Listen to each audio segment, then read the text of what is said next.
Here is our home away from home as we shelter through the storm. The level of noise is ridiculous. Trees are really bended over and flew away, and some of our roof is currently off.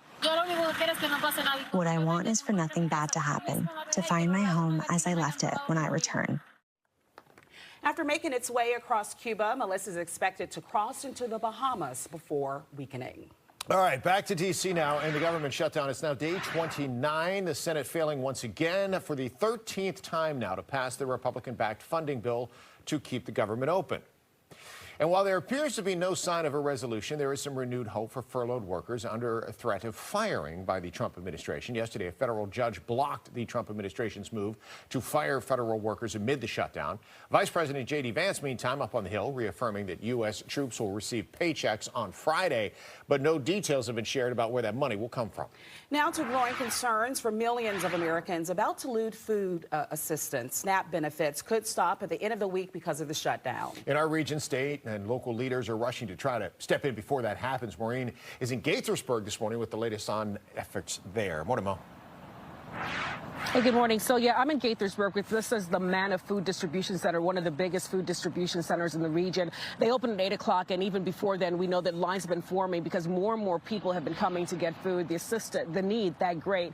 Right now, lawmakers on Capitol Hill will be meeting later this morning to try to urge the Trump administration to unlock $5 billion in emergency aid to keep SNAP open because they understand that the need is great. Come the end of the week, millions of people will be at risk of going hungry without this assistance. So the federal shutdown is now in its 5th week, as you know. With no budget deal, the Department of Agriculture says that they cannot keep the Supplemental Nutrition Assistance Program, or SNAP, funded into November. Officials have access to roughly $5 billion in emergency funds, but have chosen not to use them, leaving 42 million Americans without food benefits starting on November 1st. That includes 16 million children and 8 million seniors. In this region, about 125,000 people in Maryland, 140,000 in Virginia, and 14,000 in D.C. rely on SNAP every single month. Here in Montgomery County, food banks like Manna here are seeing more first-time visitors than ever before. To help meet that need, Montgomery County just announced a nearly $8 million emergency aid package. It is money that's been pulled from reserve funds to keep local nonprofits and pantries stocked while the shutdown continues. In D.C., the Attorney General joined 22 states in suing the federal government, saying that it is unlawful to freeze benefits when contingency funds are available. And in Virginia, Governor Glenn Youngkin declared a state of emergency, creating a new temporary program called the Virginia Emergency Nutrition Assistance Effort. It will use the same EBT cards to issue weekly state-funded payments until SNAP resumes. The governor also pledged an extra $1 million for Virginia food banks to help cover the shortfall. The plan will use the same cards, the existing SNAP EBT cards that everyone currently has, and will deliver benefits to those cards. It'll be the exact same group of beneficiaries that received benefits in the month of October. Well, back here at Manna, they are expecting a record number of people to turn out this weekend, and they're asking for your help. They're asking for donations in the way of money. They need that, and also volunteers. If you need assistance, you can get all the information for where you can go, including here at Manna on our website, fox5dc.com. We'll continue to monitor the situation here and hopefully bring you some details from folks. Again, a lot of them first-timers coming to food banks like here at Manna to get food in the wake of SNAP running out at the end of the week. Back to you. All right, Maureen, speaking of food help for those in need, later this morning, there will be another food distribution for impacted federal workers and contractors. Today's distribution will be at 6116 Executive Boulevard in North Bethesda, Maryland, from 10 until 11:30 a.m. You must bring a government work ID in order to receive a food box. We have all the locations and the times on our website, fox5dc.com. All right, 6 past the hour. We'll take a peek outside, and even though it's dark, the White House shining brightly, bathed in light this morning. Another cool morning. Chuck, I know you were in some cold weather environments, but you missed a lot of mornings in the 30s here while you were gone. Well, I paid close attention. Yeah, we had some frost and freeze advisories last week, didn't we? Yeah, so, we did. We made up for it. We're marching towards it this weekend. You know, the clocks go back, and I think we'll officially be ready to go here with some good fall weather. Okay, today, going to feel like fall. 50s out there. We've got rain showers in the forecast, at least scattered showers this afternoon. And then a steady rain gets in here tonight into the first part of our day tomorrow. In fact, tomorrow morning at this time, we could have some locally heavy rain coming through with a cold front. Morning look, and you can see the clouds for yourself. We're 50 degrees, get the morning going. A couple light sprinkles and showers across the area. They're mostly out along the bay. And that'll be the story today. Not a heavy rain today, just scattered showers, mostly this afternoon. And the main event lurking there off to our south and west. None of this associated with Hurricane Melissa, by the way. And we'll touch on that in just a minute. Now down to 115-mile-per-hour winds crossing Cuba as we speak. Okay, 58 this afternoon. Cloudy out there, cool, breezy, and yes, a couple of showers around as you're coming home from work and school. Again, we'll have more on Melissa in just a minute. Don't forget about the weather app and the Fox weather, local weather on the go there. And you can watch us anywhere, anytime. As mentioned, I was in California, and I made sure I checked in each day. So you can do it, too. Take it with you. It's absolutely free. Amen? You got to prove it. I need pics, or it didn't happen. I got a picture of me looking at my phone on a hike. I'll show it to you. Somebody took a picture of me taking a picture. Right now, we'll take a look in Southeast. Southeast-Southwest Freeway, westbound direction. A crash after M Street currently is the left lane and shoulder blocked. Turns your delays right now. You'll see them from South Capitol Street. That's I-295. 16 minutes there for that 3-mile stretch. Looking I-295 northbound, there you go. 16 from Kenilworth to even get to the bridge. And then DC-295 southbound up to about 15 from Kenilworth towards the 11th Street Bridge. Right now, you're seeing those delays a little bit earlier than usual, kind of early 6 o'clock hour because of that incident. Anyway, thanks much. Taking a look at some other top stories we're following this Wednesday. 2 teenage boys injured in a shooting in Northeast D.C., one in critical condition. The other expected to survive, recovering at the hospital. Police say somebody opened fire about 4:30 yesterday afternoon in an alley in the 300 block of 62nd Street Northeast. Police have not released a motive. Officers are searching nearby homes and apartments to see if any surveillance cameras captured the shooting. One teen is in custody on illegal gun charges, but not charged in direct connection with the shooting. Anacostia high school students are returning to class this morning, but in a different building. Parents were notified by DCPS that the Anacostia students will attend class at Kramer Middle School today. Anacostia High has been shut down all week so far due to a sewage backup. You may recall on Monday, students showed up only to be sent home early because of the issue. Repairs and restoration still underway at Anacostia High. No word yet on when that building will reopen. Blue Angels flying over D.C. yesterday. The couple of flyovers happened just before noon, so a lot of people were wondering, what are they doing, right? They filming a promotional video, making an appearance, maybe something at Arlington Cemetery? No, it was all part of the Navy's 250th birthday, and it was supposed to happen earlier this month, but they had to cancel their part of that because of the government shutdown. We're able to actually get up over D.C. yesterday. I wish we had a heads up, but nonetheless, a lot of people heard the noise, looked up, and we saw some cool videos online, and they flew right over Fox 5, which was really nice to see. I heard all the hollering in the newsroom, like, what's going on? Blue Angels, so that was a treat. Well, last night, the U.S. Attorney for D.C., Janine Pirro, met with residents in Northeast D.C. She was invited to that meeting by ANC Commissioner Kathy Henderson to discuss concerns about crime. I need you to help me fight crime. I need you to tell me what the problems are. You to tell me where we're succeeding and where we're failing. So let's talk about the numbers. I feel that government needs to touch the citizens. And for her to come out here tonight and sit with us, stand with us, drink some green tea with us as we talk about what we can do to work with her office to make sure that our citizens are protected, I think it's a beautiful thing. Pirro previously met with Anacostia residents in a similar meeting. A suspected serial gym thief behind bars in D.C. awaiting extradition to Fairfax County. It's not his first run-in with the law. According to authorities, 50-year-old Robert Brockington is facing at least 139 charges, accused of stealing cash and credit cards from gym locker rooms and patrons' vehicles, even stealing some of the vehicles. Investigators say he used bolt cutters to break into lockers and steal wallets, cash, credit cards, and more. He was arrested and released on similar theft charges earlier this year. Why he was released, however, remains unclear. Your time now, 6:11. When we return, tensions escalate in Gaza after Israel authorizes a new round of airstrikes. We'll tell you what it all means for that ceasefire deal between Israel and Hamas. Plus, a shortage of lawyers in the district, something you never thought you would hear, leads to a unique proposal from lawmakers. Details on a new plan to let non-practicing lawyers volunteer their skills in the courtroom. We'll explain after the break. Plumbing to electrical, heating to air conditioning. listening. If you can't, we can. Michael and Son.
Welcome back. A new proposal in the district could allow non-lawyer volunteers to help defend D.C. residents in civil cases. That includes divorce, benefits applications, civil protective orders, housing, and eviction issues. Insiders say there are not enough attorneys and too many residents are forced to handle complicated legal issues on their own. So would you, as a client, rather have a pro bono attorney help you fill out a form who's never seen that form before? Or would you rather have someone who has helped someone fill out that form 500 times? So these community justice workers will have the very specific expertise and in some cases be better suited to help folks than an attorney who may not have experience on the very specific legal need that they're trying to help. One D.C. judge told us the feedback has been mostly supportive so far. New details in the ending of D.C.'s streetcar program. DDOT confirmed the streetcar service will end next March due to funding cuts. The H Street streetcar was originally supposed to run through the summer of 2027. Mayor Bowser said eventually they'll be replaced over the next couple of years with electric buses. Today is the final day for people living in Arlington to weigh in on a potential gas-powered leaf blower ban. The county is considering the move similar to the ones done in Alexandria, Montgomery County, and D.C. People can give feedback on Arlington County's website. The county is also holding a webinar tomorrow to get questions directly from people ahead of an expected board vote later this year. It felt like the most intense sporting event of my life. And honestly, I lost the heel. All about having fun, about people here having fun. That was it. Just run for fun. That's awesome. But the key was to throw some elbows at the start. 38th annual high heel race in D.C. last night held at DuPont Circle. And, of course, Fox 5, as you heard, caught up with some of the participants, including the winner. The winner was Lady Liberty. The race first began back in 1986 on Halloween night outside of JR's Bar and Grill on 17th Street. And Tuck, we missed you. We did. I heard. This week. Caesar did a very good job. He did. Now, let's be honest. I saw Caesar's work. Listen, it wasn't bad, They but didn't have as many participants running, too. You got to give the guy props. Against them, yeah. And he was running in shoes about 4 sizes too small, so he made the effort. But it was not. It was not. it was more of a shuffle. He needs to bring to this race. The strides need to be bigger. Okay, you guys. You got it. You guys can analyze strides need the to be tape. bigger next year for Caesar. Okay. How about next year, you and Caesar? Well, congratulations to all the great riders. I'm getting to be. Is there like a senior? So you're like a consultant Category? Senior category. My head still hurt from watching those runners. All right, let's hop in. We're getting out the door. Let's do the bus stop forecast for you. And clouds out there early this morning.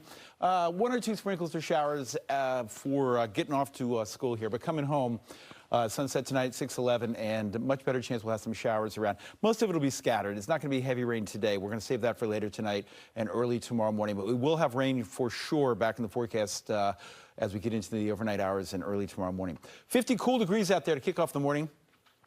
Kind of forgotten how to do this. Going to have to figure it out. 45 in Gaithersburg, 49 in Manassas, 51 in Leonardtown. Cloudy and some light sprinkles and showers coming off the bay. And you can see for yourself the clouds out there. This is not the main event. The main event is actually lurking here off to the south and west. And we've got nice area of low pressure out here that is going to pivot up into our region later this evening and really wash our area with good soaking rain around here. Maybe an inch and a half of rain potentially for our region later tonight and early tomorrow. That's a good soaking rain. Maybe even a rumble of thunder tomorrow morning as the frontal system starts to come through. Here's Futurecast, and you can see we don't warm up a lot today. Midday, 55 degrees. Mostly just cloudy at lunch. And then as we're coming home from work and school, 3:30, here comes some showers. Again, main event will be later tonight, 55 degrees later tonight, and kind of rain washing across the region here through early tomorrow morning. That rain may be briefly heavy tomorrow morning as the front comes through. Then we'll gradually clear out tomorrow afternoon and tomorrow evening. Friday, by the way, Halloween looks great with plenty of sunshine, just kind of cool out there for the day on Friday. Okay, quickly want to show you the latest with Melissa, 115 mile per hour winds. Remember yesterday, as it made landfall in Jamaica, it was 185. So it's a lesser hurricane, but still a major hurricane. And you can see passing, that's Cuba there, passing through Cuba as we speak, and it will race off to the north and east of the Bahamas. Get awfully close to Bermuda there as we get into the weekend, and then it should be a thing of the past here as we get into early next week. 58 today, 68 tomorrow with that steady rain tomorrow morning. It should clear out tomorrow afternoon, and looking great for Halloween and our Halloween show. Can't wait to find out what I'm about to be. Annie May. Can't wait to find out what Annie May has signed me up for. Right now, we'll take a look in Southeast. Still following along.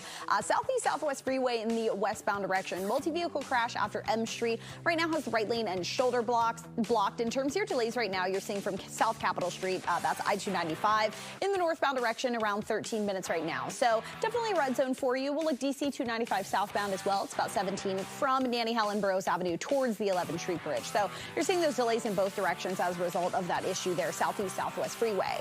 Inbound New York Avenue looking good, as well as everywhere else normal, I would say, not necessarily ever good. Between Kenilworth Avenue and the 3rd Street Tunnel, it's about 13 minutes. 395 northbound, that looks good. Between the Beltway and the 11th Street Bridge, currently about 11 for that 10-mile stretch, so you're all green there. This is 95 as you're headed northbound, Quantico towards the Beltway, 32 for that 26-mile stretch. Pretty average here for 6:19 your time now. Steve?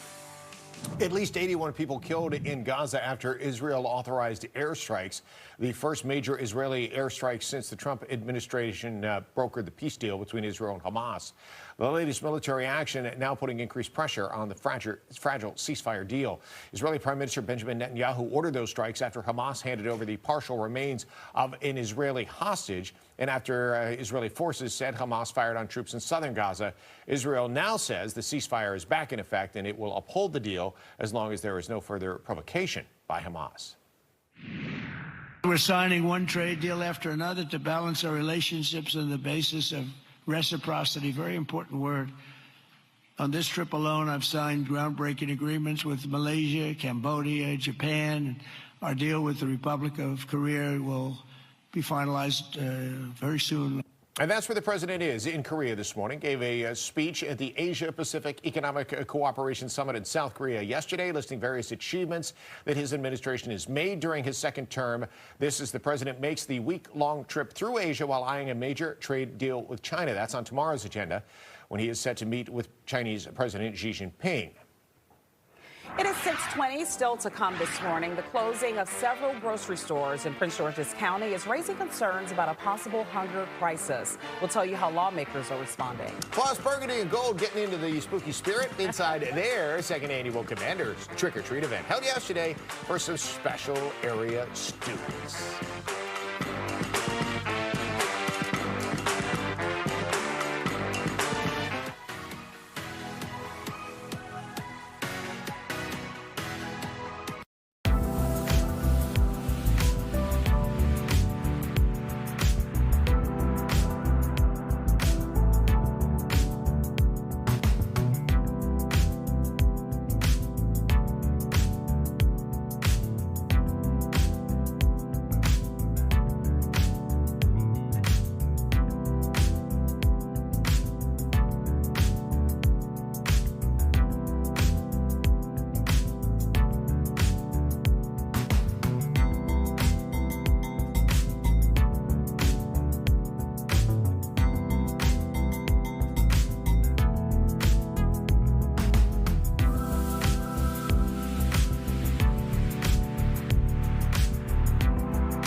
NBA telling players and coaches to come up with ways to recover from the revelations that players and coaches were involved in the gambling operation. They also announced an internal investigation, hinted at the daily injury reports widely used by gamblers. That could be up for review. FBI arrested 34 people, including Miami Heat guard Terry Rozier, Portland Trail Blazers coach Chauncey Billups. You knew that already, but bottom line is they're going to take a look at some of those injury reports, the team's files, and see if they can be manipulated. Sounds like it's going to be a whole overhaul now after this investigation. Well, NBA legend Shaquille O'Neal has apparently fallen victim to thieves. His brand new $180,000 Range Rover was stolen.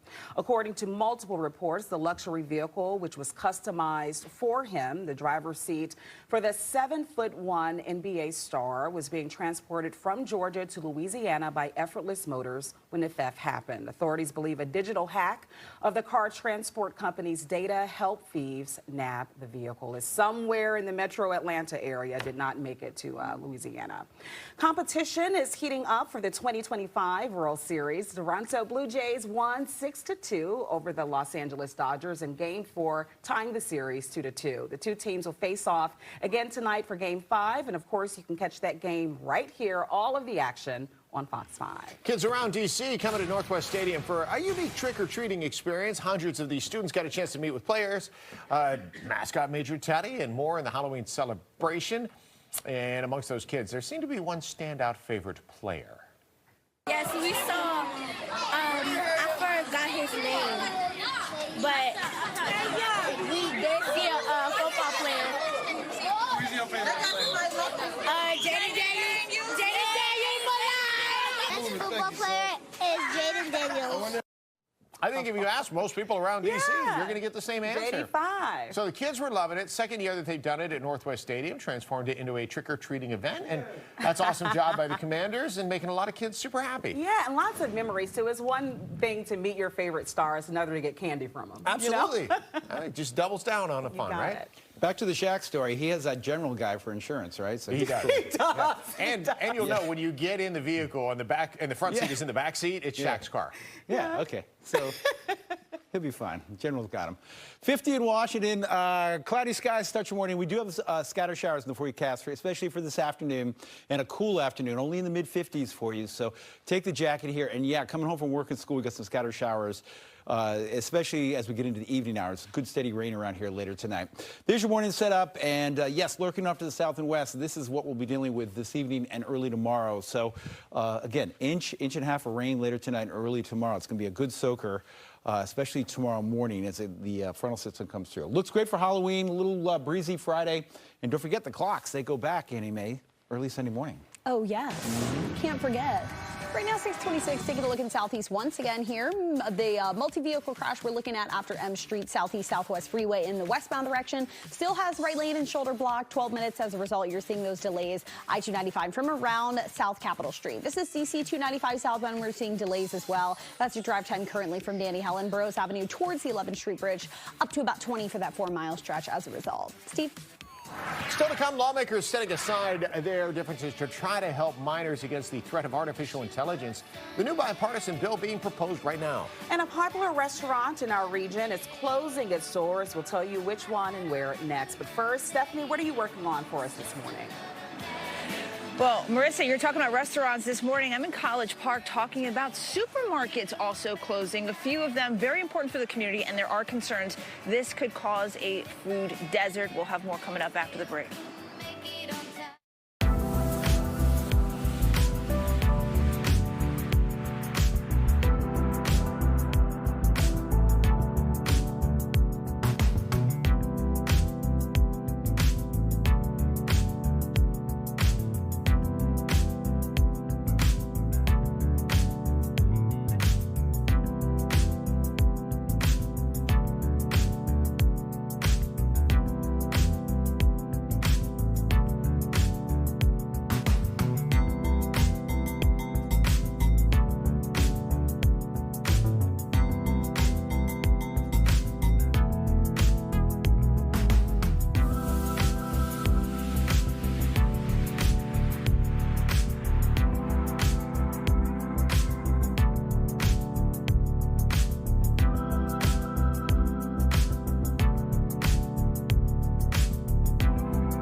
Good to see everybody at 6:30. We are covering a whole bunch of stories this morning that are making a major impact, and nobody's making a bigger impact than Melissa, making landfall in Cuba this morning as a Category 3 storm after making landfall in Jamaica yesterday as a Category 5. So we're going to be tracking over Cuba, hit the southeastern part of the country. We'll kind of cut that eastern quadrant of Cuba throughout the northeast throughout this morning. Head back out into the Atlantic. So we're going to keep a close eye on what's happening there. We'll check in on the damage in Jamaica as well. Maureen. Please, after like the first one. Well, as the government shutdown continues, a lot of people are at risk of going hungry when SNAP benefits end at the end of the month. That is because the federal government is threatening to not fund it past November 1st. Here in Montgomery County, officials are reacting.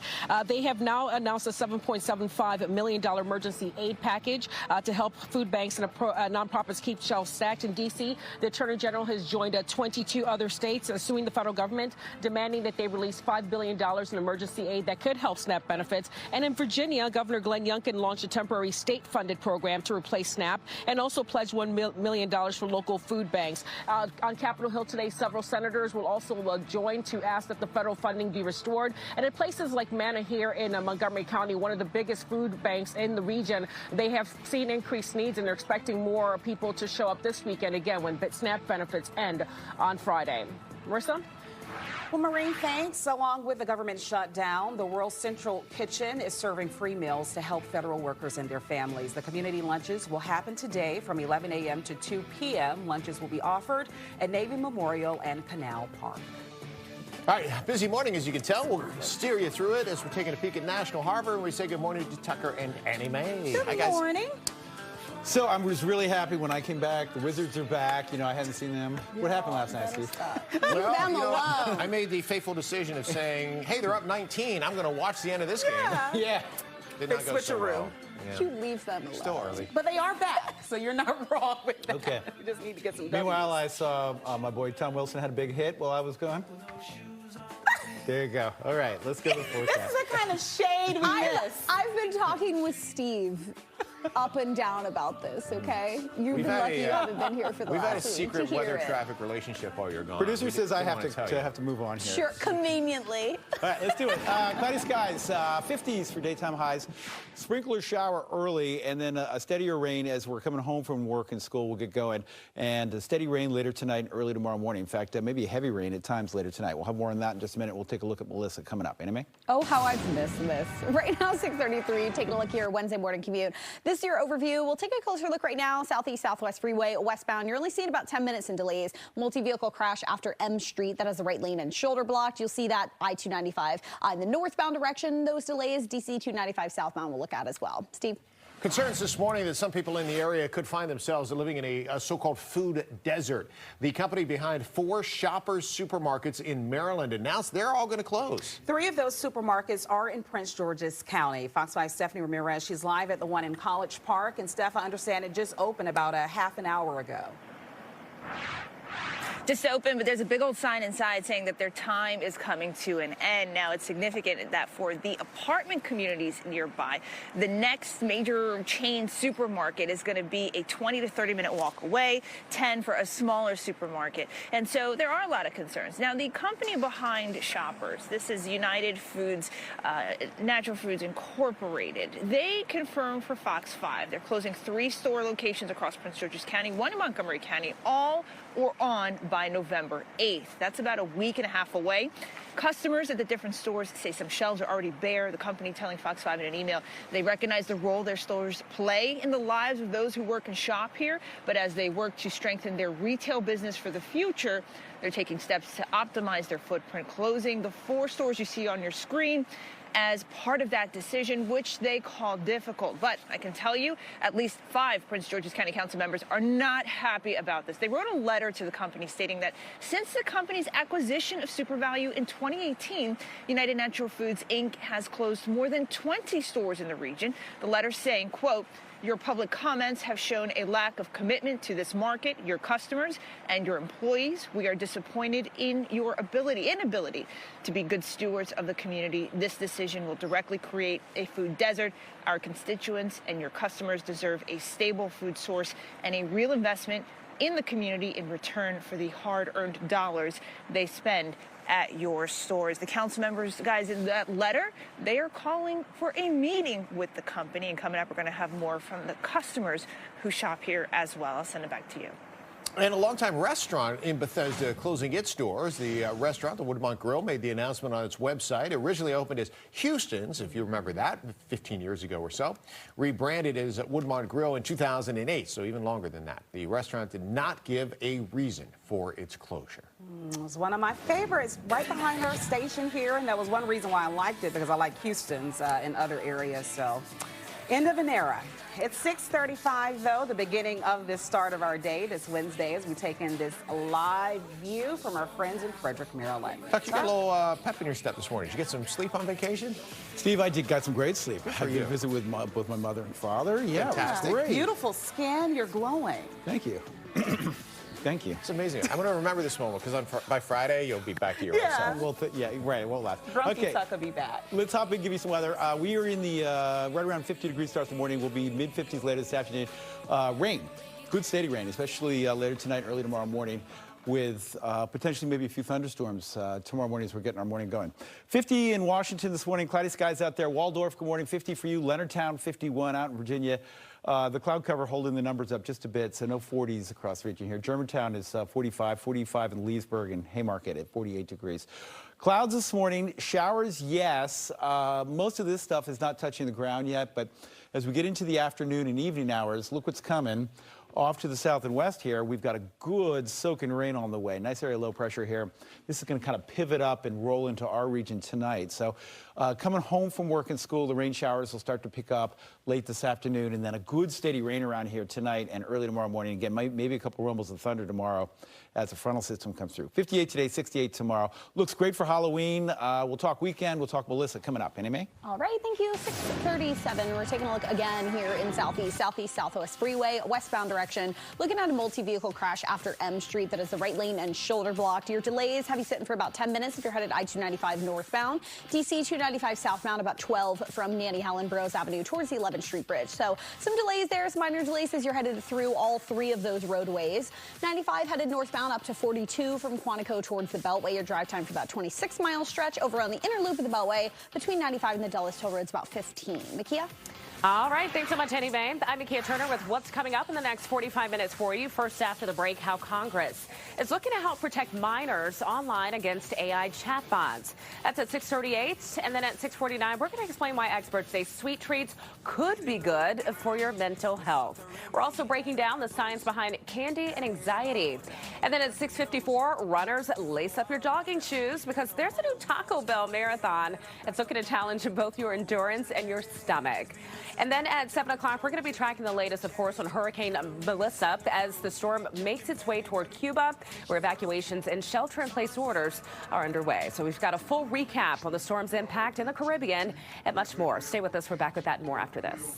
Plumbing to electrical, heating to air conditioning. If you can't, we can. Michael and Son.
There's a new bipartisan effort to protect minors online from harmful AI chatbots. Yesterday, lawmakers introduced legislation that would ban artificial intelligence chatbots for minors. The bill requires AI companies to implement an age verification process. It also mandates that those chatbots disclose their non-human status as well as their lack of professional credentials to all users. Lawmakers are also wanting criminal penalties for tech companies developing these chatbots that solicit sexually explicit content from minors or encourage suicide. The pursuit of profits by Silicon Valley should not consume and destroy America's children. Big tech is using our children as guinea pigs in a high-tech, high-stakes experiment. The new legislation is likely to face pushback from privacy advocates who are arguing that age verification mandates are invasive and prevent free speech online. PayPal signed a deal, speaking of artificial intelligence, PayPal signed a deal with OpenAI to have its digital wallet embedded in ChatGPT. Starting next year, PayPal buyers and sellers will be able to complete transactions through the AI tool. The partnership comes just as OpenAI has made several deals with Shopify, Etsy, and Walmart for users to buy items directly through ChatGPT. Again, remember, what you put into AI stays there and can come out in means. So just keep that in mind. Words to live by. At 6:42, still ahead, a new challenge for endurance runners. This one, though, taking aim at your gut. We have details on a quirky 50K Taco Bell-inspired race that's coming to the DMV. This one makes the running seem like the easy part. Yeah. Plus, parents, get ready. There is a new Dr. Seuss manuscript headed to bookshelves next year. We will be back with that story and much more coming up at 6:42.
Georges County Public Schools are set to announce the renewal of a grant for student mental health services. The grant provides more than $18 million in funding from state health and community organizations so that critical mental health wellness services will be there for students and continue. That announcement is set for 9 o'clock this morning. A new pharmacy open and aiming to fill a healthcare gap in Southeast D.C. Unity Healthcare partnering with the Capital Area Food Bank to launch 2 pharmacies in Anacostia, one for prescriptions, the other a so-called food pharmacy to help seniors with hypertension and diabetes. The facility is located in Unity's Anacostia Health Center, where several other pharmacies have closed nearby, including the local CVS. It is 6:45, another chilly start as you head out on this Wednesday morning. And Tucker, at least we can get the rain out of the way in this midweek. Yeah, we're going to do the rain later this afternoon, Melissa. Melissa. Sorry. Melissa, you go on Marissa. vacation and forget my name. I got Melissa on my mind here. I was just looking at the latest updates.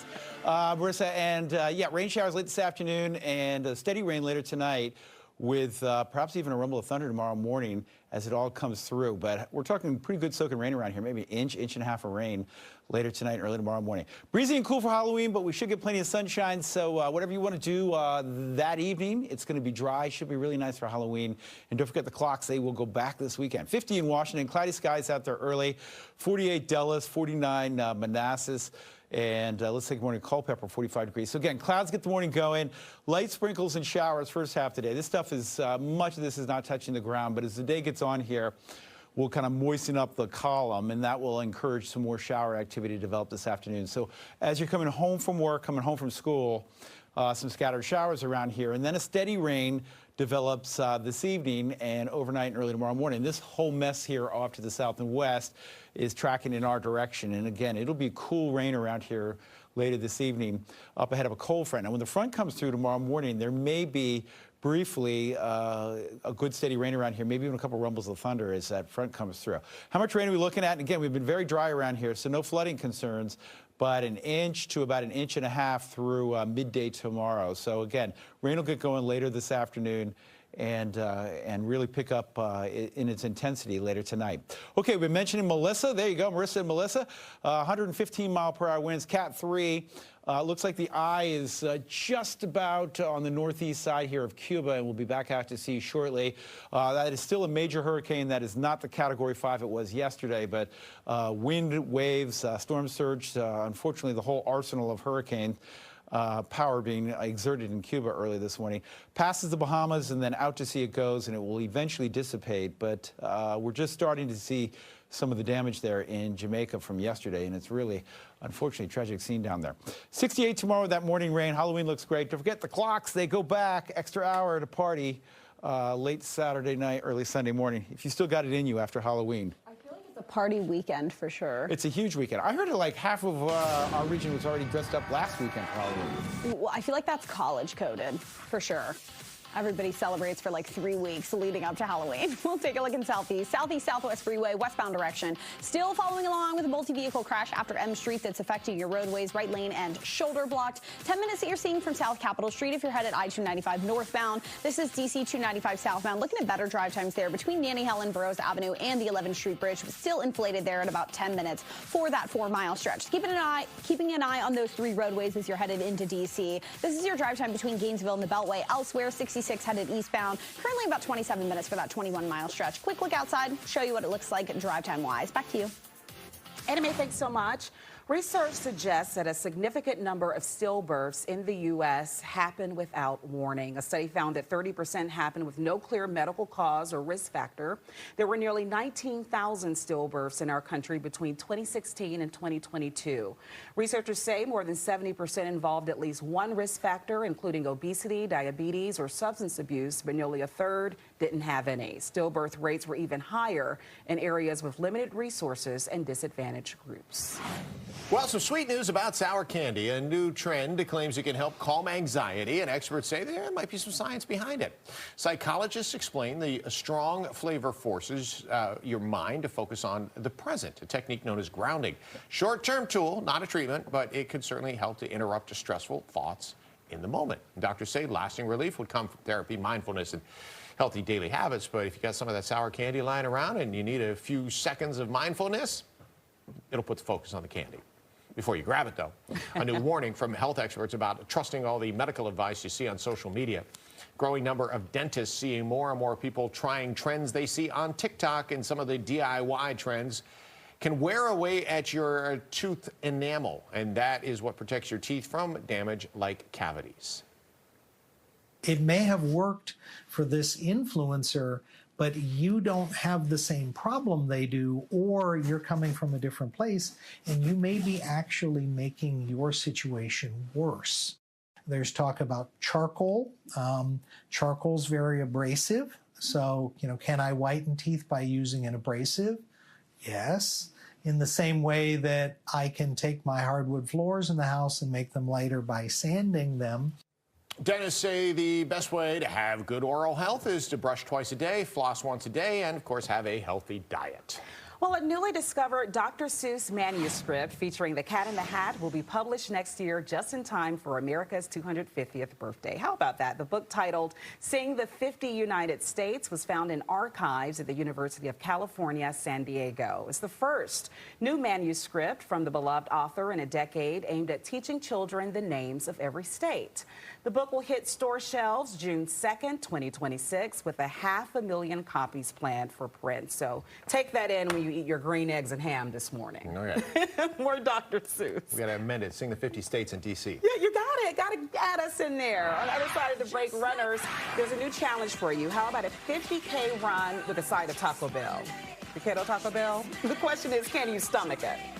It's not just a side, it's like main courses. We're gonna get you all the details. They Probably leave you on your side. More information than you ever wanted to know coming up. Plus, we're going to continue to track the latest on Hurricane Melissa as it is now bearing down on Cuba. We will have the latest update from there and from Jamaica now that the storm is mostly past, coming up at 6:51.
All right, we just got done with the Marine Corps Marathon. So runners, if you want a unique challenge, we've got another one for you. This is a little bit longer than the marathon. It's actually a 50K race. It's about 30 miles.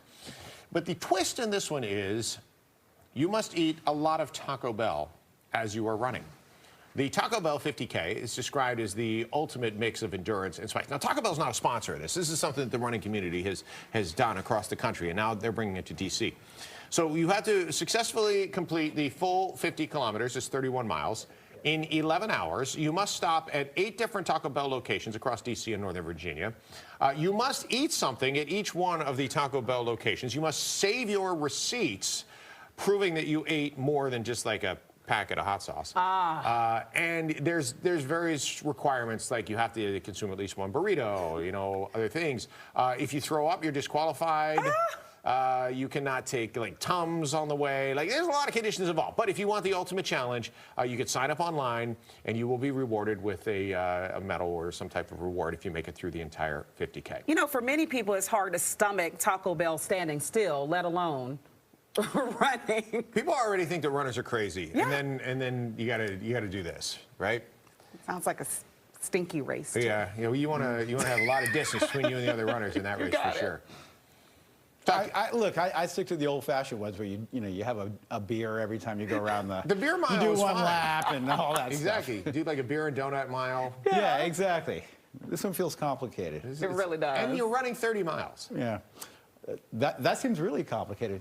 Congratulations, by the way, Steve, on your big run. Thank you, Tom. 50 in Washington. Cloudy skies out there. We are going to be rainy here, especially later this afternoon. Mostly just a cloudy midday, and then rain showers will get in here and really get going late this afternoon and tonight. A steady rain later tonight and early tomorrow morning. In fact, there might even be a few rumbles of thunder tomorrow morning as the front comes through, associated with a good soaking rain. But how much rain are we looking at? Inch plus later tonight, early tomorrow morning. Clears it out for Halloween. Don't forget the clocks. They go back. Steve gets an extra hour to, you know what he does on the weekend, hit the club. Marissa, Steve, back to you. What? All right, Tucker, thank you.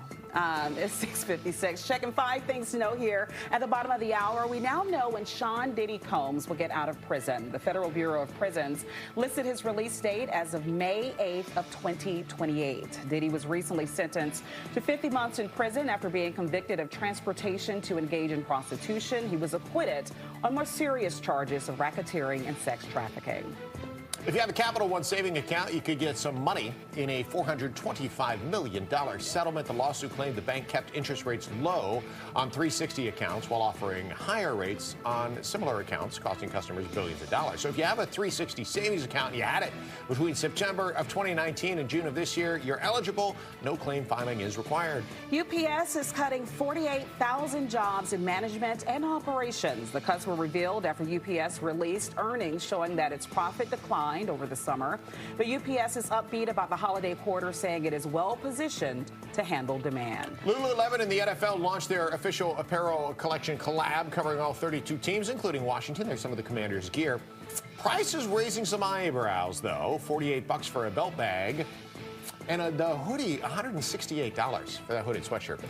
Nonetheless, it's available if you got the deep pockets. First time Lululemon has officially licensed products for the NFL. They already have a similar deal with the National Hockey League. Okay, I'll put it on my vision board with prices like that. Congratulations to this year's winner of Fat Squirrel Week. We've been talking about it in Texas. Texas Parks and Wildlife crowned Chunkosaurus Rex as a champion. The rotund rodent defeated Chunk Norris, Nutella, and Stanley the Texas Tank. Texas Parks and Wildlife hosted the online competition. If it sounds familiar, it was inspired by Alaska's Fat Bear Week. Right, I'm Team Fat Bears. Me too. And I feel like the squirrels, they should measure them by how many acorns they can fit in their cheeks, right? They can use jaws. And as for Tucker's statement, you're familiar with Club Shay Shay, right? Oh, yeah, I love Club Shay Shay. I'm Club Sleep Sleep.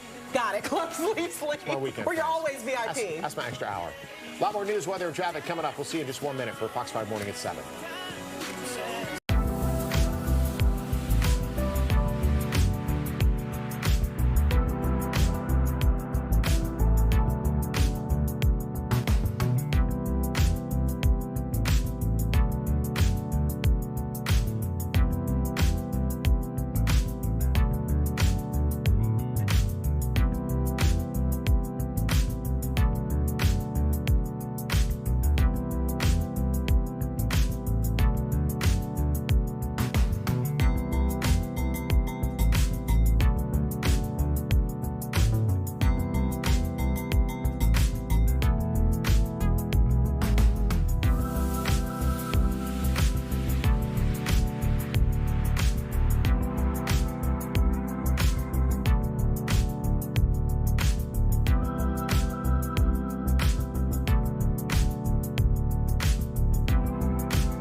Catastrophic damage. New video of the devastation in Jamaica after Hurricane Melissa slams the island with flooding and powerful winds, where the storm is headed next. Also ahead, hunger crisis. SNAP benefits set to expire in just days. How local leaders are trying to help impacted federal workers and their families. A few Shoppers supermarkets are closing, and there are now concerns that a food desert could be created. We'll have more. Plus, and one man turning lemons into lemonade after being furloughed during the government shutdown. How he's turning a childhood dream into a booming business, serving hot dogs in the heart of Noma. Your news at 7 starts now.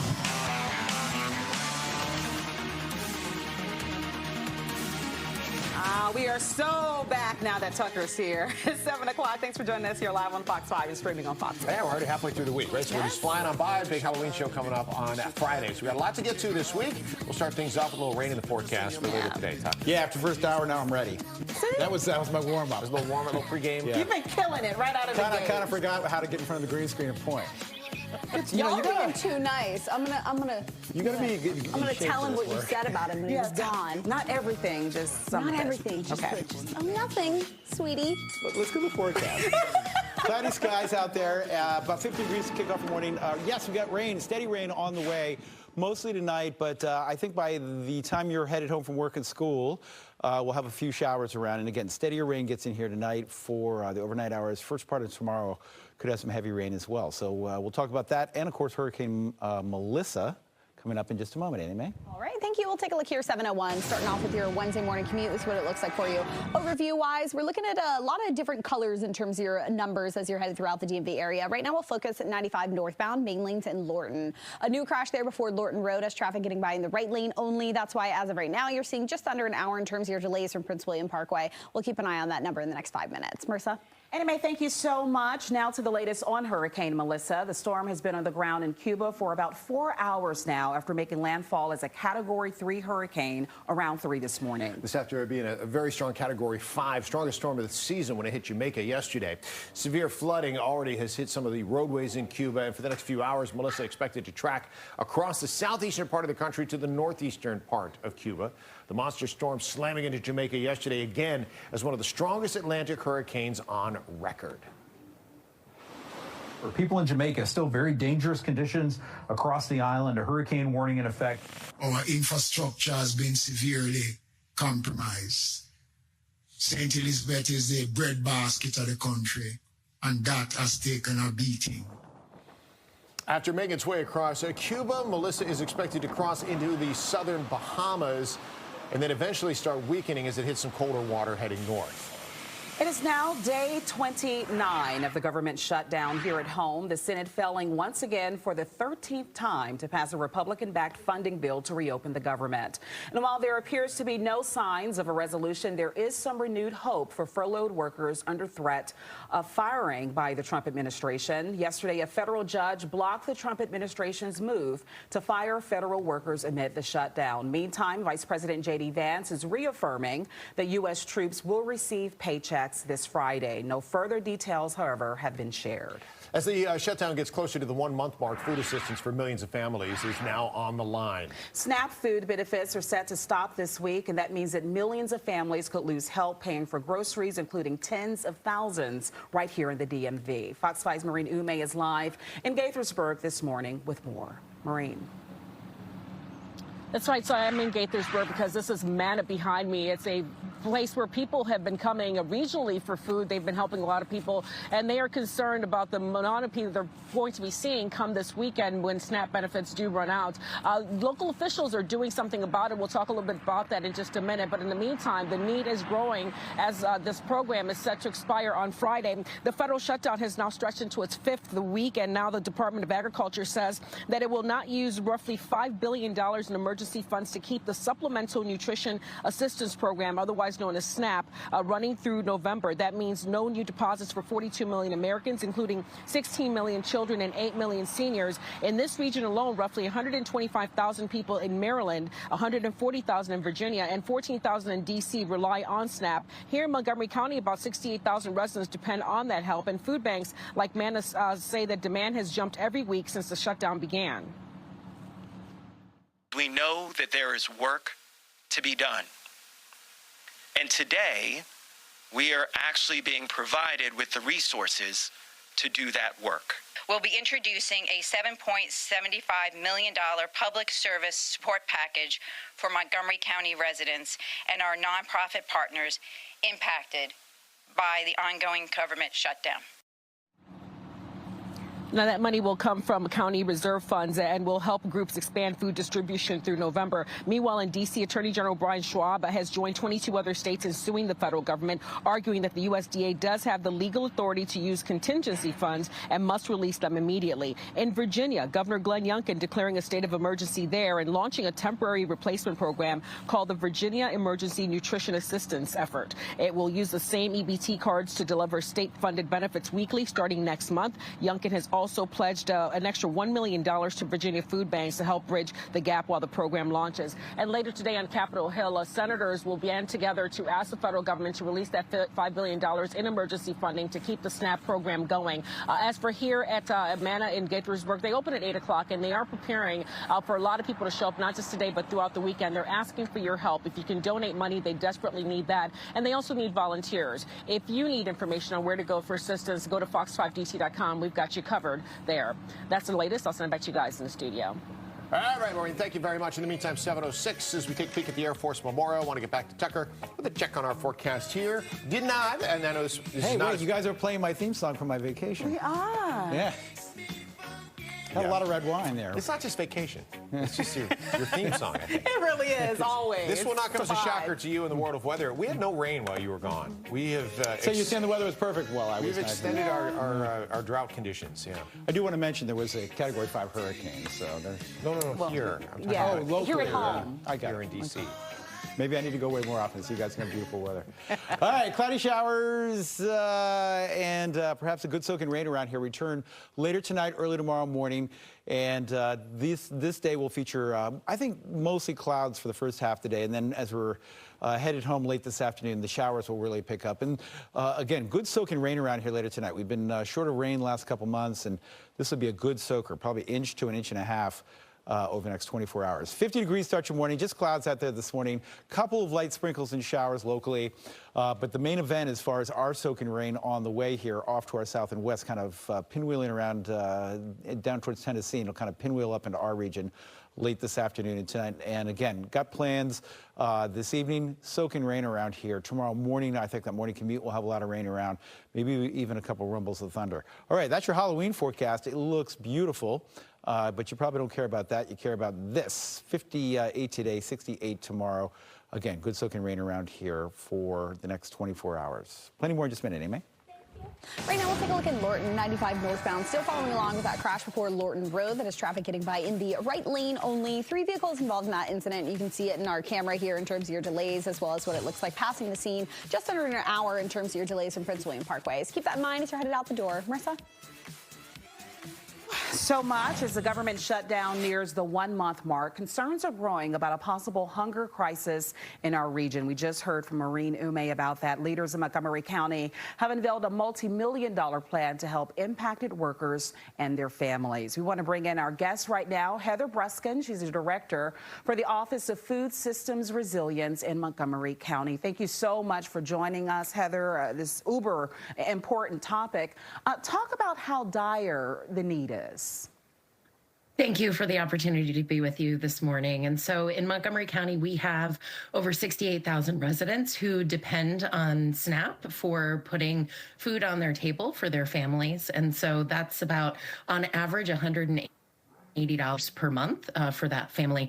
And that includes over 30,000 children. And so that means not just those families not having accesses to resources for their groceries, but also that's $12.5 million every month that won't be invested in our local economy. So that'll have impacts on our retail sector, on our farmers markets, and on our farmers themselves. Where is the money going to come from the county in order to help in this interim? So this special appropriation is funded through general reserves, funds set aside for emergencies just like this. And so these are taxpayer dollars that are supporting our neighbors when we're not able to rely on the typical sources of support to take care of them. And everyone is certainly hoping that this shutdown ends soon, actually sooner than soon. How long do you all foresee you can sustain this if it goes on for another extended period of time? Well, we're very lucky that we have a dedicated network of over 60 different food assistance providers. So these are nonprofits. About half of them are faith-based communities that provide food assistance services in our county. And our office was created. We're, I think, the only Office of Food Systems Resilience in the country. Our office was created to respond to emergencies just like this, building on the lessons learned from the pandemic, that we need those partnerships in place and mechanisms for the government to support the work that they do. And so we will take the dollars that we have and use them as strategically as possible through a combination of grant partnerships as well as investments in other community-based services. Finally here, Heather, where can people go to get more information if they're in need of the assistance that you all are providing? I appreciate that, because we hear from over 80% of our food assistance providers that they are all seeing families who are seeking support for the first time. And so we know these are furloughed workers. These are people who've been impacted by the shutdowns or changes in discretionary spending in our community, or those who have been subject to RIF terminations. And so you can go to our website, and that's montgomerycountymd.gov/OFSR. You also can find on that website a calendar of food distribution events happening every single day around our county. The Capital Area Food Bank, Manna Food Center, other entities are providing special distributions just for those impacted by the shutdown. And just seek that support, because we know a lot of folks need it. Heather, thank you so much. We understand there's one today on Executive Boulevard in North Bethesda as well. We had that information on the screen as you were detailing all of the resources that are there. We appreciate your help and your time. Thank you.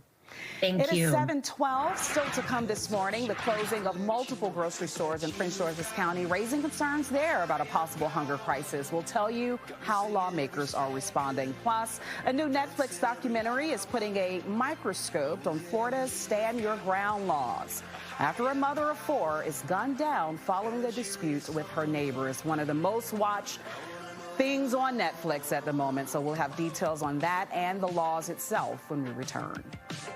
Plumbing to electrical, heating to air conditioning. If you can't, we can. Michael and Son.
Monkeys could be dangerous. All right, well, Mississippi community is in a bit of mayhem at the moment after monkeys being transported on a Mississippi highway escaped captivity yesterday. Here's video. According to officials, the truck carrying them overturned. The monkeys were being housed at a research center in New Orleans, which routinely provides animals to scientific research organizations. That crash happened about 100 miles from the state capital of Jackson. It's not clear what caused the truck to overturn, and it's also been reported that those monkeys are carrying lots of diseases. Yeah, they have herpes. Herpes, I mean, it's a lot of You're not COVID. saying the big part of it. I mean, they were coming from a lab where they were injecting the monkeys with disease. To test them with things, and then they got away. So it's a laundry list monkeys of are on the run, diseases, too. but yeah, you don't want to have contact with them. You if guys they're kind of feeling like filled with maybe we're disease. living in a movie at some point? Yes. Oh yeah, wasn't Almost it every day. Outbreak? Was it Outbreak? Was that the name of the movie? There was a movie about that. Yeah. Okay. They all got out of this huge lab. So wait, and- did they get all the monkeys or not? No, they're still out there. Okay. I'll leave it there. Out the door forecast. Cloudy skies kick off your day. Got rain showers this afternoon. Cool conditions later today.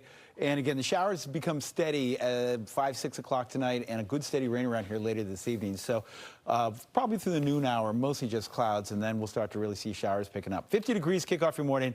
Cool, yes. Cloudy skies to start your morning. 43 in Winchester, 51 in Fredericksburg and Leonardtown, 52 in Annapolis. One again, cool afternoon, only mid-50s expected. All right, light sprinkles, maybe a little drizzle out there towards the bay. This is not the main event. The main event is off to the south and west, and nice area low pressure here developing, and a good soaking rain. And again, we've been really short in the water department here the last couple of weeks, so we could use it.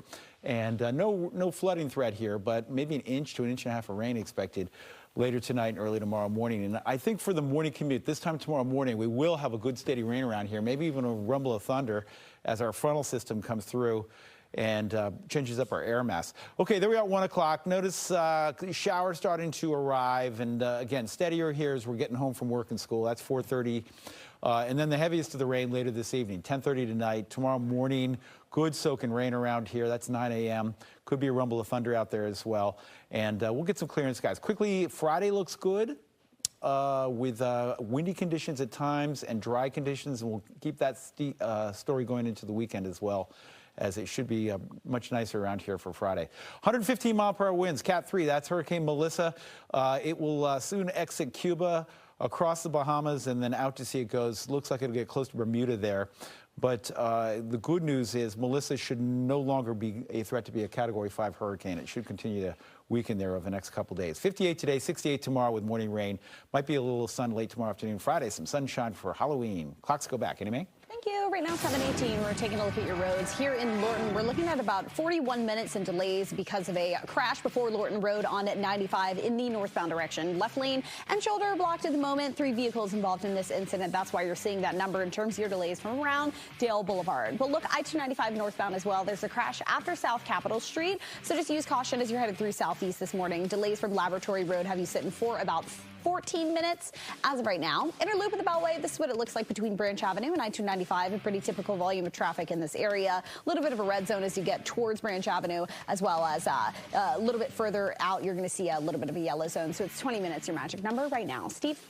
All right, Annie Mae, thank you very much. New this morning, there was a new true crime documentary on Netflix. Already has tens of millions of views. It is called The Perfect Neighbor, and it is shining a spotlight on a case that gripped the nation back in 2023 when a feud between neighbors in Florida turned deadly. Susan Lawrence shot and killed her neighbor, A.J. Chantrell Owens, a mother of 4. The case is centered around Florida's Stand Your Ground law. So, our question this morning is, when it comes to stand your ground laws, what happens here in the DMV? So we're bringing in attorney A. Scott Bolden to talk about the case, subsequent trial, and what we have here. Scott, good to see you this morning. Florida's case, let's talk about that first of all. Their stand their ground laws. They're basically designed so that people can protect their property or themselves if they feel imminently threatened by ideally deadly force. Now, there's some wiggle room there that we've seen play out in the courts. In this particular case, though, why was the woman ultimately charged and sentenced to 25 years? Well, they did a substantial investigation, and you do have stand your ground laws in Florida. She was sentenced to 25 years because after the police investigation, they arrested her for manslaughter because they just didn't believe that she shot through this door of Miss Owens out of fear for her life. This was a metal door. It was triple locked, and there was a dispute with the neighbors and the kids, but there had been this ongoing dispute. I actually watched the documentary last week, and it was ongoing. You couldn't tell whether it was the kids that were harassing her, which doesn't seem like it. And then the documentary, it was all based on police video cam footage of the number of visits to both sides, to Owen's house as well as to Lawrence's house. And so the real missing part here is tragic, was that there were no social service people from the government involved that could kind of quell this dispute.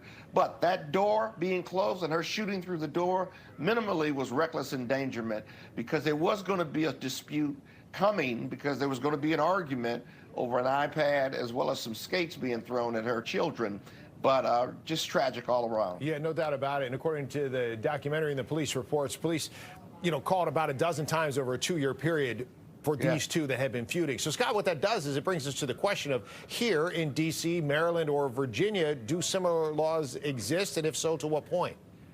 Well, it depends on where you are, of course. In D.C., there is no stand your ground law. But again, it depends on where you are. If you're in the public space, if you have a right to be there, then you have a duty to retreat under D.C. law, right? In Virginia, they don't have a stand your ground law, but you don't have a duty to retreat from danger, so you can defend yourself so long as you aren't causing the disturbance or the dispute. And in Maryland, you don't have a I don't think you have a duty to retreat, but there's not a stand your ground law in Maryland either. You can defend yourself. Now, the exception to all of these rules is if you're in your home in D.C. or Virginia or Maryland, right, you don't have a duty to retreat. You can defend property and you can defend yourself. A couple years ago, there was a case in Southeast Washington where an individual shot a gun at some kids who were carjacking or trying to steal his vehicle in front of his home at about midnight or 2 in the morning, and he fired a weapon. Again, reckless endangerment, but he was ultimately charged, even though he wasn't in fear for his life. He was trying to protect his property, but he was outside his home, and the kids weren't trying to get into his house. I do encourage everybody to know your rights, know your laws for your jurisdiction. Scott Bolden, do a great job breaking it down. We appreciate your legal expertise each and every time. Thank you for letting us know. Documentary is available as well. There's Scott's information if you want to reach out to him, find out more about his services, but also the documentary is on Netflix now. If you'd like to watch it, you can learn a little bit more about what led to that tragic case down in Florida. Take a short break at 7:23. We'll see you at the check on the forecast. Rain on the way. That's next.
Concern in one local area after we learned that a few Shoppers supermarket locations, mainly in Prince George's County, are going to be closing soon. Those closures are sparking concerns this could create a food desert. We want to get out to Fox 5's Stephanie Ramirez. She's live outside of one of those Shoppers this morning with more. Steph.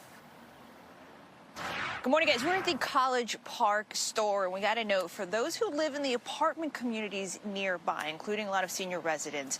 It's going to be, without this store, Shopper store here, about a 20 to 30-minute walk, according to online maps, to the next major chain grocery store, the company behind Shoppers here. This is United Natural Foods, Inc.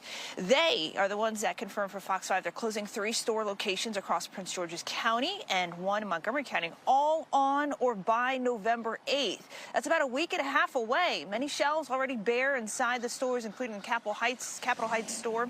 The company telling Fox 5 in an email they recognize their role that their stores play in the lives of those who work and shop there, but as they work to strengthen their retail business for the future, they're taking steps to optimize their footprint, closing 4 stores you should see listed on your screen there as part of that decision, which they call difficult. But I can tell you a lot of the customers and officials say what they're doing is difficult. Here's some of what's being said.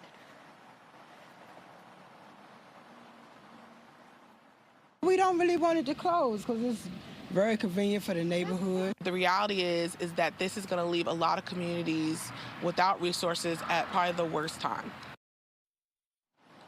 And that's Prince George's County Councilwoman Crystal Oriata there. She and 4 other council members signed a letter wanting to meet with the company, frustrated that their commitment to the communities are not being upheld. In a letter they wrote, they say that UNFI's acquisition of SuperValue in 2018, since then, has seen more than 20 stores close in the region. We're also trying to learn more about what's going to happen to the employees inside, many of them long-term employees as well. More from the community, guys, coming up in the next hour. I'll send it back to you for now.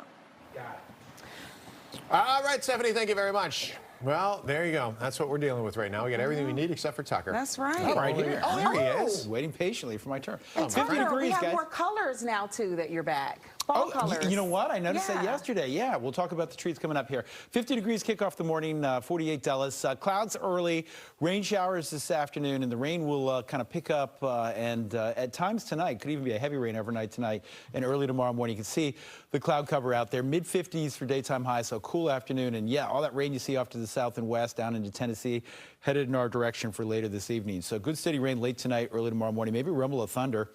And then we'll get it out here. Friday looks great for Halloween. Clocks, they go back this weekend. I'll have plenty more coming up. We'll talk about Hurricane Melissa in just a couple minutes. Plenty more news this morning.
All right, time right now is straight up 7:30. Glad you're with us on this Wednesday morning.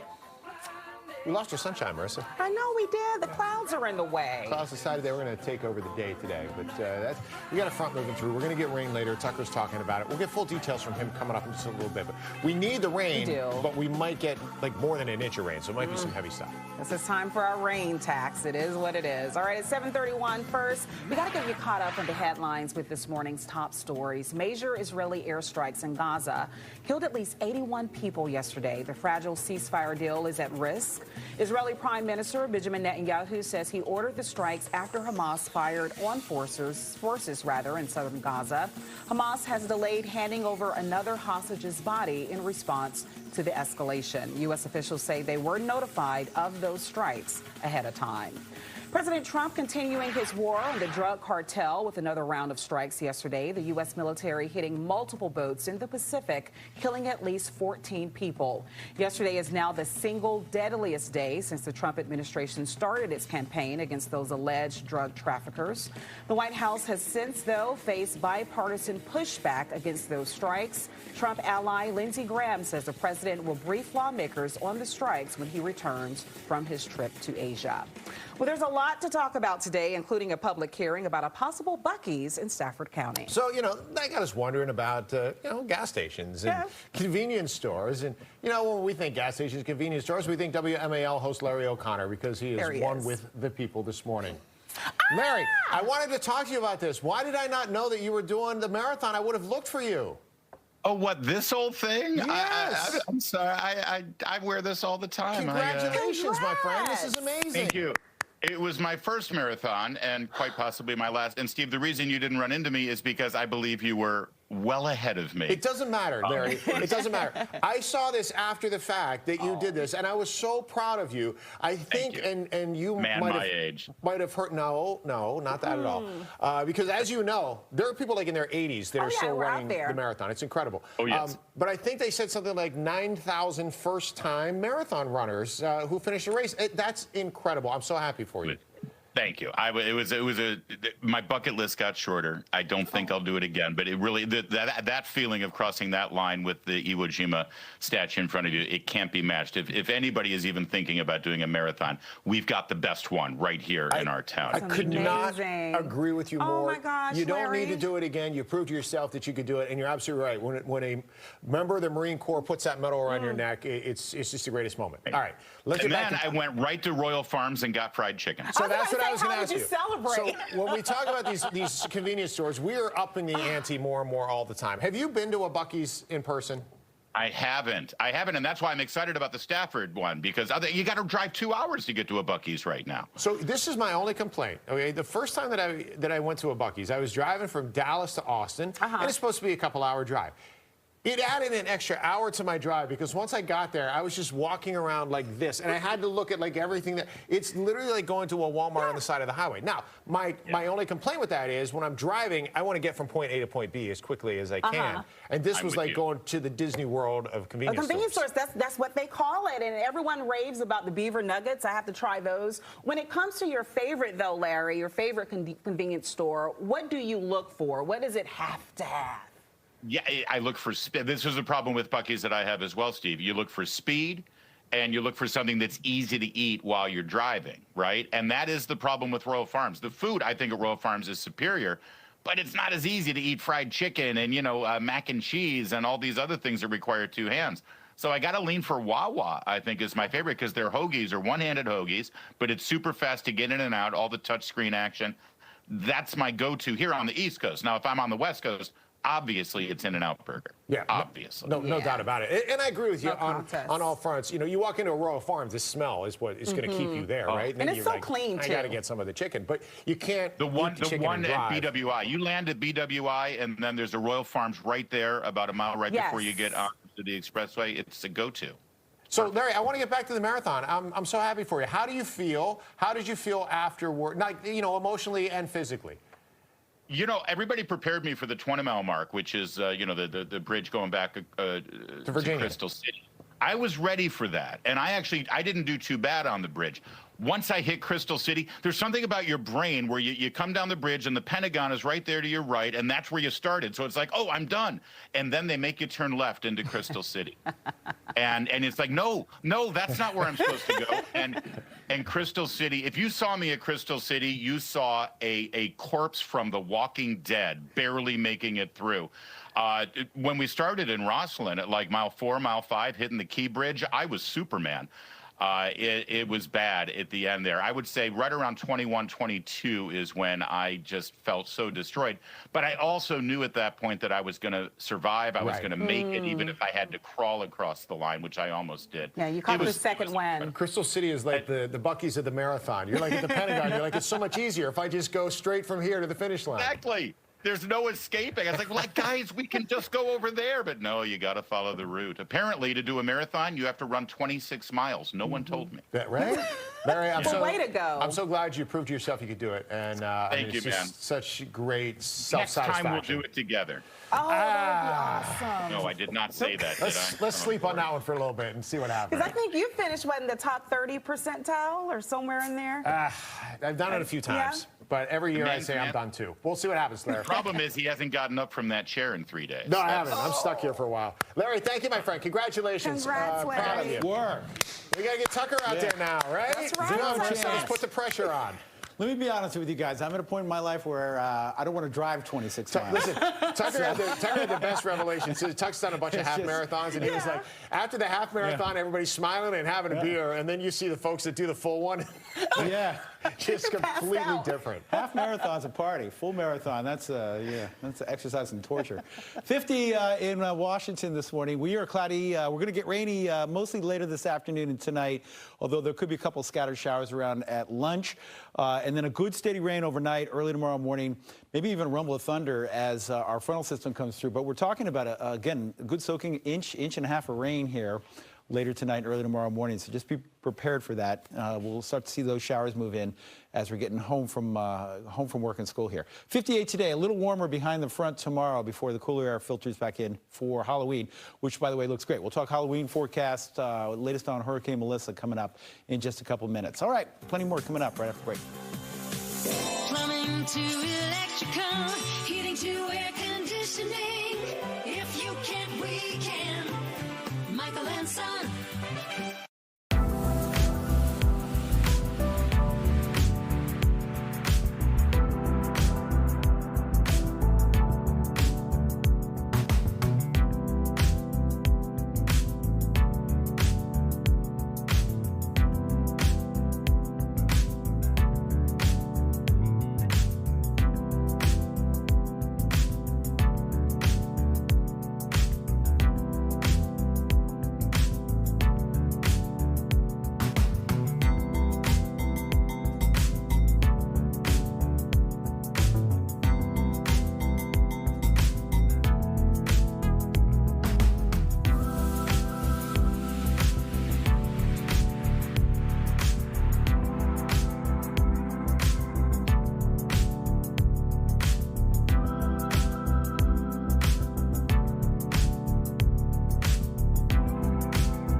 Georges County Public Schools are set to announce the renewal of a grant for mental health services for students. The grant provides more than $18 million in funding so that critical mental health wellness services can continue. That announcement is set for 9 o'clock this morning.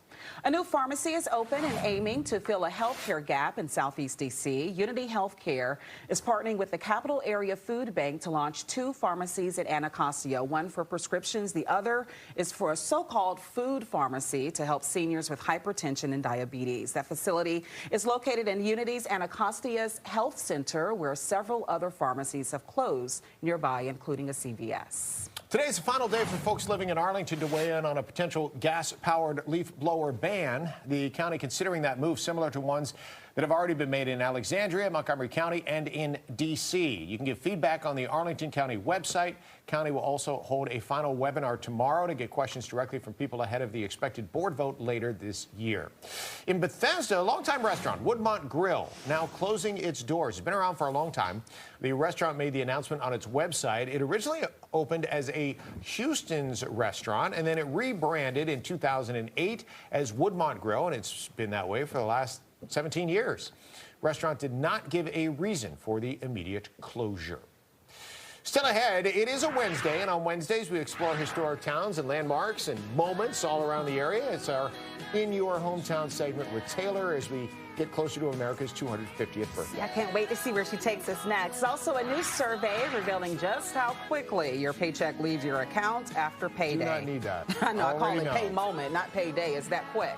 We're going to talk all about it ahead in today's Social Scene.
Now with a check of the Good Day guest list, a new local wellness lounge is offering a new approach to self-care, the Vitamin Suite.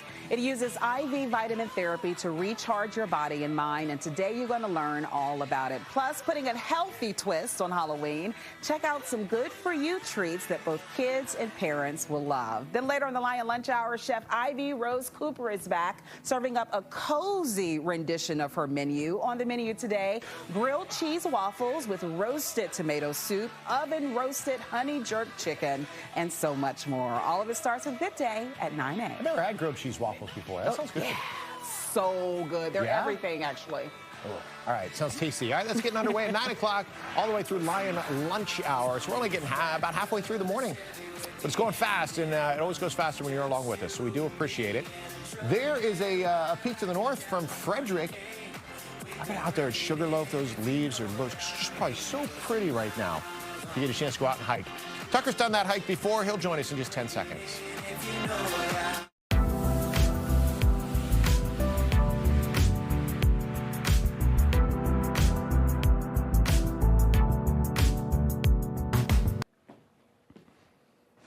Yeah, it's a beautiful hike, especially this time of year when the trees are doing their thing. Okay, showers are back. Had one or two out there early this morning. Steadier rain gets in kind of late this afternoon, and for the evening hours, early tomorrow morning, maybe even a rumble of thunder. But we're talking about inch plus of rain around here late tonight, early tomorrow morning. It's all needed, so that part's not bad. But just be ready here as you're coming home from work, driving home from work. We've got some rain in the forecast. Breezy and cool for Halloween, but the good news, dry for Halloween, and should be plenty of sunshine and, right around trick-or-treat time. Maybe a little breezy out there, but should be pleasantly cool for all our trick-or-treaters. 50 degrees in Washington, 45 Gaithersburg. Dulles, Manassas, upper 40s this morning. Culpeper, 47 degrees. Let's do it. Clouds out there early. Light sprinkles and showers continue. As far as when does the steadiest of the rain arrive? Not till late this afternoon, and for your evening hours, overnight tonight, early tomorrow morning, this time tomorrow morning, good steady rain around here as we're watching a storm system off to our south and west start to really get its act together here. And there's some pretty good rain rates down into Tennessee, and this is all going to kind of get thrown up into our region later tonight and during the day tomorrow. So a chance for a good soaking rain across the mid-Atlantic over the next 24 hours or so. And again, we're talking inch plus. The forecast here, 1.4 inches, 1.7 Annapolis, all of that. Every drop of that badly needed, so we'll take it. Melissa, still a major hurricane here. Cat 3, 115 mile per hour winds, not the 185 mile per hour monster of yesterday, but that is still a dangerous hurricane. That is Cuba. It's crossing, and it will emerge and get pushed off to the north and east here very rapidly over the next couple days. Through the Bahamas it goes later today, and then we'll have to look out Bermuda and eventually North Atlantic for the weekend, but it will dissipate. 58 today, 68 tomorrow. That rain could be heavy at times tomorrow morning. Friday, fantastic. Don't forget, the clocks, they go back this weekend, Sunday early morning. Get the extra hour of sleep this weekend. Hey, we want to thank you for watching us, and the Fox Local app, the way to do it if you're not in town, and we want to give you some shout-outs and some thank yous for watching as we magically turn... Thank you. Dexter and Nicola, thank you. King, looking forward to the Halloween treats. King, I'm just like you. I'm looking forward to it, too. Go Reese's Pieces. Hey, my grandson Josiah at his school doing the trick-or-treat thing. Thank you, Sarah, for checking in from Martinsburg. We want to hear from you. Yes, show us all your beautiful costumes. Eddie Mae and I are working on our... We are working on it. Scan me in the corner. We're not agreeing on what we want to be for Halloween. We are taking suggestions, though. So maybe scan in the QR code, tell us where you're watching from, and maybe we'll take your consideration as we work on Tucker and I's Halloween costume for Friday. We'll take a look 95 northbound. Main lanes as you're headed through Lorton. We're looking at a crash still there before Lorton Road, but moved to the shoulder. So right now about 37 minutes in your drive time between Woodbridge and Springfield. 11 minutes in delays building from 28. That's 66 eastbound right now through Centerville. A crash after Fairfax County Parkway has a left lane block. So keep in mind maybe an extra 10 minutes you should pack as you're headed out the door. Dulles Toll Road east and westbound, 14 you're eastbound. Westbound's only about 11, 270 southbound. Looking at around an hour, your entire drive time between 70 and the Beltway. Quick look outside. Back to you. We are so looking forward to Halloween. The Epic Good Day DC Halloween show coming up Friday as well. All right, we're also excited for another round of In Your Hometown. It's our very special segment, and today we are heading back to Loudoun County. That's where we find Taylor Grinda live from Middleburg, Virginia. Good morning, Taylor. Yes, you said it right. You took the words out of my mouth. So this week's highlight is Middleburg, Virginia. Of course, all of this is out ahead of the big 250th America's big celebration happening next year. So we're going to talk about Middleburg this morning, see what they have going on, how the history all ties in. And for that, we have to bring in Mayor Bridge Littleton, who knows everything about this town. Truly incredible. Bridge, tell us a little about how Middleburg kind of ties into America's history. Sure. So Middleburg's founding goes back to the Revolutionary War. We were founded by a colonel of George Washington named Levin Powell. He founded the town in 1787, paying $2.50 per acre. He named it Middleburg because it's halfway between Alexandria and Winchester. And as I said to you earlier, they wanted to name it after him, but he was far too humble a politician to allow that to happen, and he thought Middleburg would be the right name. So we fit right in with the nation's history. And say, folks, someone wants to, they're watching us right now. They're like, let's go out and see Middleburg. I've never actually been, or I want to spend the weekend there. How can they do it? Sure. I mean, we're always open for business. Yeah. It's a great tourist town. Behind me is the Red Fox Inn and Tavern. It was founded in 1728. It is the oldest continuously operated inn and tavern in America. It's a wonderful place to go, but we've got the Oyster Bar. There's always events going on. And next year for the 250th, we are having a 250th celebration event every single month. So we're really taking the nation's birthday seriously. Wow, every single month. And how can folks kind of track, what's happening each month? Yep. So on our Facebook page, on our town website, and on our Instagram, we'll be posting later this year all the events that are going on. Obviously, 4th of July is going to be a big one for us. Yeah. But you can follow it, subscribe to it, and know what's going on every single month. Okay, good to know. And that all starts in the new year. But I have to highlight something happening still in 2025. We're talking about one of your highlights here in Middleburg. It's the whole Christmas month. So tell me a little bit about when it kicks off and how it all goes. Yep. So it's Christmas in Middleburg. It's a big event here in town.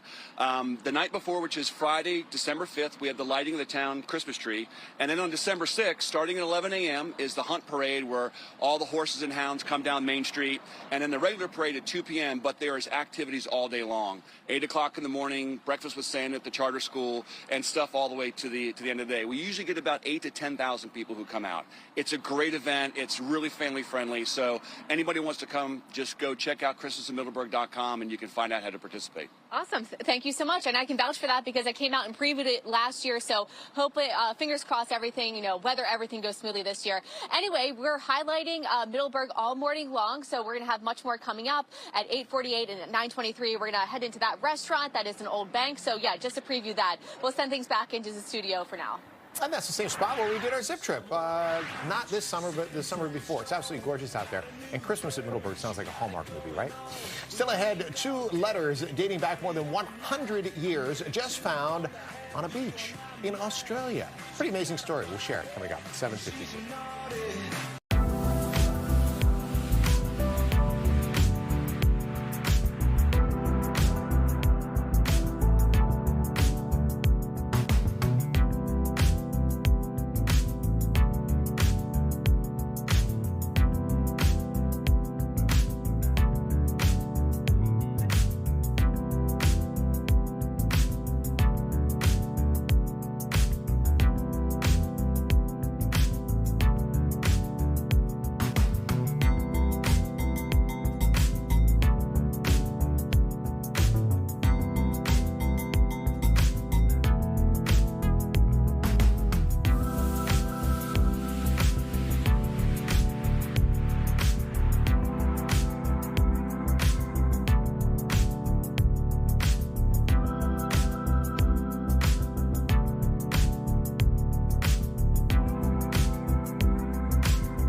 family in Australia just found a century-old message in a bottle as they were picking up trash along Wharton Beach. The Brown family says that bottle contained 2 letters dated August 15th, 1916. Those letters were written in pencil by 27-year-old privates Malcolm Neville and 37-year-old William Harley. The 2 Australian soldiers were on a journey to the battlefield of France during World War I. Efforts are now underway to reunite those notes with the soldiers' descendants. That's incredible. Oh my gosh, it is. I love Begin stories to like that. describe. So, when I was a kid, we lived by Little Creek River and stuff, and I would always be like, oh, maybe there's like some notes out there. It's just like romanticizing the whole message in a bottle. Exactly. But it's crazy that it still exists, but those have been out there for 100 and some years. I don't know what the note said. That's what I was wondering too. We'll What did they contain? So we have to look deeper. But I mean, considering that was in the middle of a war, a world war, who knows? Probably pouring their hearts out. Exactly. Tuck would leave a note that would just be like, fooled ya. Right? keep it brief. You don't want to make everybody have to read a big, long note. All right, current conditions, you see it for yourself there. Cloud cover, we got a little bit of light sprinkling shower activity across the area. That is a sign of what's to come here. We're going to get good, steady rain later tonight. 49 in Washington. Cool afternoon, mid-50s. A little bit of light rain here for the morning hours. And then again, coming home from work and school, especially late this afternoon, this evening, rain will pick up in its intensity. And I don't want to call it heavy overnight, but certainly a moderate rain around here. Maybe an inch and a half of rain by early tomorrow morning. Maybe even a rumble of thunder around here tomorrow morning as the frontal system comes through. Friday looks great. Clocks go back this weekend. We have a lot happening in the weather world. And the weekend right now looks sunny and bright, so that's great news. Marissa and Steve, I'll have plenty more on, we'll get an update on Melissa coming up here at 8 a.m. Back to you. All right, thanks so much. All right, today's social scene payday is certainly a day that everybody looks forward to. You know, whether your paycheck is $1 or a lot more, you look forward to payday. But when the money hits the account, there's a new study that unfortunately reveals, as we know, it doesn't save everyone. Every penny's already accounted for. That survey revealing that Americans get this blow through more than a third of their paycheck within just 12 hours of getting paid. Millennials leading the way, spending about 40% right out of the gate. And you wonder, well, how? Well, most of that money goes towards essentials like groceries, bills, rent, leaving just half of the paycheck to last until the next payday. About a third of those who responded to that survey did admit to overspending as well immediately after getting paid. It's tough. A lot of the overspending just goes on the credit card for most people, and then you figure out a way to worry about it later. But, I always had mine set up so that, the rent was due on the 1st of the month, and then the car payment was on the 15th. Yep. But that pretty much ate up the paycheck, right? You got Between the two it. of them. So between that, there's not much left over. Yeah, it's like the money go bloop, bloop. Yeah. it's in and out. It's that there quickly. to cover the necessities. Yeah, but, and get you to the next payday, every day, unfortunately. Well, we have a lot more news, weather, and traffic coming up when Fox 5 Morning at 8 a.m. starts in 60 seconds.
Right now at 8 o'clock, SNAP benefits are set to expire just a couple of days now.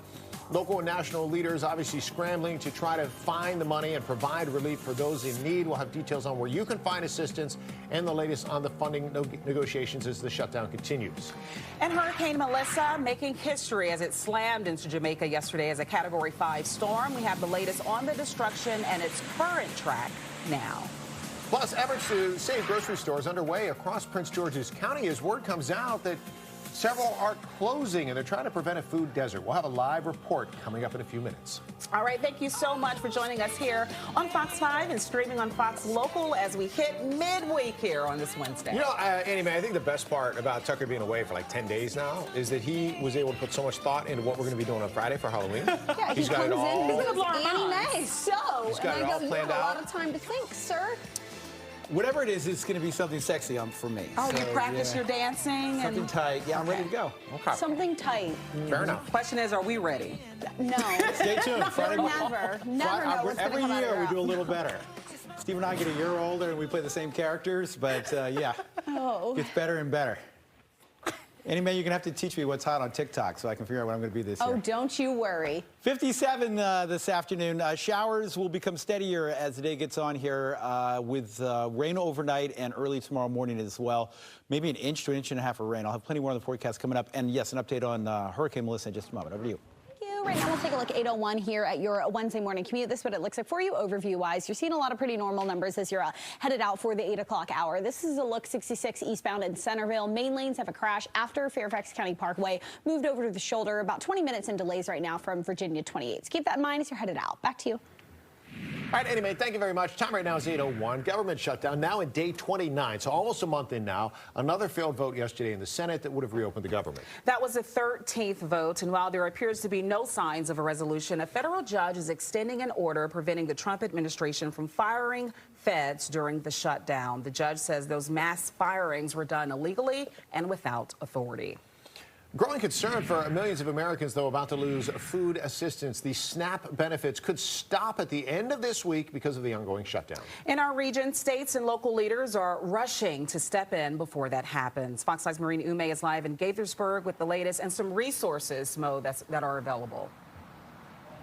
Yeah, indeed. This is the Manna Food Distribution Center behind me. It's one of the biggest ones in the region. And unfortunately, they're saying they're seeing their need and people coming here more and more every day. They're expecting a huge turnout this weekend because the SNAP benefits do run out on Friday. So they're expecting a huge number of people, unfortunately, who need that assistance will be having to come here. In the meantime, on Capitol Hill today, senators, a few of them are banding together to ask the Trump administration to release $5 billion in emergency aid that will help keep the SNAP benefits going. But right now, it's really all hands on deck to make sure that people do not go without food. The federal shutdown now in its 5th week, and with no budget deal, the Department of Agriculture says it simply cannot keep the Supplemental Nutrition Assistance Program, or SNAP, funded into November. Officials have access to roughly $5 billion in emergency funds, but they've chosen not to use them, leaving 42 million Americans without food benefits starting November 1st. That includes 16 million children and 8 million seniors. In this region, about 125,000 people in Maryland, 140,000 in Virginia, and 14,000 in D.C. rely on SNAP every month.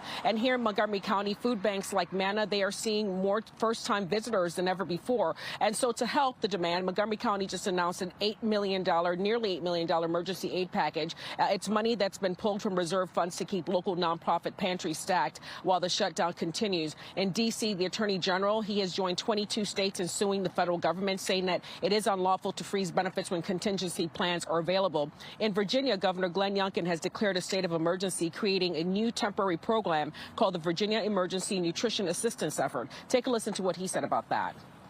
The plan will use the same cards, the existing SNAP EBT cards that everyone currently has, and will deliver benefits to those cards. It'll be the exact same group of beneficiaries that received benefits in the month of October. Now, the governor has also pledged an extra $1 million to help with the food banks to cover the shortfall there. In the meantime, Manna just opened here at 8 o'clock, and again, they're expecting an overflow of people starting on Friday, and even now, people needing assistance. If you would like to help, they are saying donations of money. That's really what they need. They also need volunteers. And of course, if you need the food assistance and you don't know where to go, Fox 5 DC's got you covered. We have a list of agencies helping meet the shortfall on our website, fox5dc.com. That's the very latest. I'll send back to you guys in the studio. Well, as the shutdown continues to impact families all across the region, you just heard about that. Rural Central Kitchen also helping to serve free meals to federal workers and their families. Those community lunches will happen today from 11 a.m. up until 2 p.m. Lunches will also be offered at Navy Memorial and Canal Park. All right, let's get to a Fox 5 News alert now. Police investigating a double shooting that left a person dead at the Westlake Dash-In gas station. This is down in Waldorf on Smallwood Drive. Officers say somebody targeted a group of people who were standing near the gas pumps. They shot 2 people. The first victim died at the scene. The second person taken to the hospital. Neither of those victims employees. That investigation is ongoing.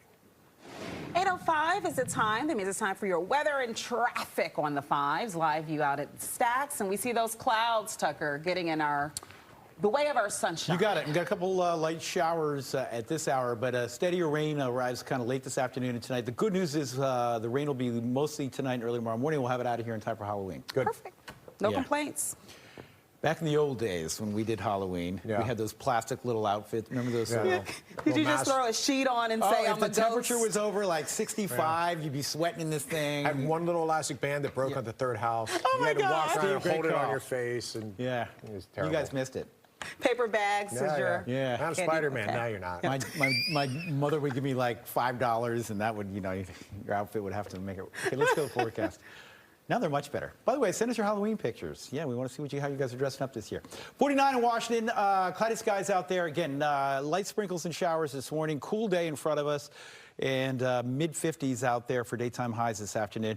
And then, yes, the rain you see kind of lurking off to the south and west down near Charlottesville. That's trending in our direction. And the rain will get steady around here. Evening commute, we'll have rain around. And then good steady rain late tonight and tomorrow morning. For the morning commute, the rain will still be with us, maybe even rumble of thunder around here tomorrow morning with the front. 58 today, showers developing later this afternoon, and rain likely tonight. I'll have more on that in just a moment. Anime? All right, thank you. We'll take a look at 807. Starting off on your roadways in Centerville. This is 66 headed eastbound. Your main lanes have a crash after Fairfax County Parkway that has moved over to the right shoulder. It's about 13 minutes in terms of your delays from Virginia 28. So keep that in mind as you are headed out the door for that 3-mile stretch. Definitely a red zone for you this morning. 270 southbound, no incidents to report. That's just your drive time from 70 towards the Beltway, hovering around an hour.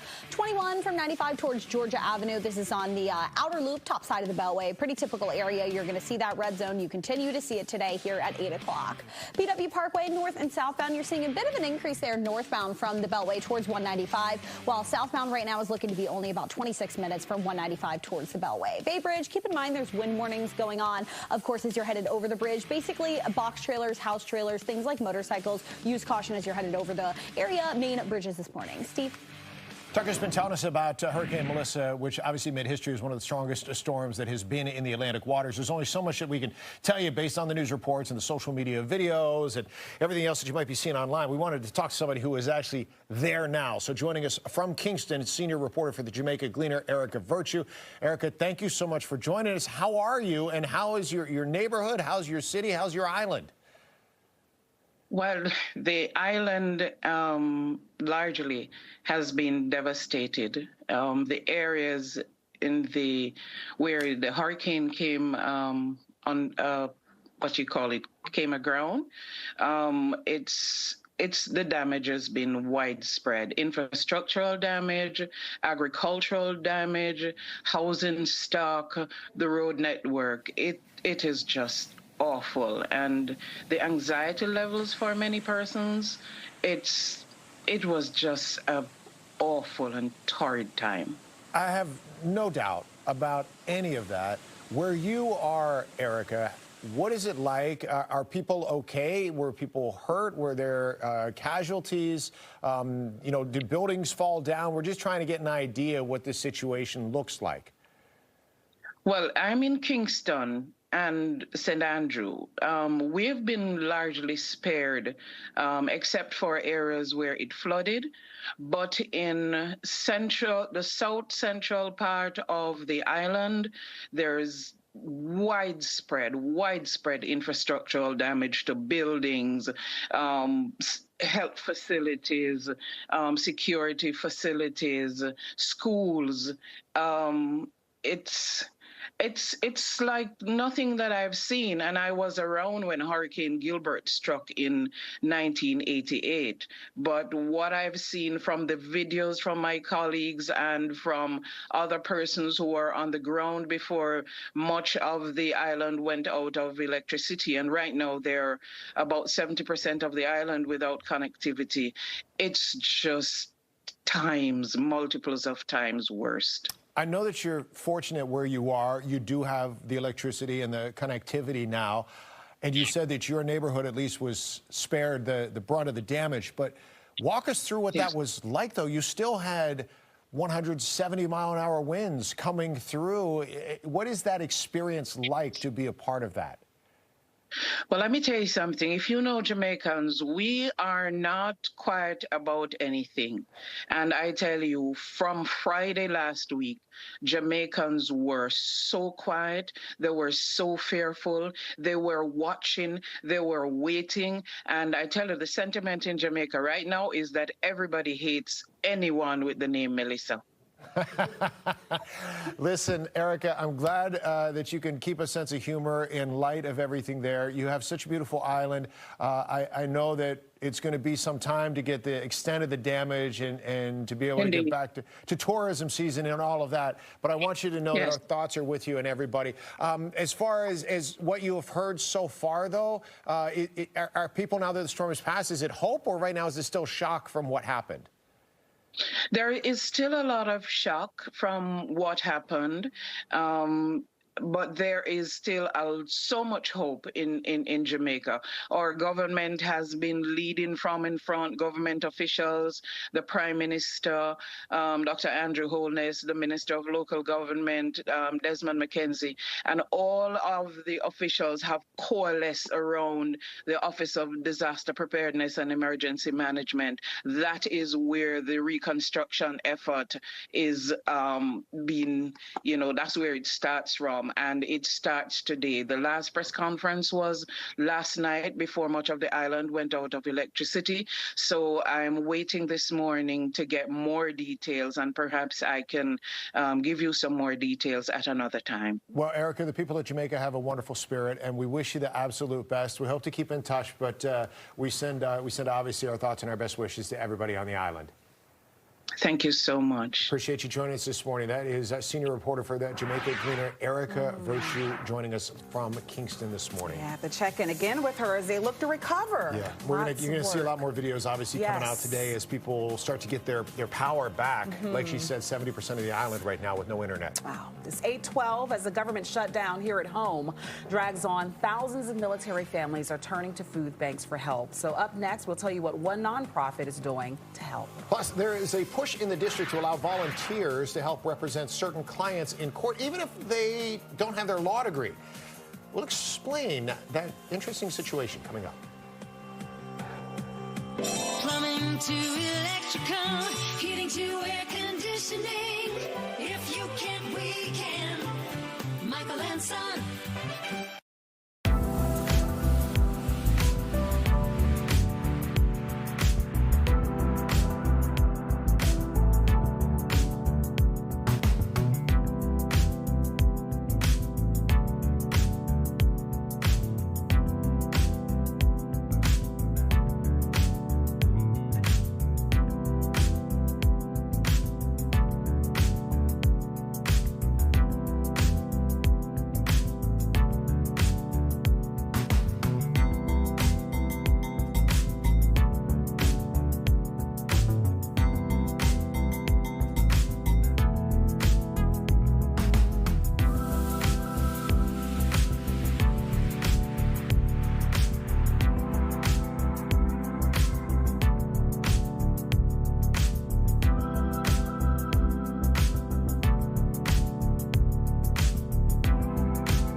8:15, let's do some weather together.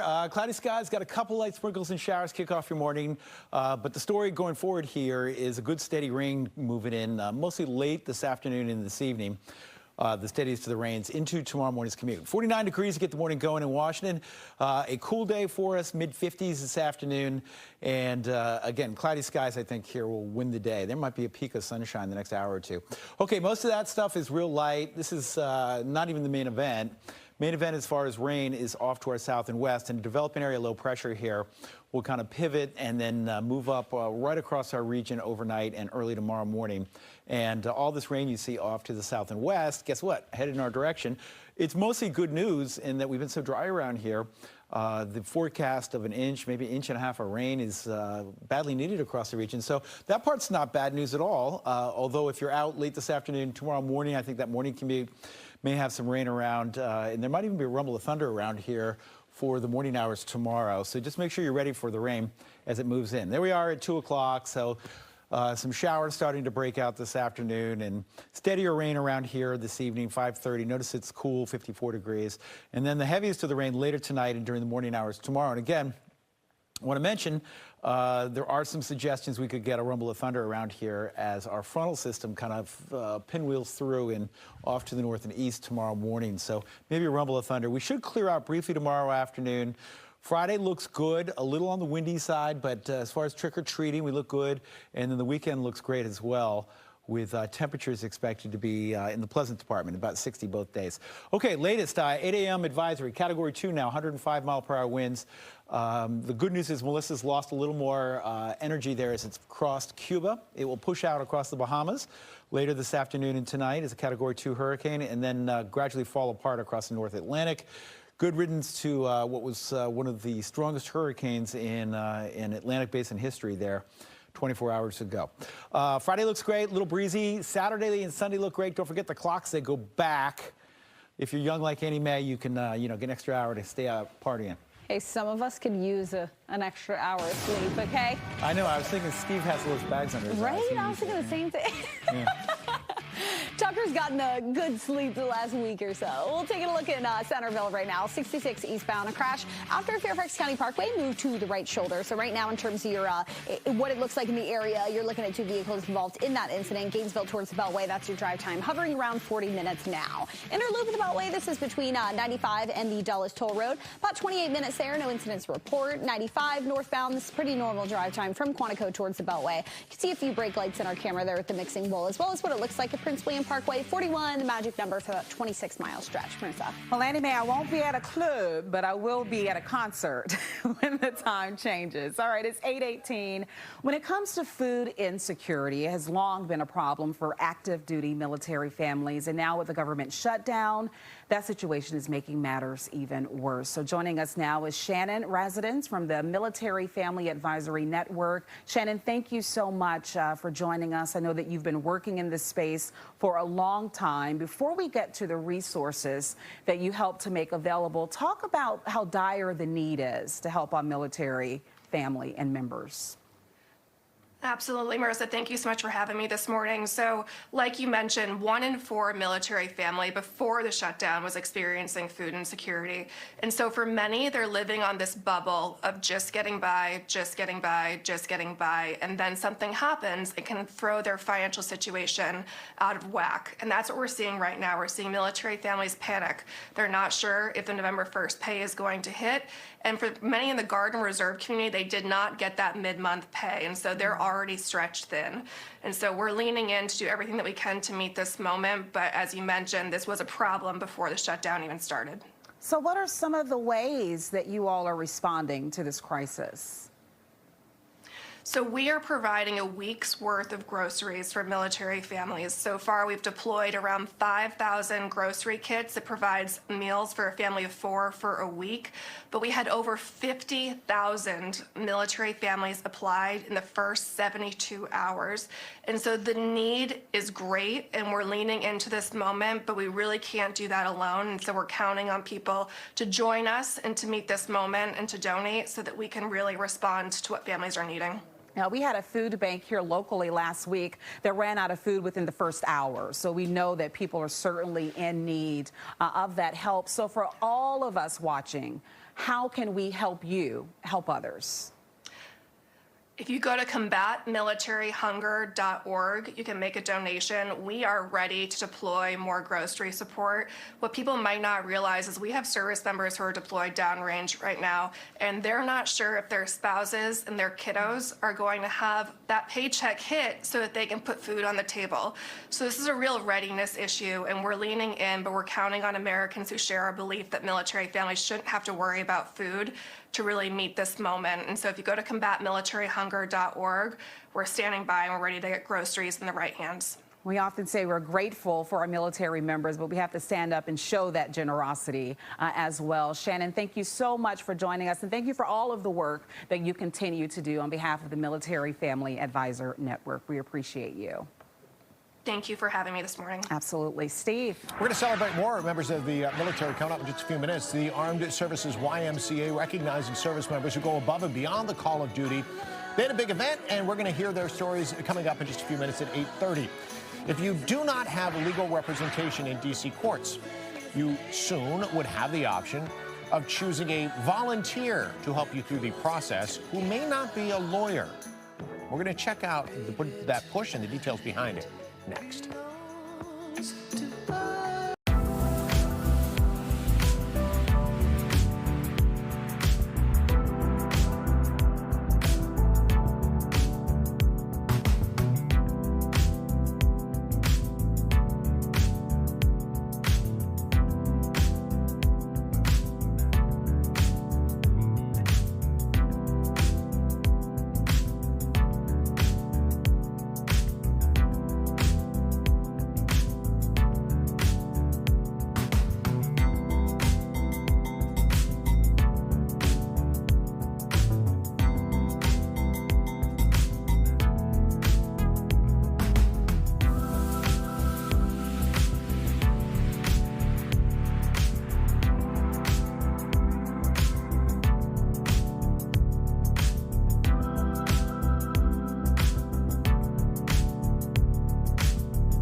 Lawyers for a D.C. man shot at by a federal agent during a traffic stop earlier this year claim D.C. police tried to cover up the shooting. The incident happened about 2 weeks ago on Benning Road Northeast. 33-year-old Philip Brown was pulled over for having heavily tinted windows on his car. During the traffic stop, his vehicle, and this is according to the police, allegedly rolled toward officers, and an agent with Homeland Security Investigations fired at least 3 shots into the car, missing Brown. So lawyers want the federal agent who fired those shots to be charged. They claim there's no mention of any shots being fired in the initial police report. D.C. police say an internal affairs investigation is underway. A new proposal in the district could allow non-lawyer volunteers to help defend D.C. residents in civil cases. That includes divorce, benefits applications, civil protective orders, housing, and eviction issues. Insiders say there are simply not enough attorneys, and too many residents are forced to handle complicated legal issues on their own. So would you, as a client, rather have a pro bono attorney help you fill out a form who's never seen that form before? Or would you rather have someone who has helped someone fill out that form 500 times? So these community justice workers will have the very specific expertise and in some cases be better suited to help folks than an attorney who may not have experience on the very specific legal need that they're trying to help. We spoke with a D.C. judge who told us the feedback has been mostly supportive so far. The Stadium Chef Series returning to Nationals Park. It's a big event for foodies, and this year's proceeds will benefit the James Beard Foundation, which is a big deal. Guests enjoy a 5-course dinner at the ball field. Get to eat in center field. Local chefs will take part in this. Now, this is a fundraiser. Keep that in mind. This is not the buffet, Marissa, that you and I go to. Tickets start at $450. Now, it includes a welcome cocktail, a special gift, complimentary parking. Capital One cardholders also get early access perks, including a clubhouse reception, chef meet and greets. It is a fundraiser, the money going to a good cause, and Erin Como was one of the hosts of this event. Oh, okay. Well, I'm here for this then. Yes, definitely dine for a cause. Yeah. But, I mean, listen, if you have the means and you're able to make the donation to charity, you get to be on the ball field. Yeah, the meet and greet and all of that is certainly worth it. Well, Fairfax Fire and Rescue giving out winter coats to kids in need today. Firefighters and volunteers are going to give out 2,000 coats to kids from local schools, shelters, and nonprofits. Their annual coat distribution is at Fire Station 11 on Hulvey Terrace in Alexandria. All right, still to come this morning, we're going to talk with the Armed Services YMCA about a big event that recognizes and honors those who save lives both on and off the battlefield. That interview's next. Looking forward to that one. Plus, Stephanie Ramirez, she's joining us now live. What she's working on this morning, Steph. Guys, no shortage of frustration outside a Shoppers supermarket because the store is going to be closing soon. Actually, 4 of them in Maryland. We'll have more after the break.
All right, there's a peek across the area as we're taking a look at everything from D.C. out to Prince George's County and beyond.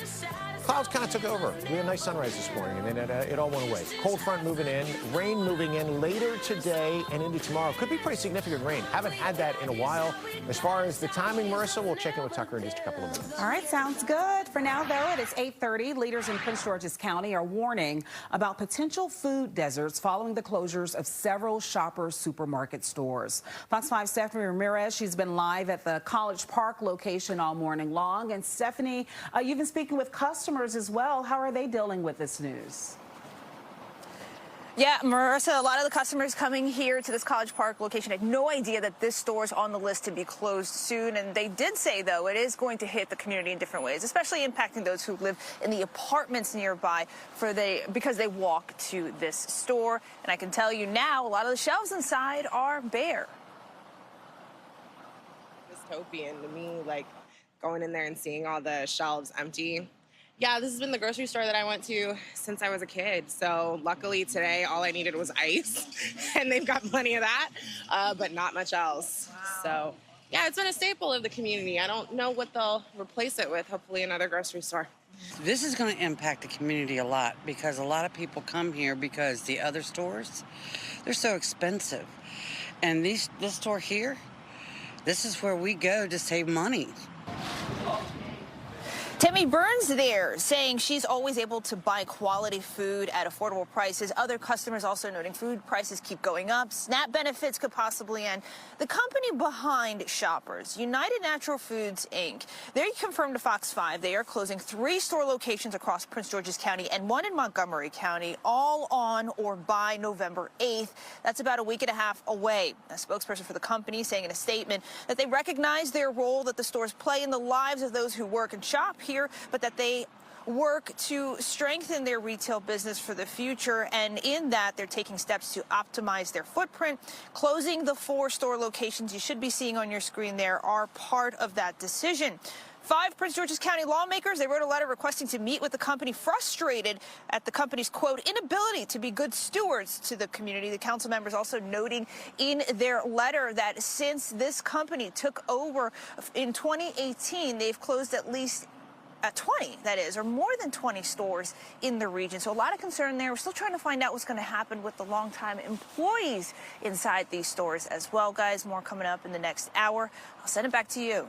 Steph, thank you so very much. Listen, we love honoring our military here in D.C., and each and every year the Armed Services YMCA honors some of our nation's heroes, military medics, corpsmen, and healthcare professionals who go above and beyond the call of duty to save lives both on and off the battlefield. So happy to have us with us this morning to talk more about the Angels of the Battlefield Award Ceremony. Retired Vice Admiral Bill French, President and CEO of the Armed Services YMCA. Admiral, thank you so much for coming in today. You guys had a big event yesterday, and every year it's got to make you so proud to see the work that everybody else is doing, both, as we mentioned, on and off the battlefield. Yeah, Steve, first of all, thank you very much for having me. Yeah, it was great. It was our 19th year of recognizing corpsmen, medics, pararescuemen, and it's amazing to see these young folks so eager and out there making a huge difference in the lives of those folks that they serve with, whether they're on the battlefield or whether they're off duty and they respond. So it's incredible to see these folks and what they do. Tell us some of their stories. I understand in the one woman's case, she was literally saved a life.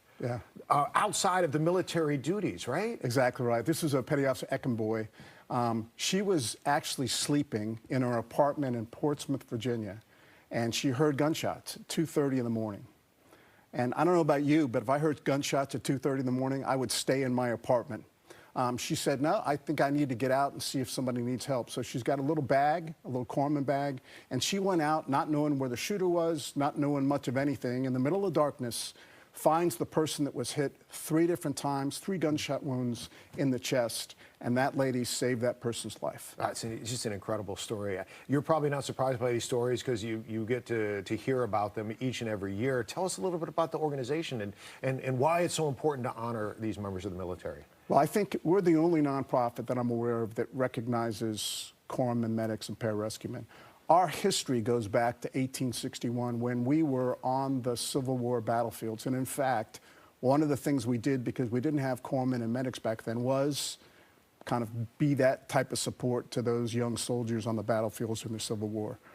Time's gone by. Now we let the professionals, the corpsmen, the medics, do that business. And what we do is really support military members and their families through other options. So we do preschool, before and after school care, child care, which we think is critical today. In order for families to make it, particularly with kids, you got to have both mom and dad working.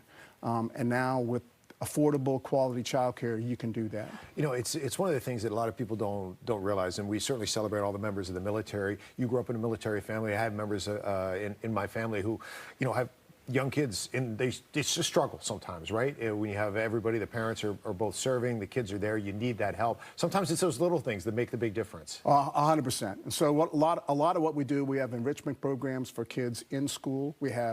Last year, we sent over 17,000 military kids to a week-long camp at some locations. When you think about it, at least when I was growing up as a military kid, we didn't have the wherewithal of the time to send our kids off for a week to camp, and now we provide that opportunity to a lot of young military families who wouldn't otherwise have that chance. I'm curious, when you hear the stories like yesterday, you were able to celebrate at the banquet and talk about some of these stories, about some of these great accomplishments that folks have had. You spent your whole life in the military. You grew up in a military family. You rise up through the ranks, and you see the hard work firsthand that's out there. When you hear the stories today, does it hit different than it did when you were serving yourself? I think it hits pretty profoundly, both back when I was serving and today. I guess as I grow older, I appreciate those things a little bit more. But I tell you, the nice thing about this job is I get to see those young 18, the folks we recognize were probably 18 and 26 years old. They know what they want to do. They're committed to provide service to others other than themselves. And I think they represent what we have right now serving in our military, regardless of service. Just young folks that want to make a difference. Yeah, this is fantastic. I'm glad you're doing what you're doing and helping so many members of the military out there. If folks are watching, they want to help out, or maybe they are friends, family, or serving right now, and they maybe aren't as familiar with the program, what's the best way to reach out? Probably the easiest way to get to us is through our website. So it's asymca.org. That's it. Go there. You can get information on how to volunteer, the programs we run, and if you're interested, we're always willing to take donations. That's how we operate as a nonprofit. Always helps. The information you just saw, the website right there on the screen. We'll put it online as well if you missed it there. Retired Vice Admiral Bill French, thank you so much for joining us today. Steve, thank you very much for having me. Keep up the great work, and congratulations to everyone who got the honor yesterday for all their work above and beyond. Makia? All right, thanks so much, Steve. Here's what's ahead in the next 45 minutes for you. At 8:39, a furloughed federal worker making headlines this morning for the side gig he picked up while waiting for the government to reopen. We're going to share his story in just a bit. Then at 8:55, the ongoing debate about kids' behavior inside of restaurants is getting a lot of online chatter after a recent mom posted something online in Australia, and it went viral. We're going to talk about that in today's social scene. Plus, stay tuned for Good Day. Taking your vitamins looks a little different at a new local wellness lounge that takes everyday healthy habits to a brand new level. We're going to have all that and much more when we come back. Stay with us. Plumbing to electrical, heating to air conditioning. If you can't, we can. Michael and Son.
Unbelievable morning boost for you this morning. If you're a pet owner, you ever lost your pet, you know that moment of panic, right? And then if you have an opportunity to be reunited, it's a wonderful thing. But what if that happened 15 years later? There's a story out of Fairfax County. That kitty right there was away from its family for 15 years. Flora is the name of the kitty. Flora escaped as the family was trying to move apartments 15 years ago. And last week, Flora turned up at the Fairfax County Animal Shelter. Now, here's the good news. Flora had a microchip. And when they scanned her, they realized that she was the same kitty who escaped 15 years ago. So the shelter was able to simply call the family, and they were reunited over the weekend. Flora's got some explaining to do and stories to tell. A decade and a half on the run. A furloughed lawyer going viral for living out his dream of opening a hot dog cart. Isaac Stein is a lawyer for the IRS. He has made the best of the government shutdown, still dressed in a suit, but now selling hot dogs on the street.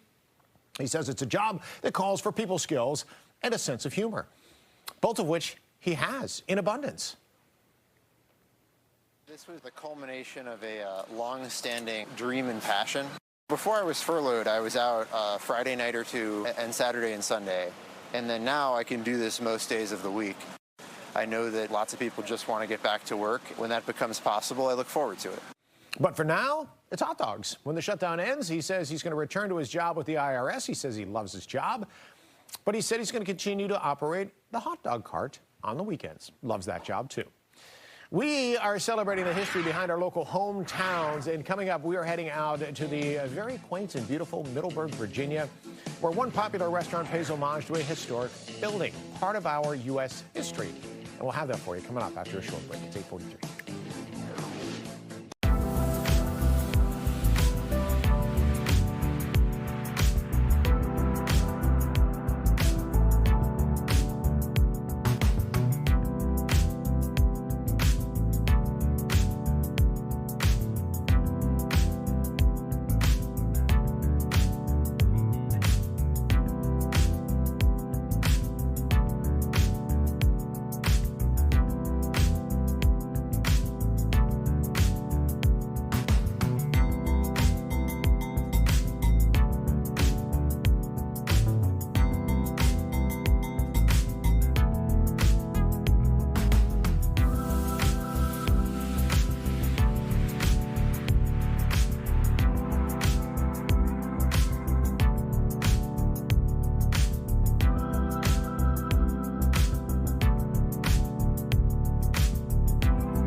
8:45, got a great show coming up in just 15 minutes. We'll kick off Good Day DC on a Wednesday. Got a great lineup for you as well. A new local wellness lounge is offering a new approach to self-care. What is a wellness lounge? Well, we're going to learn all about the vitamin suite, using things like IV vitamin therapy to recharge your body, recharge your mind. You'll learn all about it today. Also putting a healthy twist on Halloween, some good-for-you treats that both kids and parents will love. A little spooky looking too. And then online lunch hour today, Chef Ivy Rose Cooper serving up cozy foods to warm your mood. Things like grilled cheese waffles with roasted tomato soup, oven roasted honey jerk chicken, and much more. That sounds perfect for like a chilly cold front coming through. Maybe a little rain out there. You can warm up with some nice warm tomato soup and grilled cheese. Talk. Steve, I don't know where you're getting all that weather knowledge from. Must have been paying close attention. All right, good morning. Let's do it. And yeah, cloud cover out there, National Harbor. That's because we got a storm on the way, and it will bring us showers for the afternoon hours, and then a good steady rain, just plain old rain later tonight, early tomorrow morning. That morning commute tomorrow will have rain around. It might even have a rumble of thunder as the frontal system comes in, and then we will be breezy and cool, but pleasantly so. A lot of sunshine expected for Halloween. Trick-or-treat weather, upper 50s, and you know, as the sun's going down here, it should be great. 49 degrees, cloudy skies, couple of light rain showers across the area to start your morning. 45 in Gaithersburg, 48 Manassas, Dulles 48 degrees, 47 in Culpeper, mid-50s for daytime highs. Most of this stuff is not amounting to much, but maybe just enough to need the umbrella if you're off to the bus stop, that kind of thing here early. And then as far as steady rain, it's on the way here. So I think as we're coming home from work and school late afternoon, steadier showers will arrive, and then plain old rain tonight. And maybe an inch and a half of rain by this time tomorrow morning. You can see off to the south and west. See the darker yellows and greens here? That's much steadier rain, and that will kind of pivot up into our region with area low pressure later tonight. Let's take a look at how much rain we're expecting, and you can see here on Futurecast some showers arriving by 2:30. Again, nothing terribly heavy this afternoon, but we will have some showers around early this evening, and then the steadier rain gets in here later tonight, early tomorrow morning. I do want to mention tomorrow morning the potential is there as the actual front comes in. Could be a rumble of thunder or a pretty good downpour tomorrow morning, so we're still going to have that rain around for the morning commute tomorrow, and then we should have a gradual clearing process that takes place tomorrow afternoon, tomorrow evening, and that will lead to a brighter Friday and a brighter weekend. In fact, both Saturday and Sunday look fantastic. Just got to remember to turn those clocks back for the weekend.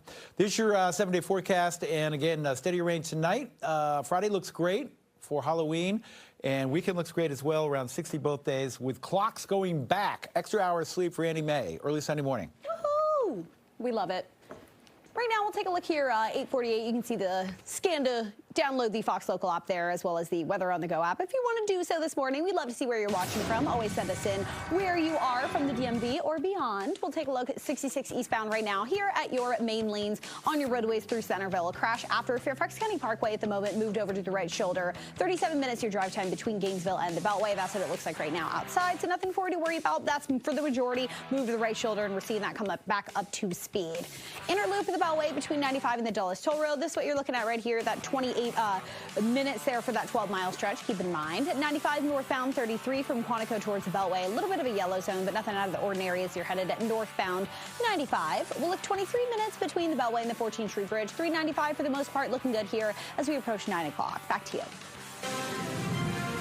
Excited to bring you another In Your Hometown segment as we celebrate America's 250th. And this morning we're heading back to Loudoun County. Taylor joins us now from Middleburg. It's always a great spot in Middleburg, but it's even better when you find a great place to just have a good meal, Taylor. Exactly, and to put it in perspective, we're right across from the Red Fox Inn. We're currently at King Street Oyster Bar, which has a lot of incredible food right here. So I want to bring in Rick this morning, who's joining us to tell us, a little bit about King Street Oyster Bar, and let's first and foremost talk about this incredible building we're in. Yeah, we're fortunate. An old bank? Old bank building, built in 1924. Okay. Unbelievable space. We got super lucky to pick it up, and the main anchor, in my opinion, of Middleburg. Yeah. Use a one traffic light. When you see the building, you know you're here. You know you're here. Let's talk about how did you guys come here? So we've been in business about 10 years, Okay. and I raised my kids in Loudoun County. Okay. And I was tired of going to D.C. to get good oysters. So I decided to open an oyster bar in Leesburg. That was the first one, then Middleburg, and then D.C. and Potomac, and then back into D.C. Wow, so you guys have really grown. We've grown, yeah, 5 restaurants in 10 years. How do you keep it all together? It's difficult with 300 employees. There's a lot of moving parts and a lot of different personalities, but we're managing and getting through it. Okay.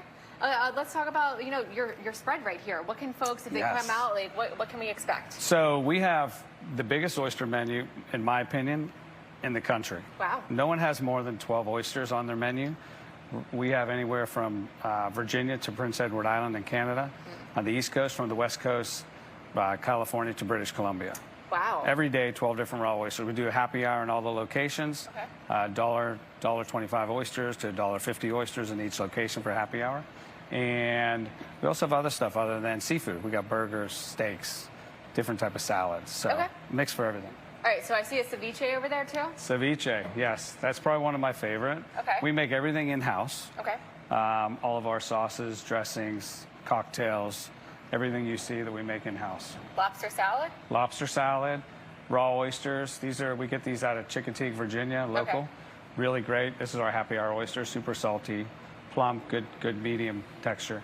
And then also our pumpkin cheesecake here. Oh, pumpkin cheesecake. Yeah. Oh, we have that for the sounds holiday amazing. right now, and we're looking forward to Christmas season coming up with the Middleburg Christmas parade. It's huge, and Yes. the parade day is actually one of your biggest It is. days here, right?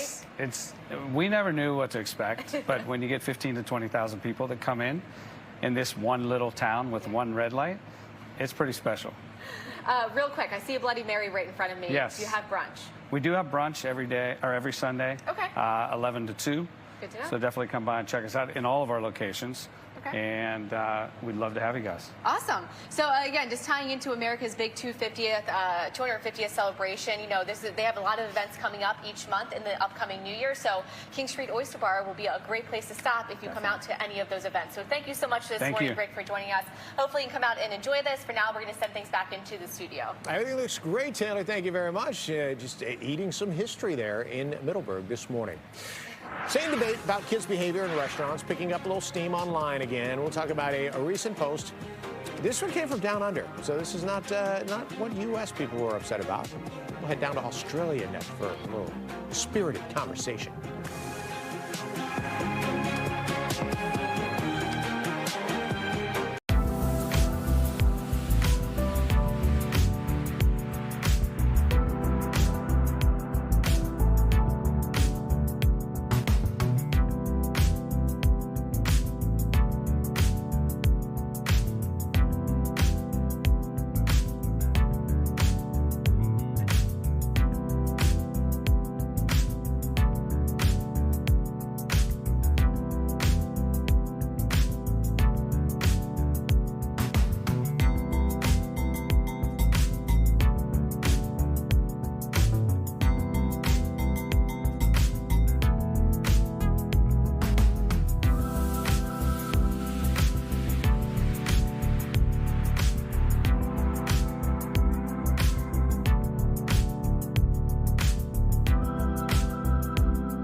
So I feel like we have had the, the kids in restaurant conversation like ad nauseum, right? So it's resurfacing online. This is down in Australia where a mother is criticizing a restaurant over its policy. Same old, right? The restaurant posted a sign saying, quote, "We appreciate well-behaved children and require them to remain seated at all times." Well, the mom argued that expecting kids to always stay seated is unrealistic. However, others disagreed, saying if children cannot behave in public, the parents should not be taking them out. I'm always on the side of if your kids can't behave in public, then then don't bring them out. But what do you think? What kind of restaurant is it? Is there a play slide? Is there Is McDonald's? Is it Chick-fil-A? They did not have a handwritten sign. They had no sign, so I'm assuming it's a fairly nice place. Yeah, probably is a nice place. If that is the case, and you know your kids are off the chain, and you know your kids, then you maybe need to set up some plans for a babysitter, because you don't want to disrupt other people's dining experience while they're out. And if they're really young, I mean, kids will be kids, and you know, that's okay. But if you know that do a little temperature check, and maybe your kid is not ready to go to a nice dining experience, then you just got to plan around it. The kids don't know the difference between fine dining and McDonald's, right? If they don't see the play area, then everything's a play area. Yeah, but the adult knows the difference between it reprimanding their child and not doing so. And the adult has the choice to not go to that restaurant, right? The adult chooses. That's true, too. The child is not choosing which restaurant. And if they're not, you need to remove them from the situation. And don't be like, oh, anyway, you don't have kids, because I was a babysitter for like 7 years of my life. So I have very good experience with children. I love kids. I think my patience is pretty good, too. I'm like a kid magnet, so I love the kids. But when it comes to just being considerate of other people's experiences, especially if it's a restaurant where you're paying a pretty penny to even be there, you want peace, you know? So I get that. And them to listen to you. Again, same story, different continent, this time in Australia. Different continent. Lululemon and the NFL, they finalized their partnership with apparel covering all 32 teams. First time that Lululemon has done this with the NFL. So yesterday it all dropped, right? They put out the merchandise. Here's a look at what you can get for Commanders gear. But it's the prices raising some eyebrows. For example, your little crossbody bag that you can pick up for like 25 bucks at Lululemon, if you want the Commanders logo on it, it's now $48. And the hoodie with the Commanders logo on it and name is $168 for the sweatshirt. First time Lululemon offered officially licensed products for the NFL. They have a similar deal with the NHL. It's just a question as to, is it priced out of range, or is this something that you're just going to be like, there's other options? This doesn't surprise me at all. I mean, y'all have never shopped at Lululemon if you don't know the prices, because it's not like, I love Lululemon. I shop at Lululemon all the time. I am well aware of the prices. When I go in there, it's $98 for a pair of leggings, or $110 depending on the, and it's, what, $120 with a logo on it? That doesn't surprise me at all. I was recently in a sports team pro shop, okay, and their hoodie that they were selling in their pro shop was like $90. I was like, that's expensive. It was a really nice hoodie, but I was like, it's expensive. Okay? But it basically looked the same as what they're selling here for $170. But it's Lululemon versus, like, Lululemon is its own brand. Pause, my friend. I understand that. For the leggings, it might make a difference. But for a sweatshirt, does the Lululemon brand make it worth paying twice as much for? It's not twice as much. It's Lululemon prices plus $20 with the logo on it. Looks just like the one you would see at the Commander's Pro Shop. So would you pay twice as much? People that are saying this have never shopped at Lululemon. I'm sorry. Like, people who are saying this have never shopped at Lululemon. Why is my Lululemon sweatshirt so much better then? Because, well, I'm not even saying the sweatshirts. I get it with the sweatshirts. That was my but when question. it comes with, like, the leggings, when it comes with other stuff, it's straight up better quality. We can agree on that. Straight up. Because I have the Amazon version of it, I have the dupe version, and I have the Lululemon version. I'm an expert on Lululemon, and it's better quality. Would you pay $170 for a sweatshirt for Christmas? No, sir. I would find a flight that I could get round trip for that price. I mean, you know me. Enjoy your Gildan. Enjoy your Gildan If it's comfy, I'm sorry. I like a nice comfy sweatshirt. Once you put it in the washing machine, enjoy that. Do not touch the remote. Much more conversation from Annie Mae and others. We'll get a chance to talk on Good Day at 9 o'clock. Let's roll the open. Let's do it. It's Wednesday.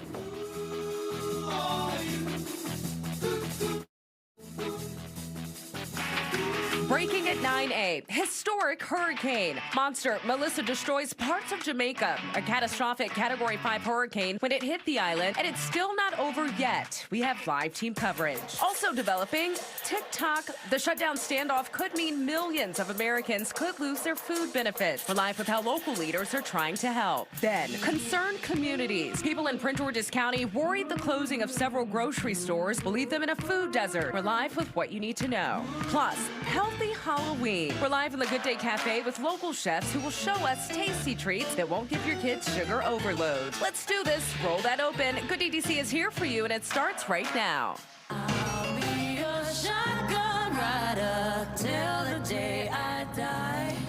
Thank you so much for joining us here and choosing us here on Good Day DC. We're going to start off here live in our Fox 5 newsroom where we are continuing to track Hurricane Melissa. Yeah, historic hurricane, no doubt about it. Right now, making its way across Cuba as a Category 3 storm. It made landfall about 3 o'clock this morning in Cuba. Hundreds of thousands of people have been evacuated to shelters. According to the National Hurricane Center in Miami, Melissa had top sustained winds of 115 miles an hour when it hit Cuba. It was stronger than that, remember, when it hit Jamaica. Moving northeast at 12 miles per hour. Yeah, and speaking of that impact, Melissa pummeled Jamaica as one of the strongest Atlantic hurricanes ever on record. It made landfall as a Category 5 storm with top sustained winds at 185 miles per hour. You see it there, heavy rain, strong winds, triggering major flooding, damage, and power outages. We got some footage from a guest staying at the Hotel Catalonia in Montego Bay showing catastrophic winds, rain, and flooding there. Posting yesterday, the roof was torn off the hotel. And there were quote-unquote live wires everywhere. And then there was this video that we managed to get from a TikTok user here documenting when she returned from the basement of another resort in Montego Bay to survey the damage to the ceilings. You see water leaking in several places, but the people at that hotel do say the structure of the building is still intact, but similar stories are reported across the island. For people in Jamaica, still very dangerous conditions across the island, a hurricane warning in effect. Our infrastructure has been severely compromised. St. Elizabeth is the breadbasket of the country, and that has taken a beating. It's a long road to recovery ahead. After making its way into Cuba, Melissa is expected to cross into the Bahamas before weakening. Yeah, we talked to a woman who lives in Kingston just a short time ago who said 70% of the island right now has no internet or electricity by her estimations. So if you do have loved ones there and you have not heard from them, it might just be the case that there's no power right now and they're not able to connect online. And one other note, right this morning where the storm hit Cuba, that's right where Guantanamo Bay is. So a lot of evacuations had to happen around that area. Obviously, a lot of U.S. interest in that part of Cuba. Yeah, and in Jamaica, we're hearing some 20,000 tourists are also stranded, so a lot is happening. No doubt about it. All right, let's check in with Tucker right now about this storm, which when it rolled in and first got to Jamaica, I believe that you guys in the weather world were saying this was the strongest storm of the year. Oh, certainly of the year. In fact, pressure-wise, it was a top 5 as pressure briefly fell below 900 millibars, which is extraordinary. So, Steve, just an update for you. Now, Category 2 hurricane, 105-mile-per-hour winds. Earlier this morning, making its way across southeast Cuba, and the center of circulation just emerging right there. And so the worst will be over for Cuba here over the next couple hours. But off it goes into the Bahamas and then races north into the North Atlantic over the next couple of days, perhaps a close passing with Bermuda before it dissipates here across the North Atlantic. But Melissa will go down, no doubt about it, as the strongest storm of the year, one of the strongest storms we've seen in the past 100 years, to be honest with you, as I'm afraid we're going to be looking at Jamaica and some pretty significant damage there later today as the sun gets up. Okay, locally, we are cool. About 50 degrees out there. Got some sprinkles and very light showers. Light sprinkles and showers will become a steadier rain late this afternoon and tonight. And this has nothing to do with Melissa, but we've got a nice area of low pressure here off to our south and west, which will roll in here. And maybe an inch and a half of rain later tonight and early tomorrow morning. I'll have more on that forecast. And, of course, we got Halloween around the corner. Trick-or-treaters, what can you expect? I'll have all the details on that forecast and the weekend forecast coming right up. Back to you. What's your favorite type of candy, Tuck? I have like 2 teeth left, Makia, so I don't eat candy anymore. Okay, well, just give me some then. Gummy bears and Reese's Pieces, just saying. All right, guys, let's turn to the district now, where a federal agent shot at a D.C. man during a traffic stop. This happened earlier this month, and now that man's attorney says MPD tried to cover it up. That incident happened about 2 weeks ago on Benning Road in Northeast. 33-year-old Philip Brown was pulled over for having heavily tinted car windows. During the traffic stop, Brown's car allegedly rolled toward officers, and an agent with Homeland Security Investigations fired at least 3 shots at the vehicle, missing Brown. Now, his attorneys want the federal agent who fired the shots to be charged. It claimed that there is no mention of shots being fired in the initial police report. Washington, unfortunately, has a lot of crime. It has more crime than even you know. We are energizing my office to be accountable, to file charges, to do the best they can, and to prove cases. That's who I am. That's what I'm about. I'm not here for any reason other than to get the job done. That's U.S. Attorney for D.C. Janine Pirro with a no-nonsense approach to crime in the district. She, along with ANC Commissioner Kathy Henderson, spoke with Northeast D.C. residents to talk about tackling crime last night during a meeting that Pirro has previously met with Anacostia residents on the same manner. Government shutdown now stretching into day 29, almost a month in now. A federal judge blocked mass firings by the Trump administration amid the ongoing shutdown. Meantime, Vice President J.D. Vance said he believes military members will be paid by the end of the week, but did not get into any specifics about where that money would come from.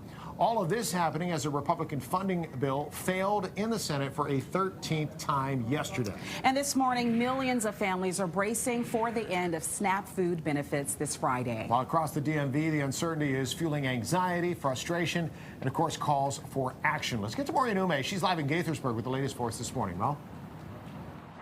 Well, good morning. Grocery stores like the one behind me bound to be more quieter in the days to come with these SNAP benefits ending. Meanwhile, food banks like Manna, which is just about a mile from here, bracing for a lot of activity with lots of folks needing assistance because of these SNAP benefits ending at the end of this week. The federal shutdown has now stretched, as you said, into the 5th week. And come Friday, SNAP benefits run out because the Department of Agriculture says it will not use roughly $5 billion in emergency funds to keep the Supplemental Nutrition Assistance Program running through November. That means no new deposits for 42 million Americans, including 16 million kids and 8 million seniors. In this region alone, roughly 125,000 people in Maryland, 140,000 in Virginia, and 14,000 in D.C. rely on SNAP. Here in Montgomery County, about 68,000 residents depend on that help. And now county officials have announced a nearly $8 million emergency aid package. It is money that's been pulled from reserve funds to keep local nonprofits and pantries stocked through the shutdown as it continues. It is much needed help, but residents we spoke to this morning say they're worried about what's to come. It's awful. It's very upsetting. It's distressing and disturbing. And I think what people also don't realize is that it's not just the people that are, not going to have their SNAP benefits. It's then the stores that sell the food, and then the workers at the stores will get laid off if they don't have the business. And then those people, it's just this ripple effect. It sucks. It's really unfortunate, So hopefully, Congress resolves it. They work together. Yeah, that's all we can hope for, though. Meanwhile, in D.C., the Attorney General has joined 22 states in suing the federal government, saying it is unlawful to freeze benefits when contingency funds are available. And in Virginia, Governor Glenn Youngkin has declared a state of emergency and launched a temporary replacement program it's called the Virginia Emergency Nutrition Assistance Effort. So a lot happening to try to sort of blunt the impact of these SNAP benefits running out on Capitol Hill. Some senators are also meeting to call for that $5 billion in aid to be released. Things are getting tight. Folks are getting really worried. We'll, of course, continue to monitor it. If you do need help, fox5dc.com has a list of places you can go for that assistance. That's the latest from here. I'll send it back to you guys in the studio. And Maureen, we're going to try to help people out as best as we can with a reminder that you can find all that information in the Help for Federal Workers and those shutdown negotiations in one place on Fox Local. If you don't have it, scan the QR code you see right there on the bottom left of the screen, and you can download Fox Local. We'll put all the information right there on the front page. Also, on our website, fox5dc.com. Makia? All right. Thanks so much, Steve. This morning, there are concerns that a food desert could be created. A company behind 4 Shoppers supermarket locations in Maryland announcing they will be closing soon. There are 3 in Prince George's County alone. Fox 5's Stephanie Ramirez is outside one of them in College Park. And Stephanie, I can only imagine a lot of the shelves have been empty because of this. But fill us in on why this is happening and what's going on. Sure, and I can tell you, there's still customers going in and shocked by what they're finding. In fact, when I spoke with one about it, her first response was, again? And that's because she said she was impacted by the Bladensburg Road Shoppers closing, and now this location behind me in College Park, and customers are saying this is going to hit the community and in different ways. I just think it's unfortunate, especially with everything happening.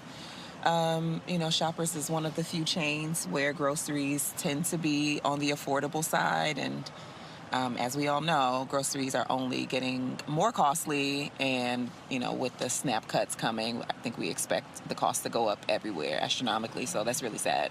And this is in walking distance from the apartment complex. People that don't have cars or, or unlimited funds because of the increase of the apartments, the rent in the apartments. And this place here is like an ideal place to shop and get good deals. Guys, the company behind Shoppers, United Natural Foods Incorporated, is closing 3 store locations across Prince George's County, 1 in Montgomery County, all on or by November 8th. That's about a week and a half away. A spokesperson for the company telling Fox 5 in an email they recognize their role the stores play in the lives of those who work and shop here, but that as they work to strengthen their retail business for the future, they're taking steps to optimize their footprint, closing the 4 stores in Maryland and the locations you should be seeing on your screen there as part of that decision. We know a few council members did write a note to the company upset with what's going on, saying that since the company took over Super Value in 2018, that more than 20 Shoppers locations have closed in the region. And we're still also trying to find out, guys, what's going to happen to the many employees inside, some who have been working at the stores for decades. I'll send it back to you. You can certainly understand their concerns. Thanks for the story. Let's get to our Good Day storyboard now to see what's ahead. A Halloween treat for somebody out there after another Mega Millions drawing yielded no winners. You could be raking in some serious cash. We'll have more on that ahead. If I won, my trick would be I would disappear. Casper. Obesity rates making a record drop in the United States. What health experts cite as the reason behind the decline on the other side of the break. And we are heading back to Loudoun County for part 2 of the American 250th celebration in your hometown. Taylor has how the nation's birthday is being recognized there. And then a very special food hall is celebrating 5 years in the district. They're going to join us live. In fact, they're already setting up in the Good Day Cafe. Stick around for that.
It is 9:15. The Mega Millions jackpot continues to grow after not one single ticket matched all 6 numbers in last night's drawing. The jackpot has now surged to $754 million, with the next drawing set for this Friday, Halloween. Well, lottery officials say more than 400,000 tickets did win some kind of prize, but not the big one.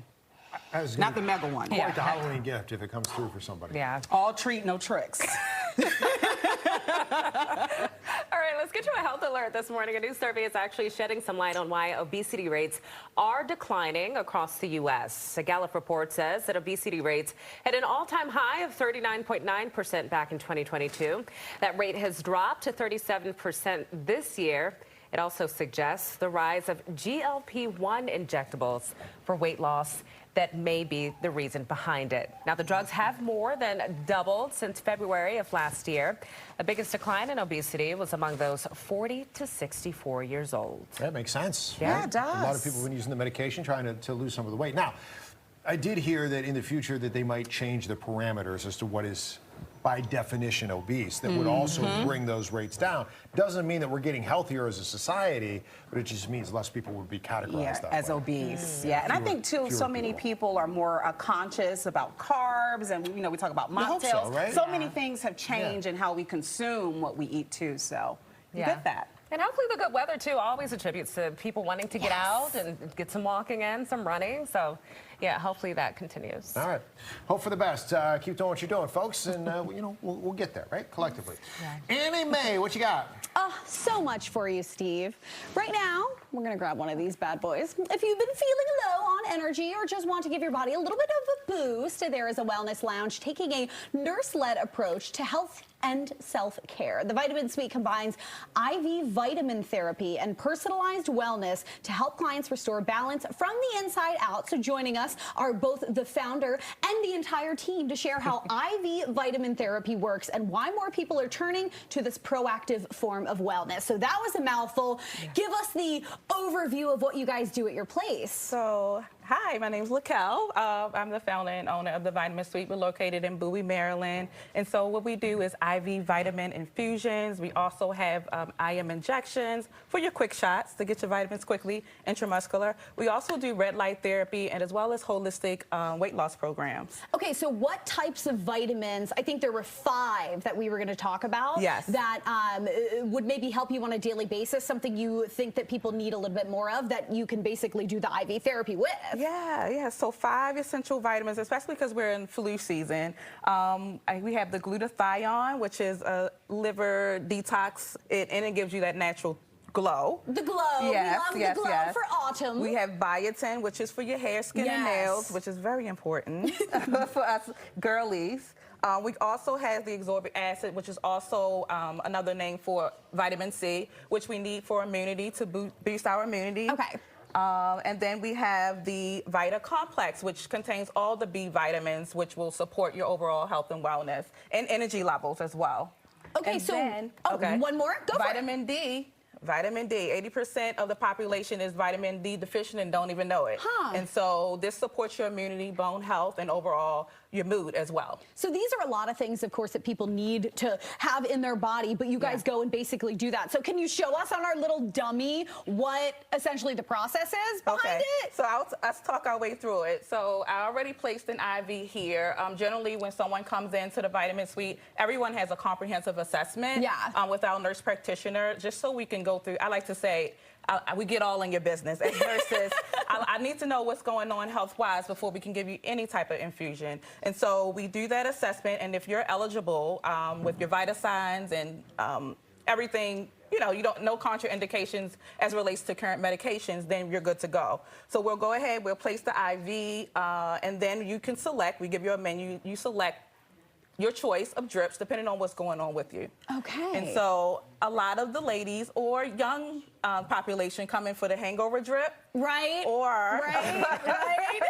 or the ladies come in for the beauty drip, right? Okay. And so we go ahead and place it in. I'll get the infusion made up. I say when you come in, this is like a 5-star Michelin restaurant, so everything is cooked to order. Different courses. Yes. We cook to order and we make up a cocktail. Okay. And so everything would be drawn up. I already drew up, this is just your Myers cocktail here, which is the standard drip. I compare this to your daily multivitamin. And so I would just go ahead and infuse it. Of course, we use sterile technique here in the suite. We have a hood where we do all mixing in our lab. And that goes right into the... And then is that just water? right in. This is already normal in there? saline. Yes. Okay, saline. Which has your electrolytes in it to keep you hydrated. And so now we're adding the multivitamin in the bag. To give you that extra boost. So, quick question: how long are you sitting here letting this drip? Like an hour or so? So typically the drip takes 45 minutes to an hour. Okay. Yep. Oh my gosh! Thank you so much for joining us. Where are you guys located? If people want to come and get all of your vitamins from you guys. So we're in the Bowie Town Center, located at 15607 Emerald Way. We're having actually our grand opening tomorrow. We partner with the city of Bowie, and we're having our official grand opening tomorrow starting at 2. So come through, come get your drips. Come through, come get your drips. Thank you guys so much for joining us. Thank you for having us. Marissa, this is so interesting. I know. We got to go and do the beauty drip. Right? We must. Thank you so much, ladies, and congratulations on the grand opening.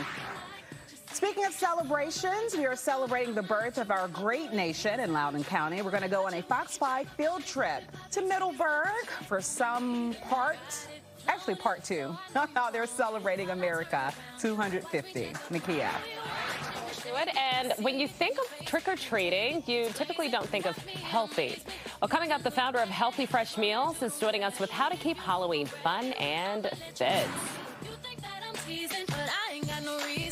That I can please you, but first I gotta read you.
It is 9:24, and we are gearing up to celebrate America's 250th birthday next year by checking out some local spots commemorating that milestone. For this week's In Your Hometown, we have Taylor Grinda, who is back in Loudoun County in Middleburg, Virginia. Taylor.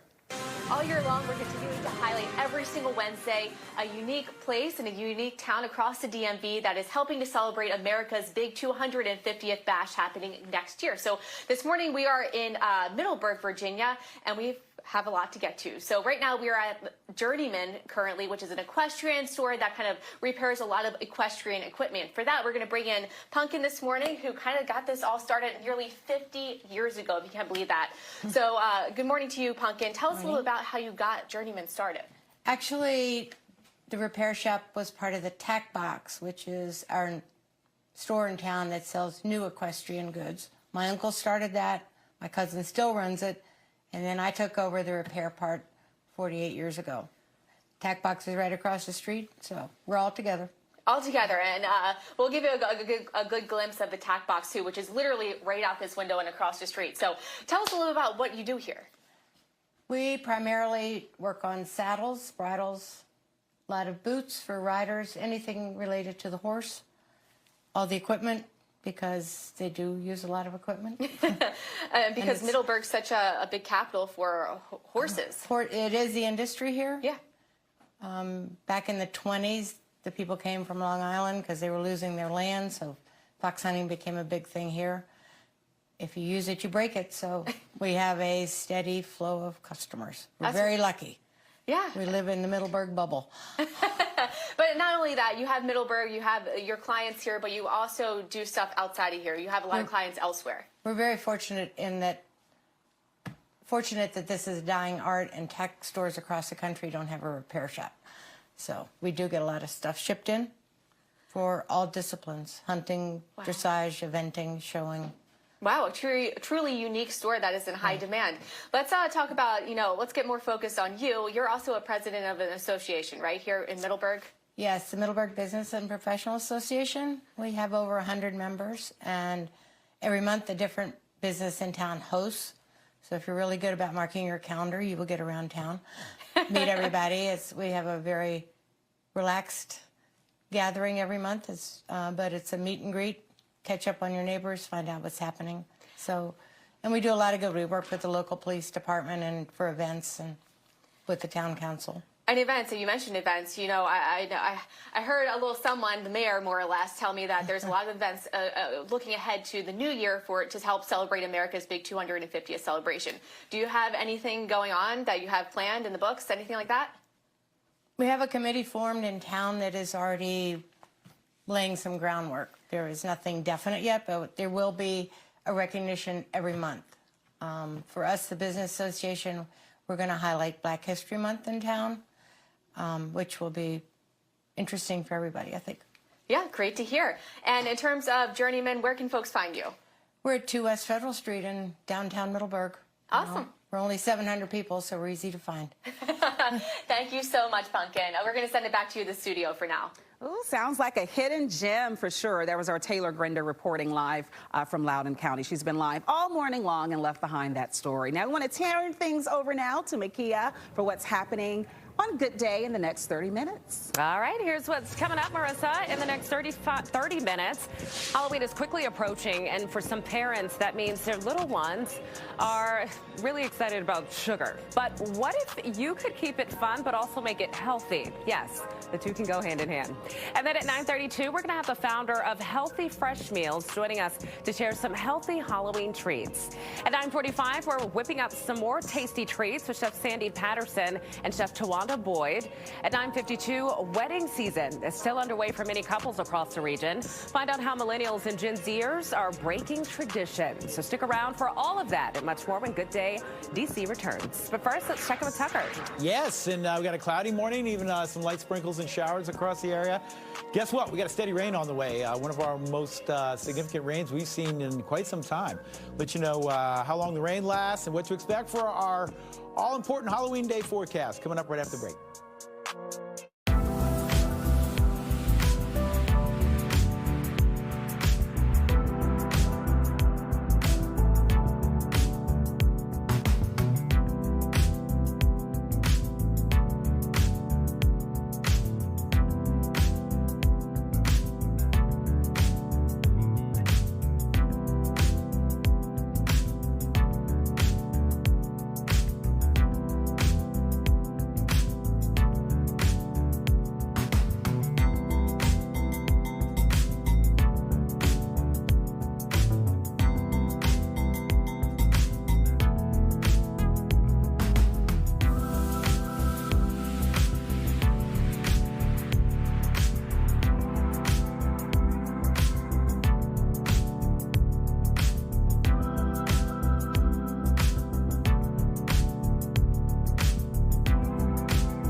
All right, welcome back. And we got cloudy skies out there. In a couple cases, we've got some light sprinkles and showers across the region. We also got some cool numbers. Look at that, upper 40s, low 50s at 9 a.m. And as far as going forward later this afternoon, kind of mid to upper 50s for daytime highs will do it. And the rain, which is very light and kind of sporadic at this hour, will become a steadier rain, especially as we're coming home from work and school late this afternoon. So the worst in some cases yet to come here. I mean, honestly, we need the rain, so that part's great. But, you know, wet roadways and, you know, wet conditions expected around here later today and tonight. Okay, there's satellite and radar. A lot going on there, kind of cross currents. Got some moisture coming off the ocean. And we have our developing storm system off to our south and west. And that moisture you see down here in Charlottesville will continue to kind of streak north and bring us some scattered showers. By noon and by early afternoon, some scattered showers will persist, and then a steady rain arrives by this evening as this whole mess off to your south and west. See the L there? Area low pressure here getting organized, and the darker greens, the darker yellows you see, that all kind of slides up into our region later tonight. Really spreads a good soaking rain across the region here. We might get an inch, inch and a half of rain. 3:30, yes, scattered showers out there. Cool, mid-50s with the cloud cover. More showers tonight at 7, and then the real steady stuff gets in here tonight. That's 1 o'clock in the morning. Up early tomorrow morning, this time tomorrow morning, still some rain around. It may even be a steady rain for a time tomorrow morning with potentially some thunderstorm activity.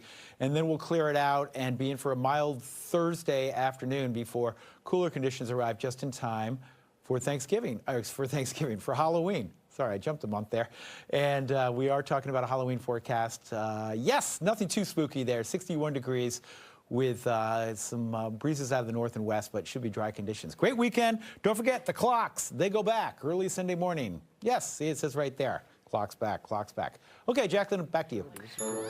All right, Tucker. Well, as you mentioned, Halloween just a few days away, right around the corner. And while kids really obviously can't wait for all the candy, parents, you know the sugar rush can be real. But what if you could keep the fun and make it healthy as part of all of it? Joining us today is Shayna Greenbaum, mom of 2, founder of Healthy Fresh Meals, and Andrew Martinez to share some healthy Halloween treats that kids and parents will both love. Guys, so glad to have you here with us this morning. So talk to us a little bit. We don't have to have the sugar crash that you typically have with Halloween, right? Right. So I think the theme here is items that you already have in your house and taking them and making them a little bit more fun for kids. So fruit and yogurt. Over here we have some savory treats with crackers and peanut butter and cheese, and just making it really fun and making it more about decorating and the experience instead of just the candy. I love that. And you have some kind of really good tips as far as it comes to before the trick-or-treating as well. I don't think we have any of the protein options out right now, but you mentioned that that's a really good thing to get in before you go trick-or-treating. Yes.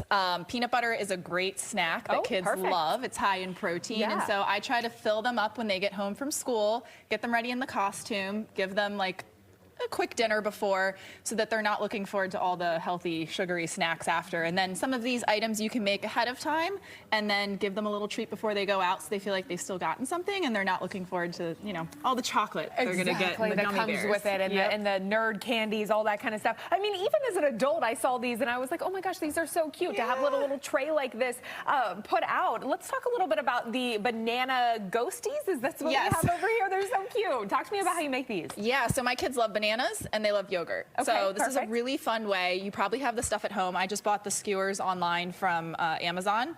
Really simple. You just take them and you can pre-freeze them, dip it inside the yogurt. And you're using an Icelandic yogurt, you said, because that's a thicker consistency. It kind of holds a little bit better. Almost kind of looks like a marshmallow fluff. It does. But it's got protein too, right? It does. It's high protein, and then you've got the fiber from the banana, so it's going to keep them full.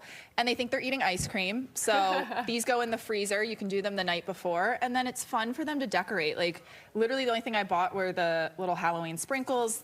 You know, they could decorate like I've got over there. You can drizzle some peanut butter, some chocolate, little fun eyes. It's super cute, and then the kids like to pick the sprinkles off. Of course, you know, or if you want to be really healthy, you can do raisins, or you could just leave it as is. So these are super cute and fun, and they think they're getting ice cream. Awesome, and we only got about 30 seconds left, so I know you wanted to touch on these little parfaits as well. That is another option for another healthy protein way, and something really fun as well for the kids. Do you want to tell us how to do these? Yeah, so this is something fun for, especially if you have little ones and they're working on their pouring skills, their scooping skills. So learning you can build a little parfait there. And they can decorate, which is the fun part too. So we've just put some Halloween characters on the front. But if you've got really little kids, Andrew and I have 3-year-olds. They love putting stickers and coloring, so they can kind of get excited. Stickers on everything. Oh, of course. That's the only way to go. So you're kind of just layering all of that, and this is like a compote? Is that what this is? It is. It's a mango compote. I mean, we're keeping in theme with Halloween, so it's orange, but you can kind of do any kind of fruit or, you know, toppings that you like. We have some crumb toppings. My kids will eat yogurt and fruit all day the time. long, Yeah. yes. So, you know, they think they're getting a treat, but, you know, we're tricking them and just making it super cute while and Andrew puts the fun. finishing touches on that, I did want our camera to take a quick look at some of the other savory options as well. You've got these little cheese, little balls over here, and then you've got the little broomsticks. I mean, the little cutouts, just little small details that are so easy, like you mentioned, that you can really add to elevate that Halloween festivities and all of that. So this is so fun. I love it. And where can people find any other ideas that you might have up your sleeve? Healthyfreshmeals.com, or we're on Instagram and Facebook. Awesome. No tricks, just treats. Yes. Healthy treats over here. Thank you guys. Thank Shayna. you. Happy Halloween. All right, Mickey, I'll send it to you. All right, thanks so much, Jacqueline. On the other side of the break, we're going to be getting our fill of pop culture with TNZ. Machine Gun Kelly is opening up about his breakup with Megan Fox and more. So stick around for that. Marissa. That's news to me. I didn't know they weren't together anymore. I know I'm 2000 and late. Anyway, joining us here in our Good Day Cafe, Mixed Food Hall. Yeah, we got a very important milestone in the Brentwood neighborhood of D.C. They're going to give us a taste of why they're going to be here for hopefully many, many more years to come. So we're going to talk to Twana and Sandy coming up in just a few minutes and all that good stuff and delicious foods and drinks. And cheers, everybody. We'll see you after this.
All right, welcome back into Good Day DC. This morning, Travis Kelce celebrating a record on the football field.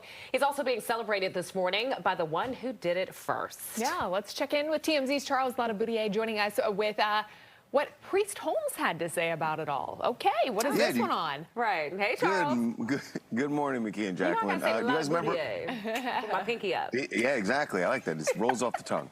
You guys remember Priest Holmes? He was NFL superstar himself for the Kansas City Chiefs. And last weekend when Travis Kelce scored a touchdown, he ended up tying Priest Holmes' Chiefs record for touchdowns, 83 touchdowns over his career.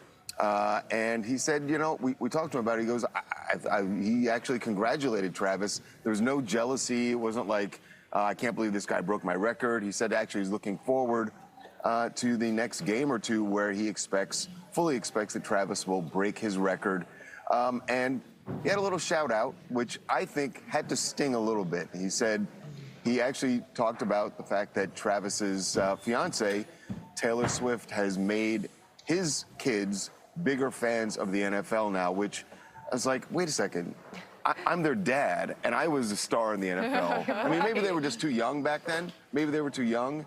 But now he said that his kids are totally into the NFL now because of Taylor Swift and her connection to Travis Kelce. And so they're tuning in. So I'm sure they'll be watching when Travis inevitably breaks the record that he's now tied with Priest Holmes for. Wow, that's pretty incredible. Congrats to him, and I'm with you. I'd be like, excuse me? Ouch.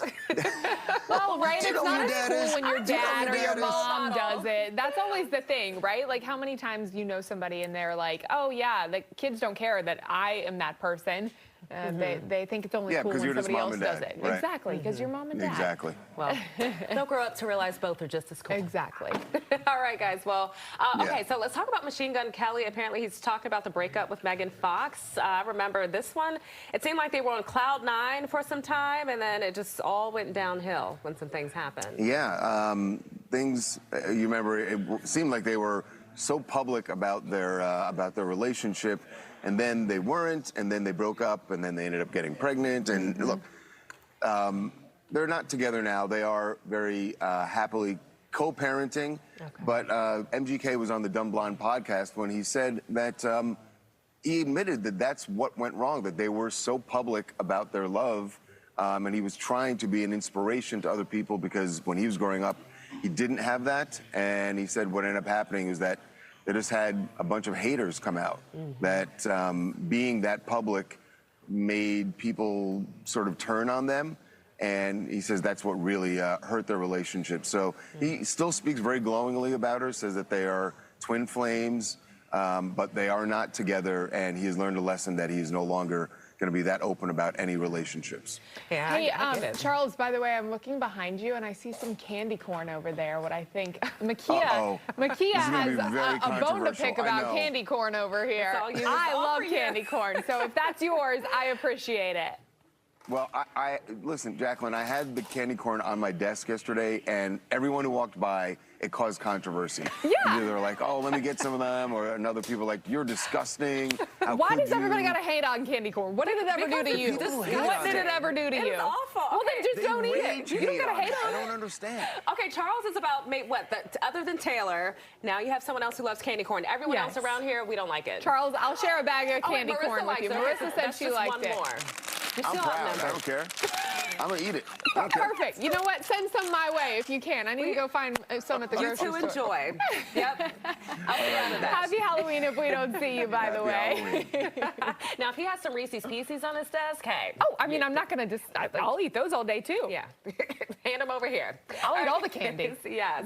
Well, just remember that you can watch TMZ right here on Fox 5 at 7:30 right after Like It or Not. All right, Marissa, no candy corn in the kitchen today. You got something way better. Candy corn has to fight for its life every Halloween. It is sick and tired of being sick and tired. I like it as well, Jacqueline. We'll have a battle later.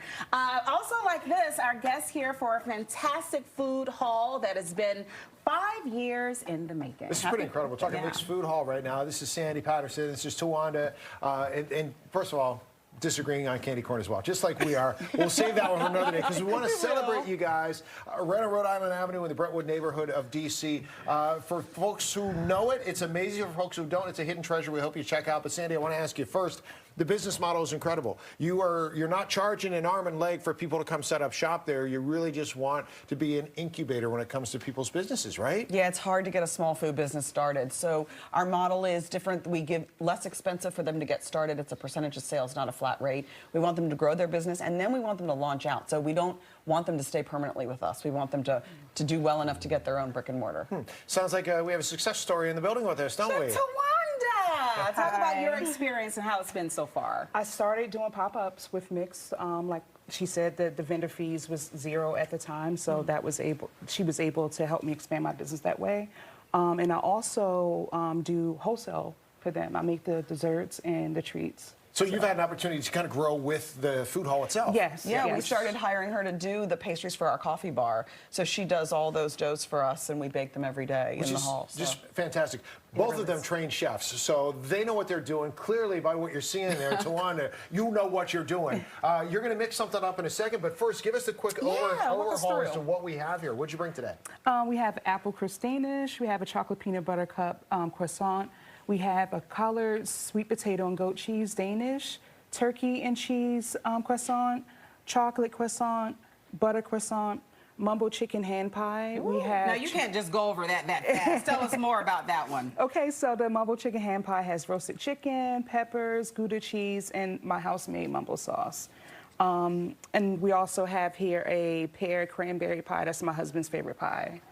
And Tawanda will be taking pie orders for Thanksgiving. You can get those through the Mixed Food Hall website. Yep. Excellent. So, Sandy, we're going to chat about other things in the food hall, but Tawanda, you want to put Marissa to work over there? Yeah, I'm ready. So, yeah, we have here the mise en place, everything in place for the cheddar scallion scone. So we have the dries here. So we're going to put that in the bowl. I'm going to hold the bowl. It's a very important job. Mess up her masterpieces. You might want a little for Marissa. This is the best we can do. We got flour over there. A little bit. I'm going to need that for all of these croissants I'm about to down. But, what's your favorite one to make? Just the croissants in general. Just doing the dough. You need a lot of patience to do it. Well, patience and pastry chef go hand in hand, and I know it's a very scientific thing. Real quick, we'll let you mix, but what are the ingredients that you're putting in? So the ingredients that I have, all-purpose flour, salt, a little bit of sugar, and cold butter. So what we're going to do, we're going to just kind of like blend that butter into the flour until it's like a mealy type texture. And that's where a lot of people mess up. They don't have the butter cold enough. They don't have it cold enough. I've been on the struggle bus with that. Yeah, the warm butter will absorb the flour, but you want to create layers and pockets of air and water. When it cooks, it becomes air, so that's what makes things rise. So last question on the scone, then when do you add the cheese and the scallion? Is that at the very end? No, we're actually going to add it right now. Okay. Yeah. We got the butter and the flour textured well enough. See, that's when you know you're a master. You don't have to measure anything. You just toss it in there. Oh, actually, she measured before. She came ready. It's funny. Well, you guys finish up on that. TV magic. Sandy, you're a trained chef, too, and you said, I'm going to leave the baking to the experts. Yes, so I'm the other side of the brain. But you're also running the food hall now, and you have other vendors that are there that you wanted to give a shout-out to, because they're doing really well, too. Yeah, these are our two newest vendors. Big Fish is a seafood concept. He's got lots of fish sandwiches. Really cool concept. Today we brought his blackened grouper burger. It's my favorite. And then the Burger Shop was just featured on Washingtonian's Best Burger list for his salmon burger, but today I brought his lamb burger.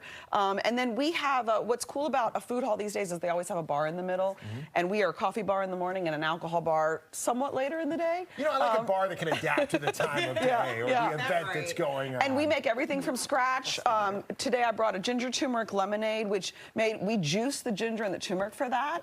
Really fun. We do a cold brew. We steep it ourselves. We use a local coffee company, Vigilante Coffee from Hyattsville, and we use their beans to steep our cold brew. And then I brought a strawberry lemonade. Those are the three of our most popular sellers in the food hall. So this is what I need from you, Sandy. We got to wrap this up. I want you, as I go down here and do the most important thing with Marissa, which is to try Tawanda's food. Because I saw you shopping for your favorite. I was shopping. I picked out a favorite already. One of them. While I head down there, let people know where you guys are located, when you're open, all that good stuff, so that everyone can come down and enjoy it. We are on Rhode Rhode Island Avenue in Brentwood, Maryland, actually. We're between the D.C. line and Hyattsville. We are located right at Rhode Island and 38th. We're in the bottom of an apartment building there. And we've got 4 food vendors and a coffee bar and bar. We do tons of events, lots of fun stuff going on. Just enjoy food and drink. My apologies for saying Brentwood neighborhood. You're in Brentwood, Maryland, so you're the OG Brentwood right there. Not too far, but 2 different things. Gotcha. Yeah. All right. I'm like, say less. Which one did you go for? I went for, remind me, this is an apple. That's the apple crust Danish. Apple crust Danish. And what'd you And have? Marissa's got the demoing. Yep, the cheddar You're chive done chewing, scone. so you wrap it up, and I'm going to take a bite. Thank you, Sandy. Thank you, Chef. You're welcome. The coffee with that Congratulations cheddar again. chive scone and a little ginger turmeric lemonade with the, there you He's go. happy. He's not normally speechless, so this is yeah. Tony, you're my new favorite person. Awesome. Thank you so much. Thank you so much for coming. We'll be right back. Excellent.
All right, we are back now with our social scene. Marriage may be goodbye to singleness, but some Gen Zers and millennial brides say it's not goodbye to their individuality. Ooh. Now, these ladies are taking the plunge, and they are keeping their last names and rejecting societal norms.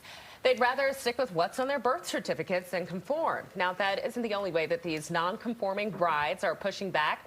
They're foregoing traditional wedding gowns for pantsuits. Also marrying grooms who quit their lucrative jobs to become stay-at-home husbands. So what do we make of the new trends, and are we here for it? I want to talk to our recently married, right? So if I would have had like a full-blown wedding, I probably would have had 3 dresses. A jumpsuit would have been like, or a pantsuit would have been like involved at some point. But I do love the second or the third point of that. husbands not necessarily being stay-at-home husbands or whatever, but my husband has been very upfront. He's like, you know what? Your dream has always been what I'm doing now, and so wherever you go, whatever you want, I will follow you because this is something that you've worked your entire life for. He's like, hey, you know what? You do what you got to do. I'll be a stay-at-home dog dad all day long. So he is on board with it 100%. No, your partner definitely has to be super supportive. I love the different traditions. I know for me, I didn't just have a maid of honor. I had my sister and my best friend. So they were both dressed in sequins gowns, and then the other bridesmaids had their gowns. So yeah, it's just make it yours. Exactly. Yeah. That's what's so important from all of this, right? In today's day and age, do what makes you happy. Yours. Make it special. Exactly. I've been volunteering to be a stay-at-home husband forever, and I've been told, no, you have to keep going to work. That means we got to work on Stephanie a little bit, right? I'm very willing. That was a good talker. Coming up fresh at 10 a, we're going to keep the fun going. Harry Potter fans, we are live with James and Oliver Phelps. You know them as Fred and George Weasley from the movies. They also host Food Network's Wizards of Baking. The competition series returns for a new chapter. I'm going to chat with them about that as well. All right. Plus, we've got a game plan for you to work off all of that Halloween candy this week. On the Line Lunch Hour, we are celebrating Dia de los Muertos with the crew from Mi Vida. They're also coming here ahead of a big event this weekend at the Wharf. It is 9:57. We're back after this.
Must-see moments only on Good Day at 10 a.m. Boy, do we have a mic drop moment for you. Aunt Viv, the original Aunt Viv, is going back to Bel Air. We're going to be live with all the details at 10:30. I love watching this whole thing come together after 30 years.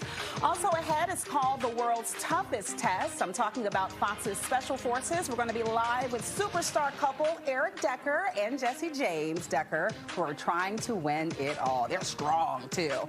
Plus, we're also live live with two stars from Harry Potter. They are teaming up to find the Wizard of Bacon this holiday season. But first, and trending at 10A, former First Lady Michelle Obama opening up about her life in her 60s. 60 where?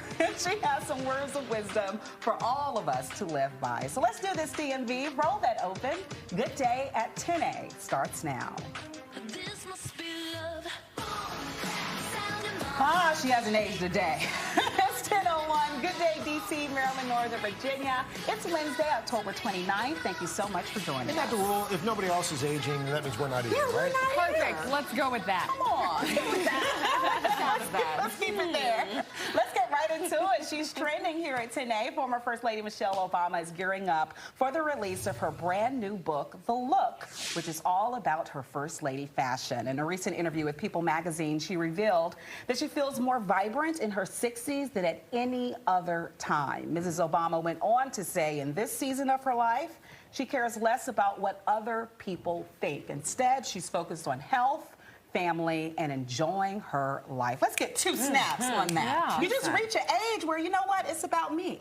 And if you're not paying my bills, you're not, making it so that I can live and do what I enjoy, then I'm going to take my opinion as the number one. Yeah. And I think sometimes with age, that wisdom comes. Yeah, I love this for her. I mean, it's about time. They gave up 8 years of, especially her, of her life, heavily criticized for different choices that she made when it came to fashion and so many other things. And now it's just her time to live and to just be her true, authentic self, which I always thought we saw little snippets of anyway throughout her style, and even choosing to wear braids, which she spoke out about, and how it just feels good. It feels like freedom.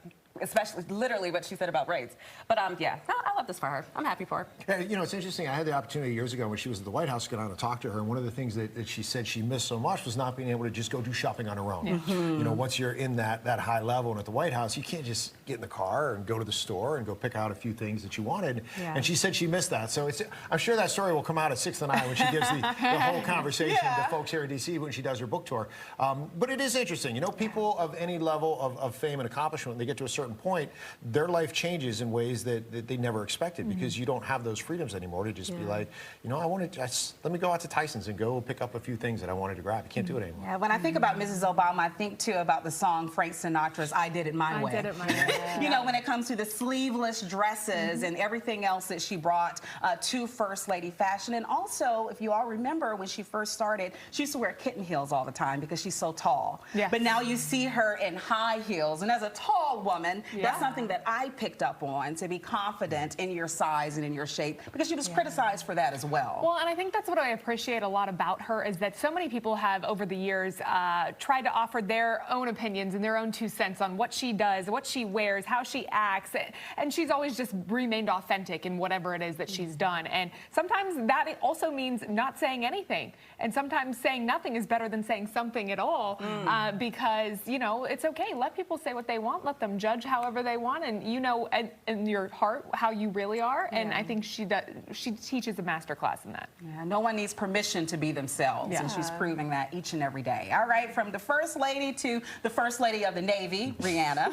She's opening up about her hair journey. During a recent interview, the star revealed learning to love her natural hair was a struggle, which ultimately inspired her brand Fenty Beauty's hair care line. Riri went on to explain, quote, "We've always been taught to love what you don't have, especially when it comes to hair." And I think Riri has taught us to love our hair, our bodies, even being inclusive in the women that she includes, and men, in her various brands. So she's always been, I think, on the front edge of that. I just love how outspoken these public figures and massive celebrities are about just being themselves, and how hard it was at one point in their journey to do so. I feel like it's so inspiring, and now you have other little kids who are like, you know what, wow, Rihanna feels or once felt the way that I feel now, and this may encourage someone to embrace who they truly are.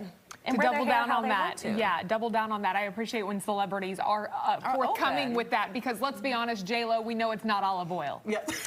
It is more than olive oil, sis. Like, no. Heard it. I'm just saying, like, say it how it is. We know what you had done. We know what's going on. Be forthcoming about it because at the end of the day, you know, you are helping other people realize, like, you're not this perfect image of what a celebrity is for most parts. Yeah, and to loop Annie Mae into this, because I know how much you love the Kim K, the Kim Kardashian. They always got different hair. The Kardashians, man, they're short, long. Let me tell you, though.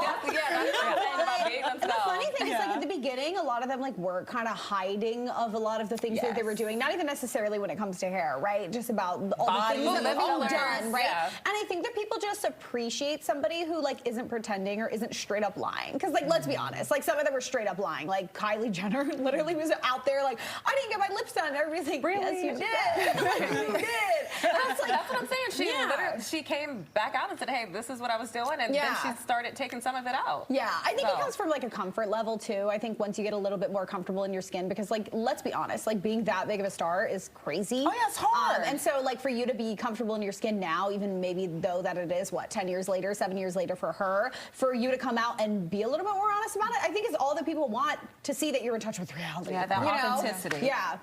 I'm just jealous of what all you can do with your hair, because for me, it's this or mullet, and I think I chose wisely.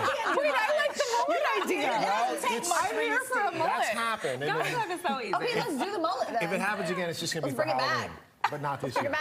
So last week we were hanging out with the legendary Christy Martin right here in the studio. If you're not familiar with Christy Martin, she's one of the greatest women boxers of all time. From D.C. to Dodger Stadium this week, she's hanging out in L.A. with Sydney Sweeney. There's the two of them. Christy on the left there, just here in the Fox 5 studios a week ago. Still got to get Sydney to come in, but we're working on it. The two were at Game 4 of the World Series last night. Sydney, of course, is playing Christy in the soon-to-be-released biopic Christy, about her life as a championship boxer who had struggles outside of the ring. She had a husband who eventually tried to kill her. There's stories of abuse, sexuality. I mean, a lot going on with this story. It's a great film if you get a chance to see it when it comes out. But Sydney Sweeney did a great. You don't even recognize. You know how you go see a movie sometimes and you're just like, I know that's supposed to be somebody, but I'm still seeing the actor. This is one of those movies you will not see Sydney Sweeney. And she is absorbed in the character completely. She became her. She became Christy And Christy Martin. had nothing but high praises for Sydney. She was she was fantastic and really took on the role, had a boxing background herself too, right? She was like, she had like a martial arts background. Martial arts, that's what it was. I didn't know that either. See, I'd be interested to see Sydney Sweeney now in, like, maybe a more serious role. Well, you're going to get it. Because I'm not the biggest fan of what she's put out so far. With, like, Euphoria, I think it's a little amateur, to be honest. And the other movie that she did with, what's his name? Glenn Powell. Yeah. It was a little amateur. It was like a rom-com movie. I'm interested to see if she's a good actress. So like, Kevin, seriously, that's what I'm interested to see. Our good friend Kevin McCarthy is throwing the Oscar word around as far as nominations potentially for this. Now, I don't know if it's going to go that far or not, but you do see the nominations typically come when an actor transforms himself, right? And you can't tell that it's her anymore. And her face is so recognizable, so hard to blend into a movie. Exactly. But they did it successfully in this film. So, movie's out soon. Check it out. Appreciate Christy coming in studio. And looking forward to that. Okay. Sounds awesome. Yeah, I was just thinking about Charlize Theron from Monsters. She had a major transformation and won her first Oscar. That was insane. That was so sad. And, oh my gosh, I remember the first time I watched it and I didn't even know that was her. Demi Moore. What was the movie? The Substance. She transformed and should have won, but we don't have time to get into that. We don't have time. Save that for another day. Modern dating can be complicated. We know that. But is the erasure of a common act killing your love life? According to some, pickup lines that boomers and Gen X popularized are in grave danger of going extinct. The one-liners are reportedly considered outdated and cringeworthy, with some arguing that modern dating culture increasingly favors authenticities. And I just heard a pickup line the other day. Oh, please tell us. Yeah, it was the one. I know you tired. You've been running through my mind all day. But the grooms. Oh, Lord. Oh, my gosh. Steve, what are like some of the iconic ones you used to use back in the day? Tell us that. This is what I want to know. No, I was the worst at it. I mean, listen, everything, those are standards, right? You're the only 10 I see, you know, all those that have been used for. I was the absolute worst at using any of them. Because I felt like I'm like auditioning for a role here. And then I would just completely butcher it, it didn't work, and I would walk away, you know, sheepishly, and it didn't work out. I didn't use the pickup lines. I just went up and started talking to people. I just need you to And I just talk. think it was easy. Naturally. It just works so much better. If you just go Well, Steve, start what talking. advice would you give someone who doesn't have the gift of gab? Someone who's just a little Don't use the pickup line. nervous? But here's the thing. The pickup lines go away because nobody meets in person anymore, right? That's It's like true. so hard to do so. And I feel like if there's somebody you're interested in, you've already done their online background and you know everything about them before you get. So now the decision is, do I bring up something that I know about you that you don't know that I know about you? I saw that trip creepy, with your right? Aunt Grace. Yeah, exactly. Oh, so you've been traveling a lot lately. That's great. It's like, you don't know me. I can't do the small talk. The small talk is what turns me off. Like I feel So like what works? You need to make me laugh, like immediately. Humor? Like, and Okay. if it's not even like humor, it's like a little like sexy banter. You know what I mean? Where you're like, oh, like, and you're like kind of flirting with me. You're kind of like a little tease kind of moment. You know, for me, if you're not funny, I feel like that's the #1 thing. But a pickup line's not gonna work on me. It has to be immediate, like we have chemistry kind of moment. Like, okay, that's funny. And please throw away "I'll drink your bath water." That's another old one. I'm sorry, what? That's a hard pass. Whoever said that to you, I apologize for whatever And with that, Marissa, that was. we're moving Not on. sexy. That is gross. Maybe we're moving on. We're going to hang on that for a little bit. We're all speechless.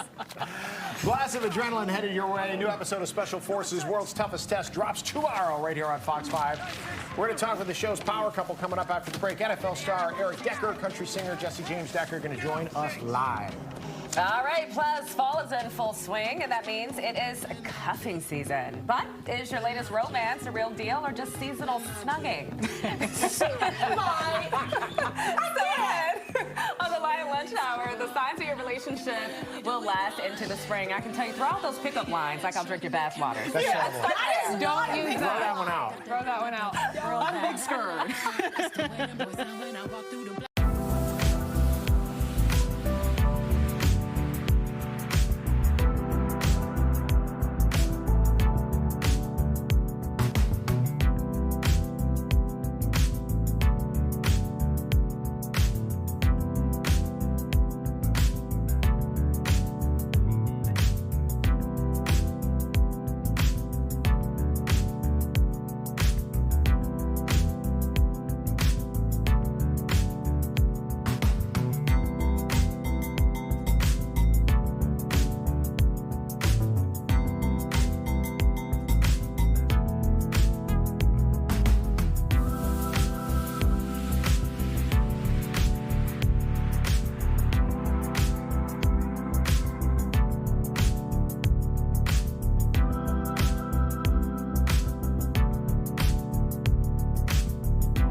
Man, I feel just like a rock star. While trick-or-treating and childhood typically go hand in hand, many adults are refusing to let go of Halloween festivities. A new Associated Press poll finds that 67% of adults say they plan to celebrate Halloween in some way.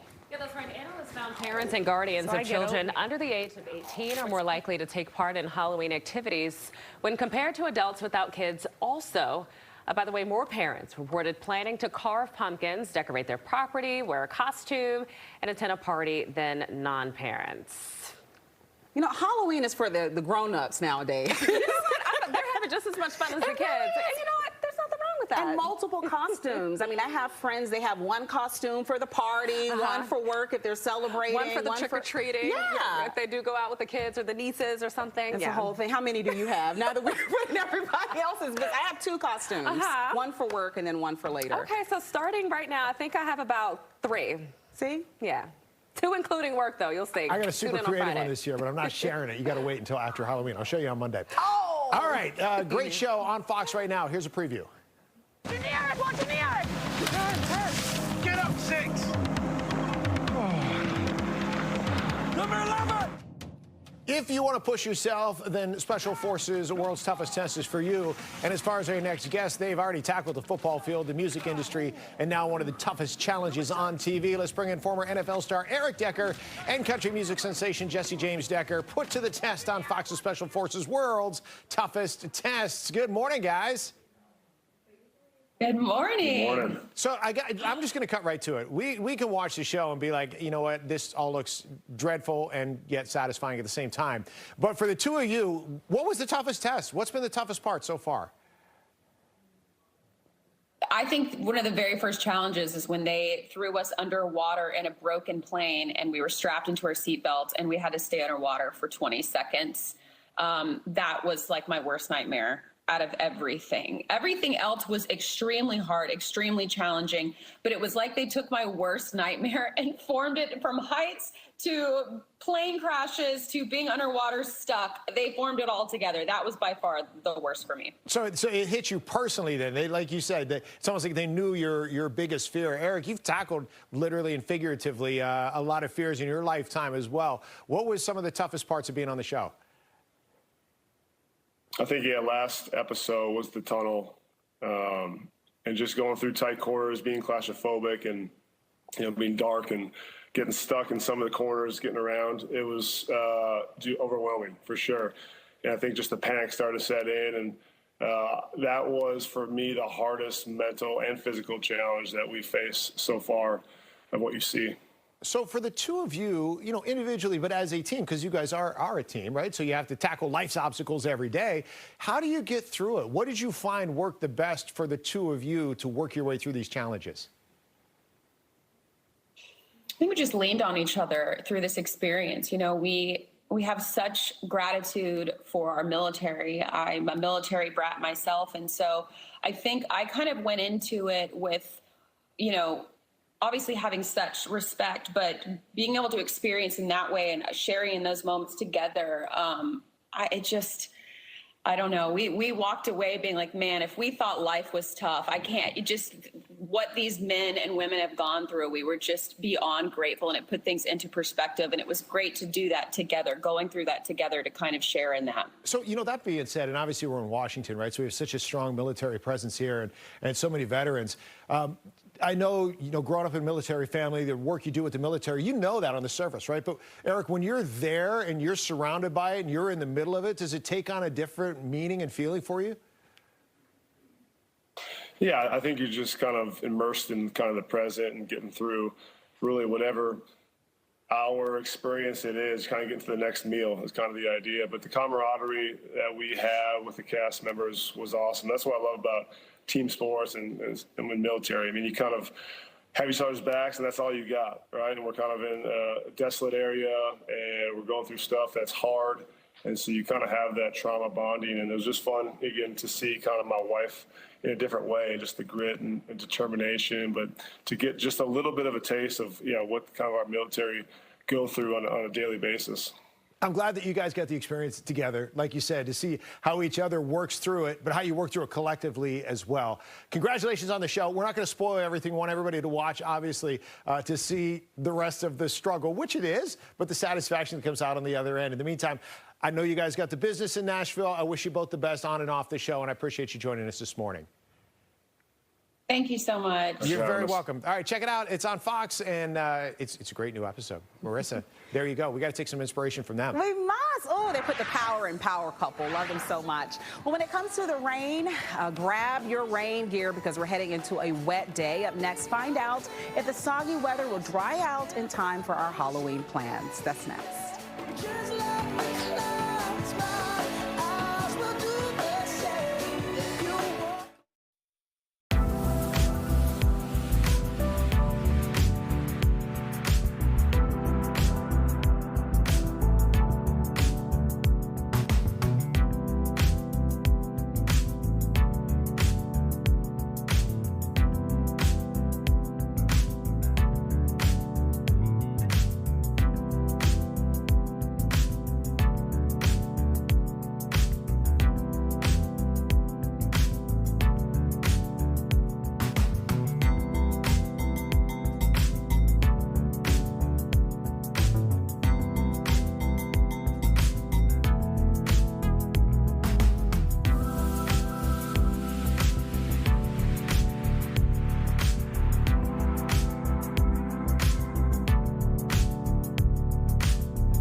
It's time to say what's up weather. We're so glad to have Tucker Barnes back, and so many of our viewers were like, I miss Uncle Tucker. Oh, that's sweet. Yeah, you brought some rain with you, but like the good uncle, not like the creepy uncle, right? You know, the unk. That's the cool uncle now. Yeah, right, yeah. I got that. I'm happy to play that role. Yeah, I did miss you, friend. Oh, you're sweet. I did. Don't tell anybody I took the shoot. Well, my shoes are off. I was trying to figure out why I wasn't looking up at you right now, Marissa. How to get out of these heels. Let's do some weather together, and we got lots to talk about, including, yes, rain chances increasing this afternoon, Marissa, with a good steady rain around here later tonight. In fact, maybe an inch plus of rain by tomorrow at this time. That's a good soaking rain. Honestly, it's needed because we've been so dry that it's not a bad thing, and I don't think we have any flooding concerns here, but we will have some showers increasing around here, and you can see a little green on the map this morning. None of that's very heavy, but do not be shocked if you don't encounter a few showers. Looks like southern Maryland getting some nice shower activity, northern neck, and some more showers out along 81. So the story will be, big picture, all of that mess you see off to the south and west. See it? Mm-hmm. Thank you for playing. Down towards Tennessee and out to our west here. That's all going to pivot up into our region and give us, again, a good soaking rain tonight, overnight, tomorrow morning for your morning commute. During our show tomorrow morning, we'll have a good steady rain around here, maybe even a couple rumbles of thunder as the frontal system on the backside of it comes through. The other big story is, of course, Hurricane Melissa. Category 2 hurricane. If you look carefully there you can see the center of the circulation is emerging off of the southeast coast of Cuba, and will move into the Bahamas later this afternoon as a hurricane here, no longer a major hurricane, and we're starting to assess some of the damage down in Jamaica, and I'm sure we'll start to really have a sense of how bad things were there. But as far as looking down the road here, little action in Bermuda as a weak hurricane. That's still, you know, an impactful event, and then out to the North Atlantic where it will fall apart, very thankfully. Our Halloween forecast, let's focus on that. 61, plenty of sunshine, a little breezy for trick-or-treaters, but it should be nice and dry, which is great news. And then we'll worry about the clocks going back this weekend. Oh, yeah. I know you mentioned that Steve and Annie Mae, they're going to be at the club. And I'll be at I don't know which one. when... I don't know which club is the one to go to anymore, but maybe somebody can let us know, and we'll make sure. Annie Mae already knows, but she's not taking Steve along, so. Oh, well, he's at a bar. We'll put him at a bar, and we'll put her at the club. Right.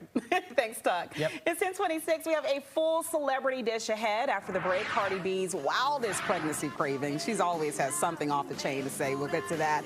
Plus, returning to Bel Air. Still ahead, the Fresh Prince of Bel Air original star who is set to appear in the spinoff. We'll be right back.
What's poppin'? It's 10:30. You know what that means. It's time for a little celebrity dish. So I got Nakia over here. I got Guy. I am sandwiched between greatness here. We got you started. I was going to say the one and only and put all the dressing and the seasoning on it. All right, coffee on me now. I got your coffee.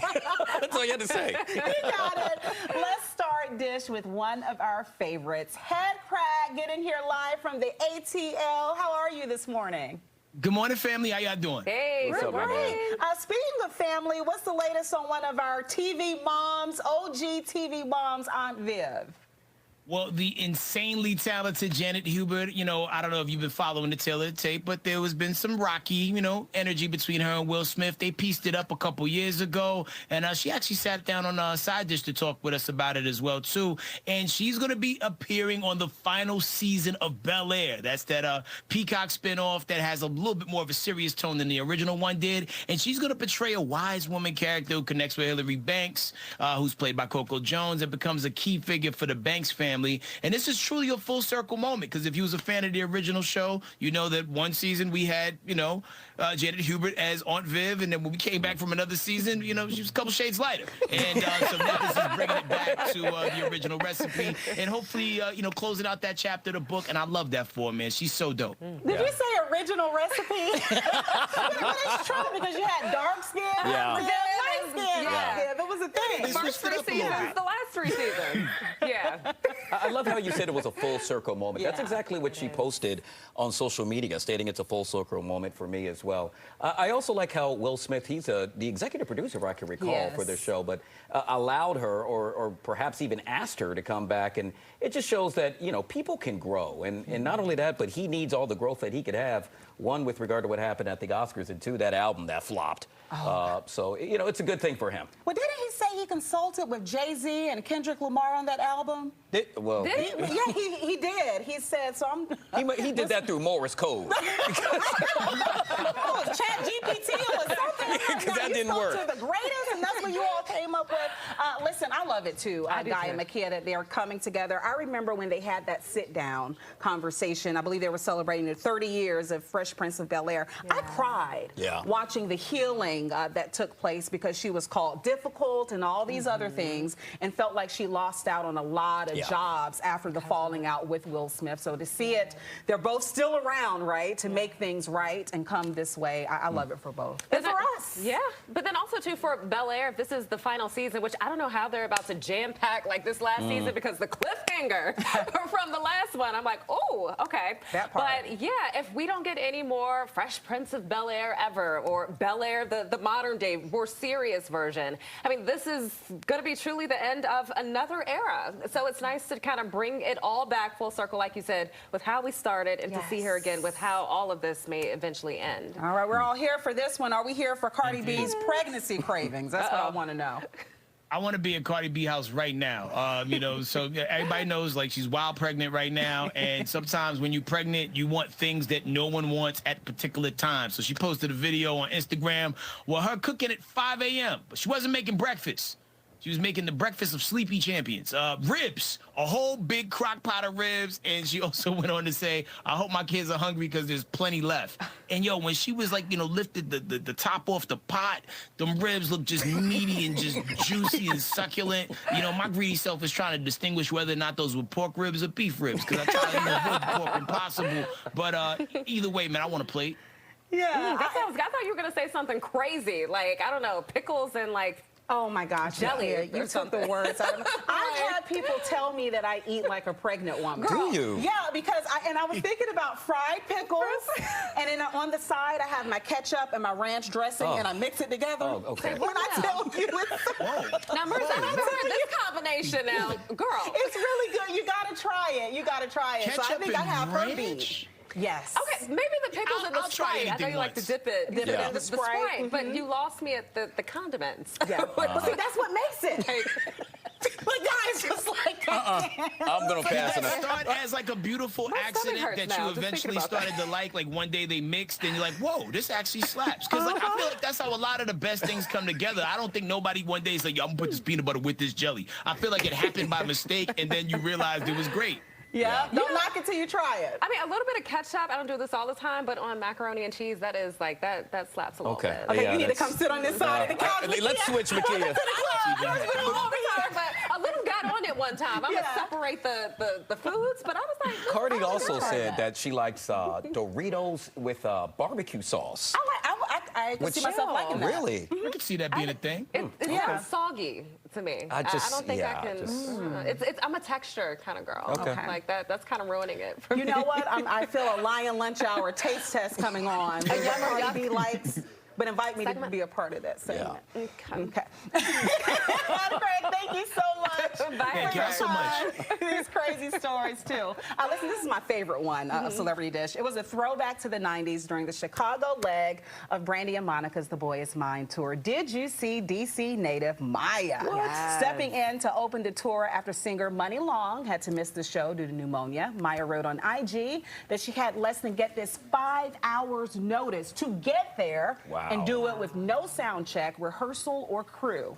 Despite the hurdles, Maya tore it up. She had a great time. She also joined the ladies Sunday in Kansas City. I'm going to the show this Sunday in Baltimore, and I'm like, I like Money Long, but can we keep Maya? Case of the X, girl, it's all about me. Okay, take me there. I want to go there. Take me there. Take me with you, Marissa. Superstar. Yeah. We got the concert now. Forget Sunday. She is the epitome of stay ready so you don't have to get ready. Yeah. I saw that video floating around. I mean, not only did she bring the vocals like she always does, but she had the choreographs like down, the dance moves. I mean, that is a goat for you. Yeah, But not only that, it's her energy as well. She was recently here on your show, Lion Lunch Hour, and she stopped by, and I remember she's just so positive. And when you're in that realm, or you're in that that world of celebrity, you can be not so nice so many times. And but that's not the case with Maya, and perhaps that's why they said, "Girl, we need you here ASAP." Yeah, you know what? I feel like she probably should have been on a tour all along. Because they came up in the game together. It just makes so much sense for our millennial hearts. I don't know. Maybe she'll come back. I hope so. That'll be such a treat. Fun Celebrity Dish. So much more coming up, including this. You've made it! Welcome to Wizards of Baking Chapter 2! Bringing magic back to baking. After the break, 2 stars of the Harry Potter film joins us live with a sneak peek at the hit series Wizards of Baking. Plus, taking any guilt out of spooky season snacking? Well, still ahead, personal trainer, our good friend, Bruce Angel. He's going to join us, and apparently I've been signed up to join him to work out today. So keep me lifted in prayer. We'll be right back.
It's time for your first challenge. The showpieces need to include one effect, inspired by the element that your house is famous for. Well, Harry Potter fans, listen up. Food Network's Harry Potter Wizards of Baking is returning for a magical new chapter this holiday season. Let's bring in James and Oliver Phelps, best known for playing Fred and George Weasley, the Weasley twins in the Harry Potter feature films. Good to see you guys this morning, sharing more about what you can expect in this new competition, this first of its kind series. So glad to have you guys here with us. I am a huge Harry Potter fan, so I got to know, do you have to love Harry Potter and do you have to love baking to be a part of this? Hey, Jacqueline. To be honest, no, you don't. It definitely appeals to everybody if you either like baking shows or you like Harry Potter. But to be honest with you, if you just like seeing the best in the world do what they do, this is the kind of show for you. Okay, awesome. Well, good to know. I am so excited for this. So what can fans expect with this? I mean, are we going to have all sorts of magical potions involved? I wouldn't say magical potions, but certainly some absolutely unbelievable showpiece cakes, which also taste unbelievable as well. And like these guys, like James said, there's teams of pairs who just work under just incredible pressure, but just to make the most incredible showpieces. And hopefully some guys watching at home will be inspired to do the same. So I heard in the soundbite we had there just a moment ago that it sounds like the bakers are sorted into houses. Is that correct? That's right, yeah. So in the first episode, which on this Sunday on Food Network at 8 p.m., you can see that they're all given their houses to bake, and then so it's literally a competition from the get-go. But seem like I said, they all come into their own. They really show how, because they're not like these are all professionals. They are, like we say, they are the best of the best. So I mean, some of their stuff like. So just some of the bakes that they come up with is mind-blowing, and to think it's a cake, not a prop, is out of this world. Interesting. Okay, so what are you guys most excited about when it comes to hosting this show? Well, not only are we able to eat some of the cakes because we're able to go around with our own little spoon and just let's just try a bit of that, please.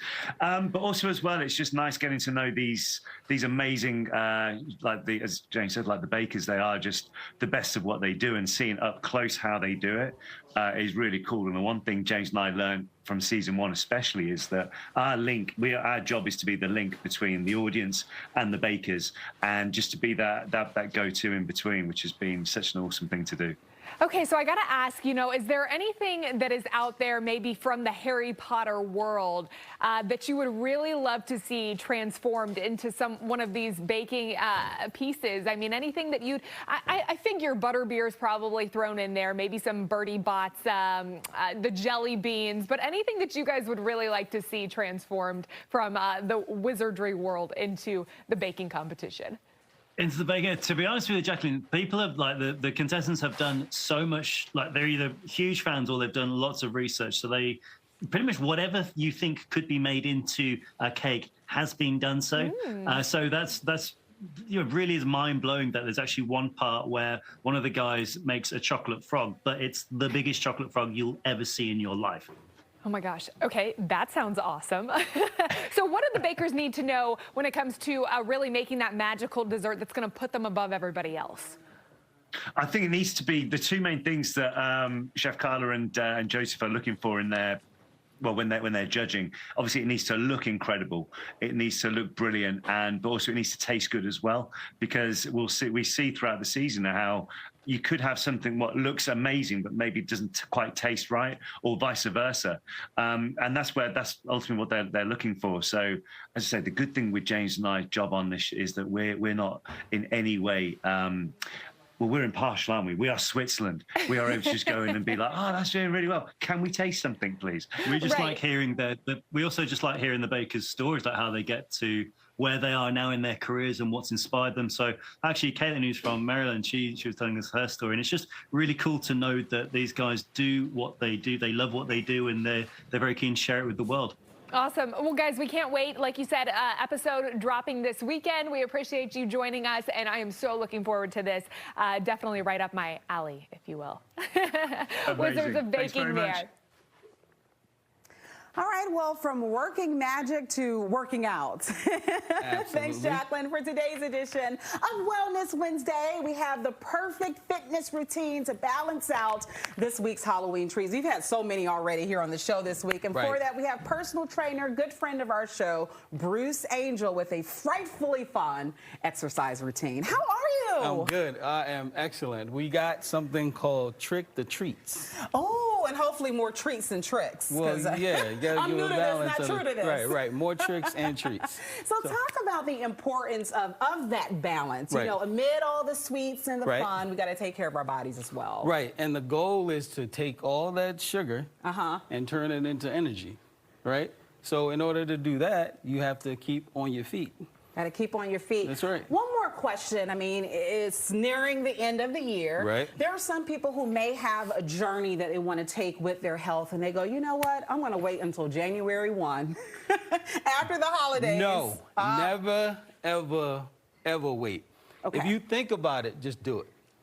Just do it. Because you're feeling it. If you're feeling it, go off of that good energy, and then just do it. It could be the simplest thing. It could be something in your living room. It could be something while you're waiting to, pick up your daughter or pick up your son. It could be something. You even pick them up in the routine. That's right. As we drop some music here. So get us started, because I understand you have about, what, 5? It's about five simple, we can do? no excuse movements. Okay, no excuse. Just remember, no excuse. Okay, all right. So the first one is just moving side to side, right? You ate that Snicker bar. As a matter of fact, if you even want to cheat it, you can bite the Snicker bar and go side to side, right? You can chew gum and run at the same time. Because you only have to do it for 20 seconds. I like that one. Right? Okay. And on top of that, grab some water, knee drives, while you're grabbing the water. Do you want to do opposite arms with it? You could do opposite arms just to make it fun so you won't think about it, right? I can feel this in my core. Tighten up the core. Yep. Keep the chest tight. And just to mix it up again, you're standing in the same place while you're watching TV, body weight squats. Now this one, and I want you to turn to the side, Bruce, to show form. You want to make sure you get that right. Just think about the angle. All the weight is supposed to be coming from the heels. Activate the glute, squeeze at the top. Ooh, I feel it. And also you want to make sure, too, that you don't go past the knees, right? Right. Your knees can go a little bit over the toe, just a little, right? But you always want to give your hips room, right? I want to ruin our backs. There you go. So if you need to separate your feet a little wider, that's fine. What do you call this? Those are body weight squats. Oh, I thought you came up with a really cool Halloween type. No, body weight squats. Nope. And then on top of that, you can just drop down and do an extended plank, just like this. Okay, I'm going to watch you do this one. So you'll be just like this, right? 30 seconds, 60 seconds, 30 seconds. Well, start where you're comfortable. You could do 10, you could do 30, but just start where you're comfortable. In the beginning, you could do 10 seconds. And if you can't do extended, you can just go on your elbow. That's the one, Like that. That's more my vibe for starters. So those are, what, 4? Did we get 4 exercises in? The last one is the push-up, right? So the push-up can be done regular, right? But to do it, you can do it on your knees too. But what you want to do is try to keep your elbows close to your body, right? And push from the tricep. Okay. Right? And then you're going to just collapse, push off. Completely different. There you go. Yeah, you really feel it more when you bring it closer in. That's it. I like these. Right. My favorite one, though? Right. The Snicker bar one. Right. And you can repeat those movements over and over again as much as you want. Right? So you just keep it simple, keep it fun. No excuse while you're, snacking, eating on the trick-or-treats. Burn up that energy. And you offer these type of tips. I know you do a lot of workout videos on social media as well. How can people stay connected to you to get all of this good stuff all the time? Oh, my Instagram is Bruce Angel, plain and simple. And you can definitely see a lot of the tricks and treats that we've been doing right here. Do you ever lift pumpkins? Pumpkins? Oh, I've done a pumpkin workout.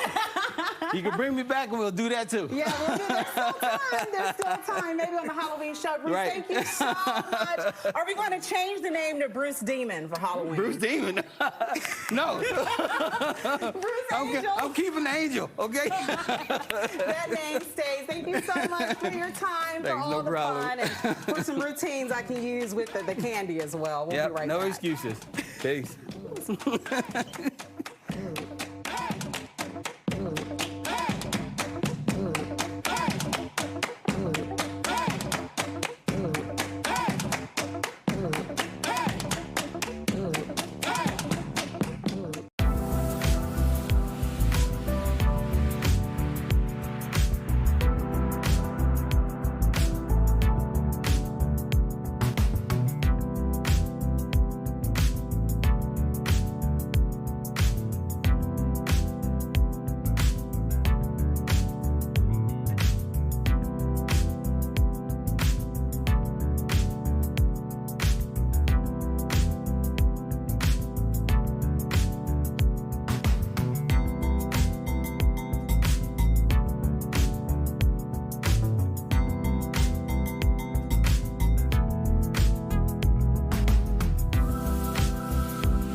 Welcome back. One orthodontist and his team, they are going all out this Halloween. Matera Orthodontics, they're in Long Island, New York. They turned their office into a nightmare before Christmas experience for patients. Dr. Matera and his staff say the transformation takes months and roughly $10,000 in materials. Wow. Most made by hand to bring that experience to life. The office has a new theme each year. The past themes have included Beetlejuice and Willy Wonka. Their goal is to turn routine visits into a fun experience. You know, most people don't like going to the doctor's office, the dentist's office, it's scary enough. Any medical office.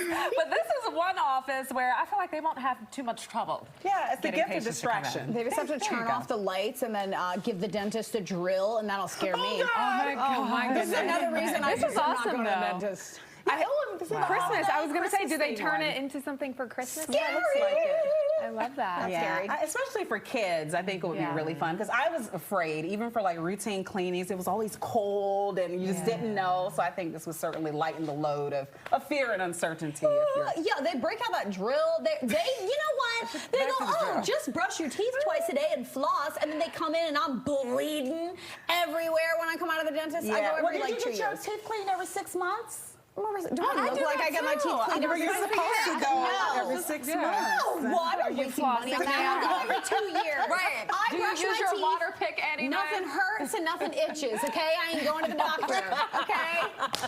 I ain't going unless I have to.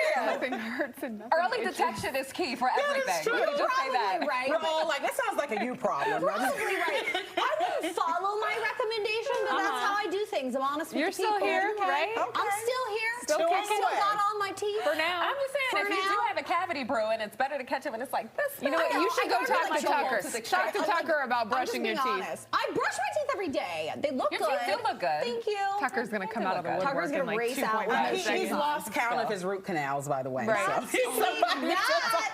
Should go to the doctor. You know what's every really 6 fun? months. My old station used to do every Halloween we would have a costume contest for the entire station. And when I tell you people would show up and show out, there was this one woman who always had like one time she was something from Beetlejuice, had like a hat that like turned on with a light. I mean, it was insane because you ended up with there was like a Visa gift card and a paid day off, so people would go all out for this thing.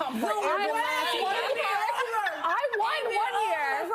So I won one year. I think I have a photo of this on my Instagram. I won one year when I was Darla from Finding Nemo, because that's when I had braces as an adult when I was at my last market. And so I literally like put my hair in the pigtails, got the same outfit, put a little fish in a bag. I think I've seen a photo. I think you showed us that on social media or something. But I mean, there was a lot on the line, right? So it was always fun to do that, and people had a good time with it. It was always fun. So speaking of transformations, I'm super excited for our Halloween show. I know we keep talking about I gotta go practice my dancing tonight. Commercial breaks, I have literally been practicing something that we're all stoked together. Working all together.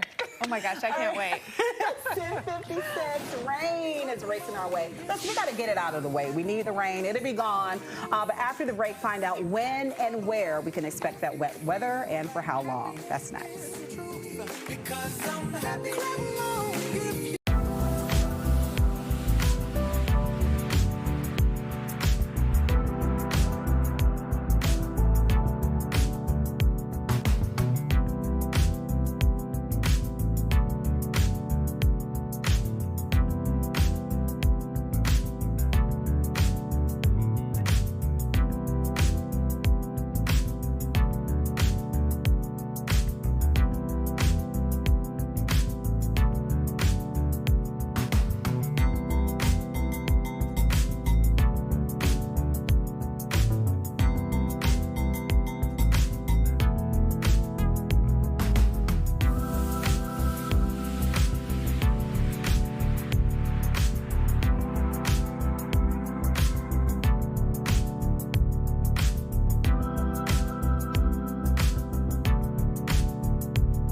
This morning, time to check the Good Day guest list. Tomorrow, get some tips on taking care of those pearly white teeth ahead of Halloween. Is Annie assigned to that one? And who better to teach you than a dentist with more than 20 million followers online? Dr. Anthony Baru, better known as Dental Digest, joining us live. Maybe we'll put Annie Mae on that segment, like you said, Marissa. Also, if you wait until the last minute to find a Halloween costume or a Halloween look, I'm raising my hand on that one. We've got you covered. Makeup artist Axel Vasquez is going to show us some easy-to-pull-off ideas before you head out for Halloween. We're also previewing Porch Fest in Adams Morgan. All that ahead tomorrow on Good Day DC. Oh, so many things. As we round out the 10A, let's check back in on Hurricane Melissa. Cuba is suffering severe flooding now after the storm made landfall as a Category 3 hurricane. Of course, it slammed Jamaica just yesterday as one of the strongest on record in the Atlantic. Cuba dealing with damaging winds, rain, life-threatening storm surge, and we do expect Melissa to cross into the Bahamas before weekend. We have the expert here, Tucker. Yeah, we get an update here like in 5 minutes. Yeah. 105 mile per hour winds at last look. Let's see if we've got any update there. Oh yeah, 100 miles per hour here at 11.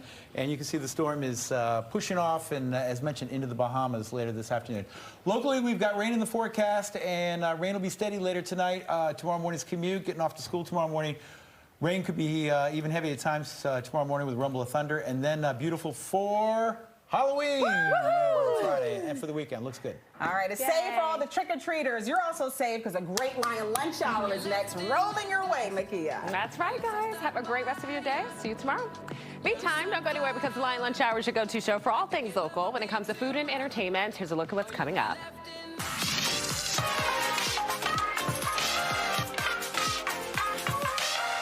Right now at 11, cozy cooking. Warm up your fall with bold flavors and trendy twists on classic dishes. Stick around for grilled cheese waffles, a fresh take on jerk chicken, and more. Plus, help for our hearts. Join us for a simple cardio routine that could boost your health. Plus, a sneak peek at the beloved Heart Walk. And it's cuffing season, but will your budding romance stand the test of time? Still ahead, the red flags your relationship won't last into the spring. Let's do this DMV. The Lion Lunch Hour starts right now.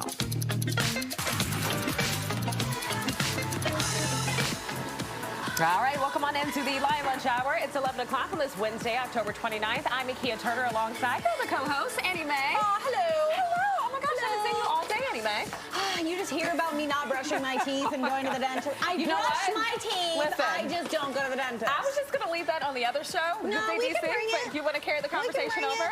Sis, I'm going to need you to go at least once a year, okay?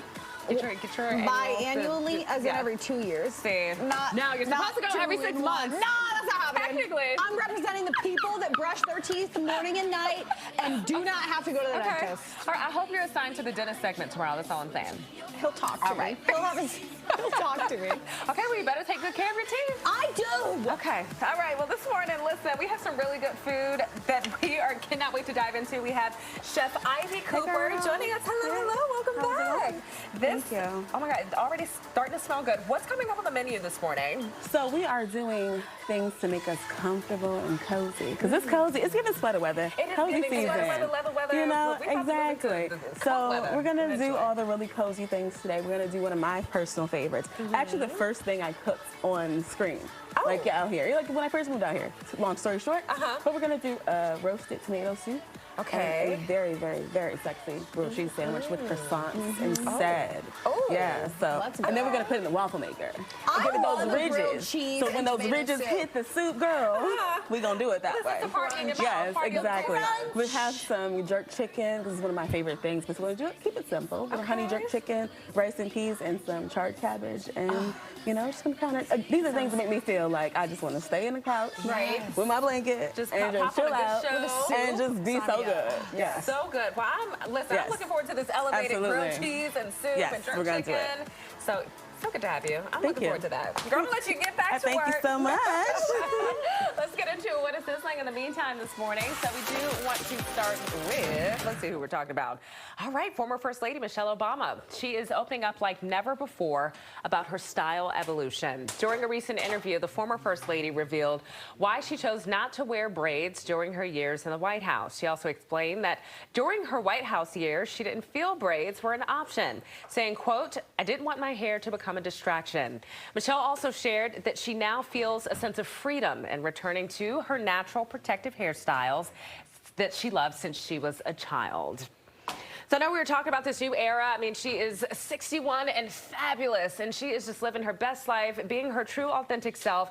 And I'm just happy that she has the space now to truly express that. I mean, it's very difficult. I can only imagine being in the shoes of a former first lady and just being judged by every decision you make, even when it comes to just what you put on. Yeah. But also, too, she's very fit, right? If you're out and she likes to play tennis, she likes to run, she likes to stay active, you're sweating out your hair, well, you want something that you can go to and not have to worry about your hair every 2 seconds. Yeah, I think when you're in a position like that, right, when you're like the first lady, or for example, when you're on TV, things like that, I think people have you under a microscope, and especially when someone is as famous as her husband is, as, you know, looked at through that microscope, everything you do, whether it be purposeful or whether it be kind of just what you want to do yourself, is always going to be looked at and scrutinized by half the population, right? Yeah. So I think it's great that you're going to be able to do whatever you want now that you're out of it, but I do understand kind of being in the niche that you have to be for that time being. I mean, you've worn braids before. How do you feel about it? Oh, girl, listen, I love being who I am, and that is the blessing of being able to work here. It's not just your typical, just we can hard really do news. whatever. Yeah, it's news, it's entertainment, and also too here, our managers embrace our authenticity. Yeah. I mean, look at half of what you say half the time. Half of what I say, you would be like, Annie, like, Nay, and they're like, haha, that's funny. Yes, it is. You know what? We're more than just it's great. Journalists. We're personalities who are journalists who are allowed to have personalities on air, and so that's the beauty of it. So. And the cool part, though, is that we have, 3 entertainment shows in our morning show that we're able to kind of come out of that and have our own personalities, but we're also able to hunker down in the morning and report to you the local news. So, like, that's what's really great about all of it. We still get the job done. We still get the job done. The ladies get the job done. I will say, to her point, I mean, so this whole summer you saw me rocking a ponytail. I literally wore one for like 3 months. And I remember the time where I was nervous to wear a ponytail. My very first time wearing a ponytail on air several stations ago, because I, too, thought that we always had to have the anchor woman look, right? And then even took it a step further when I wanted to get braids, and I was nervous the very first time that I did that. I mean, this go around, that was like my 3rd time. So. But the very first time. So I do understand this, and I'm just happy that we're in a space now where we're embracing more people's individuality and authenticity. And it makes you more comfortable as a person, you more comfortable on air as well. When you're just being yourself. And at the end of the day, like I said, we still get the job done. We're still professional, and you can still be fabulous. We can be serious and be goofy. Exactly. Just at the right time. Yeah, so I love this. All right, well, let's talk about James Corden's comments from this week. They're now going viral. The British actor recently proclaimed that adults should not wear Halloween costumes. Hater. He went on to explain that Halloween is taken too seriously here in America, and that spooky season should solely be reserved for kids. Oh, you're sucking all the fun out of this. Well, how about those who are kids at heart? Do you agree with this? Okay, I agree with this when it comes to like trick-or-treating. That's it. I mean, like, I don't think you should be an adult trick-or-treating. That's weird. Or if you're taking out your child or like a little kiddo, I mean, I can see if you. I don't like the parents who walk around. You know, obviously, I think you should follow your kid when they're Halloween trick-or-treating. Yeah, I do think, you know, past a certain age you should be coming. But I never liked the parents when they were like hanging out with us when we were younger. They were just like throwing on a coat. I was like, come on, like at least put something fun on. I totally think wear whatever you want, do whatever you want for Halloween. But if you're an adult, don't be trick-or-treating. That's the only rule for me. That's just weird. That's weird behavior. Well, if you're by yourself, you don't have a kid, that is a little weird. Yeah, it's a little weird. Just go to weird. the dollar store and just, like, pick up some candy. Right. Or go. But like, it's more fun to go trick-or-treating. I get it. Just, you know, find your cousin, take them. Yeah. Right? There you go. Just tag along with a neighbor and their But family. like, it's so easy to do the simplest of Halloween costumes. I think you should do it. Yeah, why not? It's the only day that you can really dress up and pretend to be someone else. Yes. You know? Yes. So, yeah. I disagree. Boo. Boo. All right, well, let's talk about singles who are now paying $200 to hold each other in dark rooms. All right, so what is this all about? Okay, you heard that right, apparently, and it's all thanks to a new singles mixer called The Feels. The experience uses touch-based techniques aimed at getting participants to learn more about themselves and maybe fall in love along the way. The company says that by encouraging people out of their heads and into contact, well, they hope to get them past their limited beliefs and rules around dating. I don't. Like, is this like just another rendition of like a Love is Blind type situation? Because what, you show up, you don't. Are you able to see the person or what? I don't want to. Turn the lights on. I mean, I feel like we've experienced this back in the day when we went clubbing, right? And you think you've made this rubbing up on you at the club. Right, it's dark, it's dim lit, and you're like, oh. No. And then the lights come on, you're like, oh. Oh, you're not what I thought who you were. You're not who I thought. Let's keep the lights on. Let's keep the lights on. This is weird, and this is giving like you're gonna have legal issues later. Girl. This is weird. I'm like, okay. I have to do more research. I'm not sold. Yeah. No, I don't have to do any more research. I'm not sold. A first date, all the feel, like, okay. I don't know. Let's just skip that. You're encouraging the wrong things. You want to get to know somebody for their soul and their heart, the inside. Yeah. Yeah. No, I don't need to know anymore. Not in a dark room. Yeah. Turn the lights on. The lights on. We can talk. Once upon a time. Yeah. For me. All right, guys. Well, a woman sparked some debate after asking the internet if she should get her money back for manicure that cost her 10 cents. You want 10 cents back? Say what now? All right. So in a Reddit post, a woman explained that the manicurist left several spots on her nails blank and painted over her cuticles multiple times. Now, despite the imperfections, users in the comment section thought that the woman should let the manicure slide for the price. Did I read that right? 10 cents? Okay, so the manicurist, by the way, our producer Victoria, we love you, girl. She says that is correct. I've just never heard of this. All right, so the woman also revealed that it was her 3-year-old nephew. Oh, my. Oh, my gosh, that did her nails. Okay.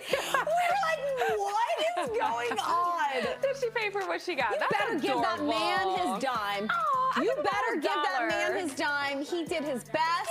Yay. And you're gonna try to take his dime away from him. I don't know what you could possibly buy with a dime. You know. But he's like, oh my gosh. Well, I'm first rich. of all, kudos to him for even having change, or her. That's so cute. Because I can't find coins anywhere, girl. I can't don't either. carry cash anywhere. No, I put them in Tucker's tip jar.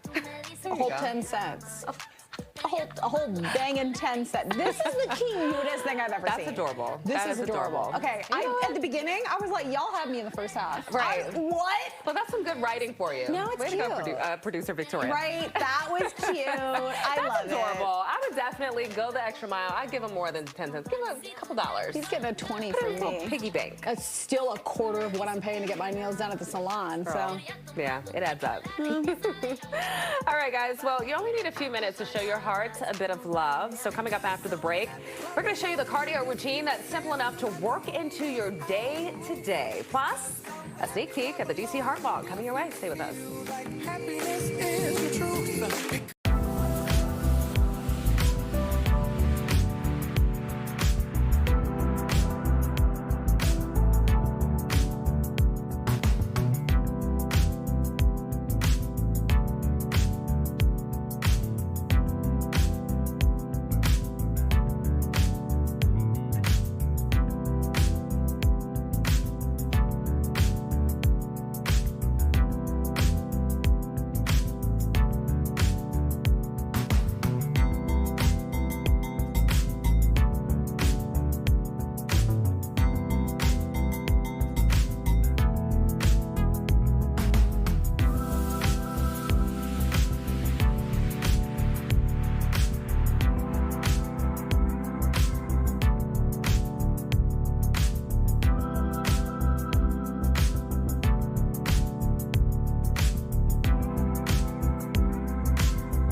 and a little bit of chicken fried. All right, welcome back into the Live Lunch Hour. We're in the kitchen this morning with private chef Ivy Rose Cooper. Yes, ma'am. Yes, We ma'am. have heard the delicious menu, but now we're talking some drinks here. So if you're hosting and you want to make it nice and cozy for your guests, what are you going to serve?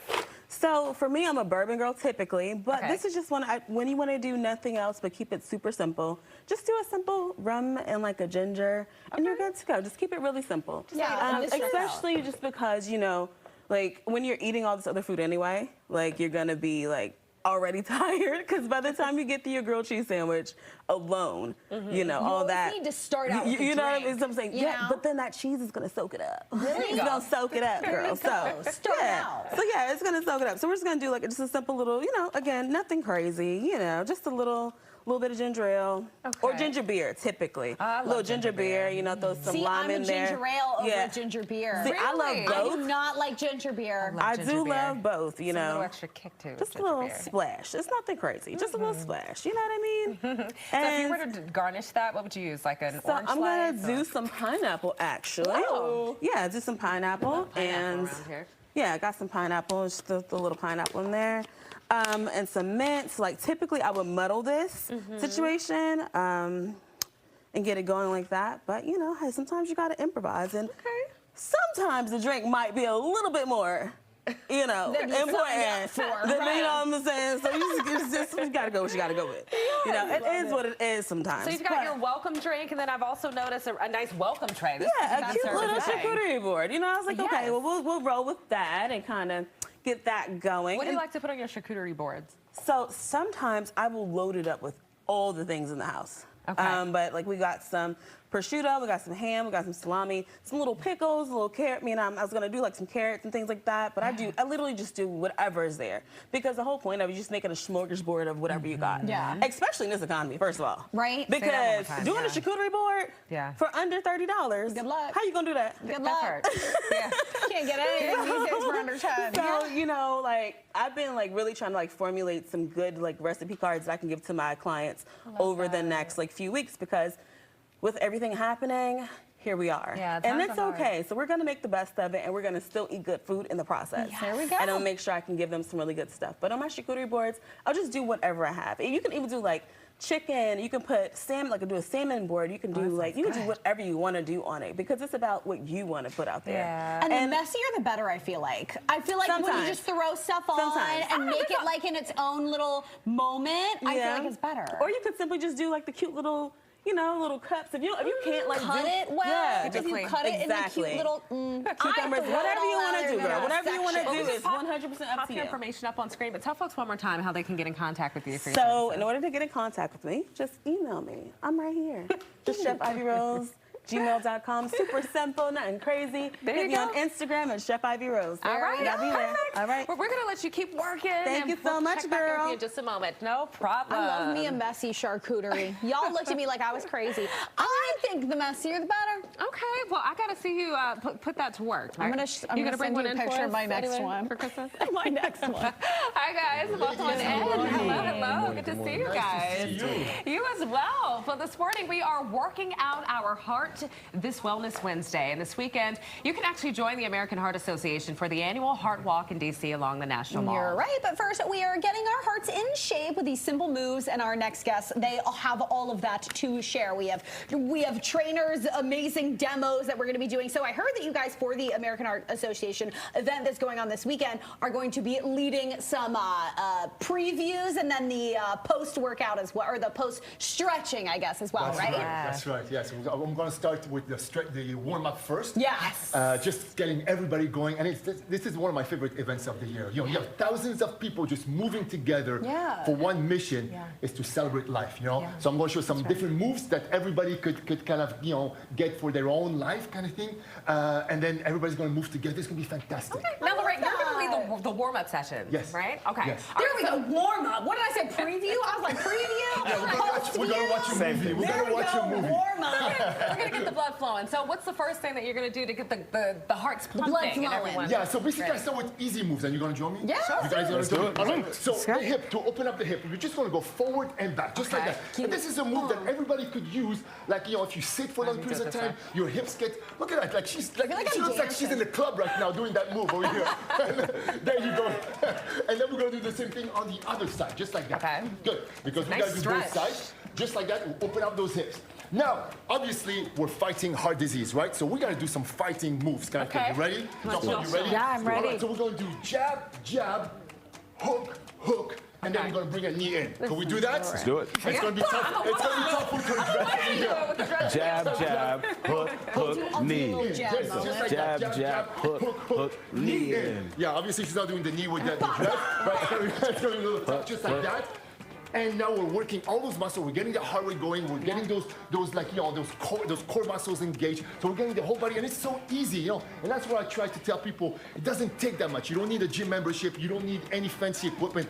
All you need is a smile on your face, and then just kind of move your body, right? Yeah, talk about the importance of truly just being active, getting up, getting that blood flowing, and how it can really prevent some issues down the line when it comes to your heart. Yeah, and you know, I don't like to use the word move, you know, workout or exercise. I like to use movement. You know, just moving your body. It's movement, right? And movement is one of the best tools that we have to prevent heart disease, right?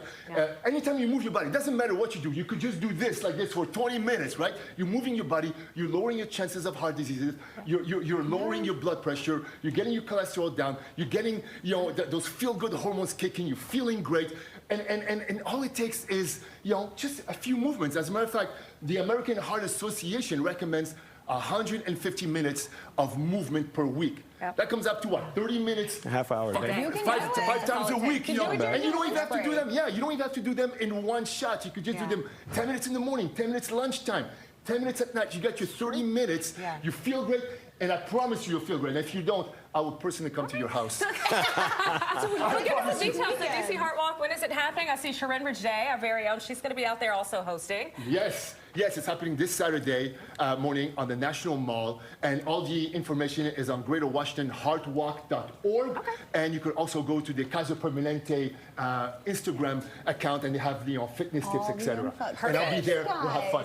Let's go, and we're kicking butt. There we go. So, all right, so let's do some speed bag. All right, guys, thank you so much. We are out of time. But make sure you listen on the website. Meantime, don't go anywhere. We're going to check in with Taylor Grenda in a moment to get a look at that forecast. Stay with us.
All right, welcome back into the Line Lunch Hour. We are giving you a live look this morning at the Tidal Basin. A couple folks out there enjoying this nice crisp fall afternoon. Look at all those colors, Tucker. I feel like they're starting to fade a little bit.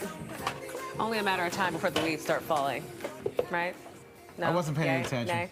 Yeah, I'm not. You not. I feel like I'm kidding, yes. You've been gone for like 2 months, and Yeah. you're like this. It's gone, and then he comes back and doesn't pay attention. I want to be very honest with you. I was not. No. Okay. Yes, I can answer your questions. We are right there at peak right now, just off to the north and west. Peak color. Okay. And yeah, we're doing peak color here. It should be a great weekend to go out and hit the leaves. Okay. After we move the Maybe rain rake out them, first, move though, them right? around. Do some peeping. Do some peeping. Don't use your gas blower though, electric blower, whatever you got to do now. Yeah. Do it Don't by do that. hand. Yeah. Just wait. Just You pick do up you. each leaf individually with your hand. I encourage you to do that too. if you Yeah. want. Okay, like it or not, well, it's going to start raining later today, and then it's going to be a steady rain, and it's chilly out there. Boo! Yeah. Okay, so a little miserable. Yeah. Well, yeah, a little Cold wet. and wet. Little cold, little wet. Okay. Okay, 11 a.m., 55 degrees. Winds out the east-northeast at 9. That will make it feel even cooler. And going forward here, the rain showers will start to really fill in on the radar over the next couple hours as we feature a better and better chance of rain. Most of that stuff is really, something smells terrific in here. Tuck, you get so easily distracted. Yeah, Stay very focused, Tuck. Okay, off to the south and west. If you look down towards Memphis, see the little L down there? Mm-hmm. Thank you for You're welcome. playing along. Got you. That is the center of our storm, which will move in our direction overnight. And listen, tomorrow morning, good steady rain around here. When you ladies come to work at whatever awful hours you come, it will be raining, and it will be a steady rain. So be ready for that, okay? All right, good to know. Could be rumble of thunder as well. Real quick, Melissa is a Category 2 hurricane, just got off the Cuban coast and headed towards the Bahamas as a Category 2 hurricane. There, 100-mile-per-hour winds. Yeah, you can see it. Real quick. And then back to our 7-day as we're flipping maps. Halloween looks fantastic. 61 degrees, perfect for trick-or-treating. We need the like it or not forecast still for that. trick-or-treat? No, I'm too old. We just had this conversation. Oh, well, I'm sure. Makia, I'll do trick-or-treat trick-or-treat? by, like, Makia's desk. I'll be like, give me a piece of candy. Right? Yeah, Milky Way. And she's like, no. I'm like, this isn't fun trick-or-treating anymore. Okay. I'm too old. Okay. Thank you, Tuck. My pleasure. All right, guys, well, don't go anywhere. I can tell you what time it is. Did you find love as cuffing season sets in? Coming up after the break, we'll tell you the signs that you found a real connection. Does anybody actually do this? I mean, yeah, Yes. it's a thing. Okay, Cuffing I season don't is know. real. Cuffing season has commenced, too. Okay, get to so work. Don't go anywhere. We're back before after this. You're already cuffed.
All right, welcome back into the Lion Lunch Hour. We're in the kitchen this morning with private chef Ivy Rose Cooper, and you showed us some drinks, a charcuterie board, even told us how to put one together ourselves. Absolutely. And now we have a whole spread. So walk us through what we have here and why this is the perfect menu, especially when it comes to serving cozy eats. So again, for me, I always have just been in love with grilled cheese. My dad told me one of the first things I made in my East Bake Oven was some type of grilled cheese sandwich with like crackers or something like that. Who knows what I even need grilled. But for this one, I did some truffle Gouda that I love. Okay. I did a sharp cheddar. And then I just made the soup. So I started out with putting all my vegetables on a sheet pan, roasting them, making sure that bulb of garlic got nice and soft. Then you put everything into the blender, add some chicken bouillon, stuff like that. Just make it season it up really, really nice. I don't typically use a lot of like water or stock. Like I just kind of just use all the juices from that and blend everything together, move on with that, right? So then the grilled cheese is there, but boom, this like honey jerk chicken, right? So again, it's super, super simple, especially if you don't have a grill and it's cold outside. Yeah. But you know, we just simply gonna finish this with some honey jerk seasoning right there. But you know, you season your chicken very, very, very well, very well. Now, what's your mode on how you make jerk chicken for someone who, you know, wants to learn an easier way to make it nice and tender? Super simple. Okay. Season it well. Start with, so you want to clean and wash your chicken. I know what people may say. Wash your chicken. But I wash mine. For me and mine, I wash. Wash your chicken. So you're going to wash your chicken. You're going to season with garlic powder, onion powder. I use a little complete. One of my personal favorites of jerk seasoning that's already ready made to go is like Walker Wood. Okay. Like, you know, I love them because it's always, you can get it anywhere. Yeah. Season it up really good. Let it marinate for at least like, you know, a day if you can overnight. 30 minutes if nothing else.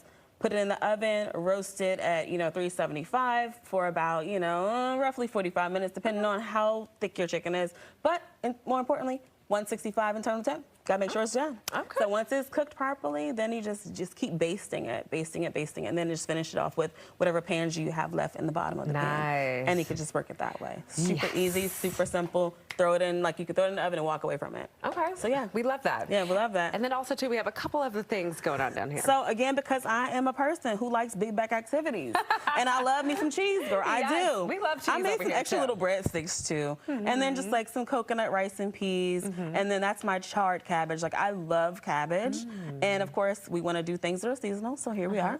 So it's just like a charred like garlic cabbage. So we just want to take your cabbage, cut it in fours, core it out, season it well, put it in the oven and roast it and char it up like that. And if it's not to your tenderness, because a lot of people like theirs sometimes a little softer, throw it back in the pan, saute it, and then you're good to go. Voila. Yeah, listen, easy peasy. You make it look easy, but it's because like, it's easy, girl. It is. This is like the easiest thing, but it's so easy you can do it, and you can just go it in your couch on your heated blanket and be great. Just be great, or they can just call you and have you do it. And there you go. Girl, you know I'm around the corner. I'm always here for you. Thanksgiving orders. So for Thanksgiving, I'm going to come up with something marvelous because, again, like I mentioned, everybody's kind of going through it, but I want to do something great for people. Yeah. So I'm going to come up with something, but as soon as, mostly, got a little vacation on my books, but November 1st, and then I'm ready. There you go. Give us some time. November 1st, and I'm ready. Well, we have your information on the screen, guys. Thank you so much. I appreciate it. There's her information. All right, Eddie, ma'am, sending it over to you. All right, sounds good, Makia. As the weather cools down, something else starts heating up. Dating season. Every fall, singles start cuffing up, but is it true love or is it just seasonal snuggling? Let's break it down now with master matchmaker Stephen Ward. Now, Stephen, why don't you start off with just overview here of what cuffing season is for those of us who don't know. So basically, it's the time of year where the weather starts to turn, it gets colder, the days are shorter, and people feel the need subconsciously to couple up with somebody more so than they might during other times of the year. Is this a real thing? Like when we, see the weather start to cool down, maybe holiday season where people want to start coupling up. Is it a real thing? Yeah, it actually is a real thing. And a lot of it has to do, again, with the seasonal change. This time of year, the body is producing less serotonin, more melatonin. In your brain, you actually are feeling lonelier than you would during other times of the year. Other studies show that this time of year, men are producing more testosterone than they do normally in other times of the year as well, which increases their libido and their drive for a partner. And so, this is also a time where people are feeling social pressure to couple up. With the holidays right around the corner, nobody wants to go home to family and have to explain why they haven't met somebody, why they're still single. So a lot of people feel pressure to find somebody to couple up with this time of year as well. You really do bring up a lot of good points that I didn't even think about, right? Like chemically that things are changing. I think also with, with fall and winter being colder months, like you were saying, that people tend to want to couple up with the holiday season and almost be warm in some aspect or another. But when it comes to cuffing season, do you have any tips for us that make that last a little bit longer into a longer term relationship? Well, the important thing is to treat it like you would any other relationship, any other time of year. You really want to focus on your communication, your respect, your trust, and make sure that this person knows that you're not looking for just a short-term fix or a winter fling, right? If they understand that you want to be in a relationship and you want to be with somebody long-term, then you just need to reinforce that throughout this season. And hopefully when the seasons turn and spring comes around, they're not going to want to go back out there being single again. Yeah. Do you think the building blocks, I think, are the really important part of all of this, right? Not just, hey, I want to be in a relationship because X, Y, this person is in a relationship. I want to be in a relationship because I am meeting with somebody who has these same building blocks as me. Yeah, it's really about making sure that you're on the same page as far as what you're looking for short-term, mid-term, long-term, right? Yeah. Some people are just looking for companionship during this time of the year. And if you meet somebody that isn't really serious about something else or something that's bigger or more long-term, then you may not want to just couple up with them or cuff yourself to that person just for the sake of having companionship through the winter. You are eliminating possibilities of meeting other people by shackling yourself to the wrong person. What recommendations would you have for people who are looking into getting a relationship without, I would say, wanting to get into a relationship just for the sake of getting into a relationship? What recommendations do you have for those people long term?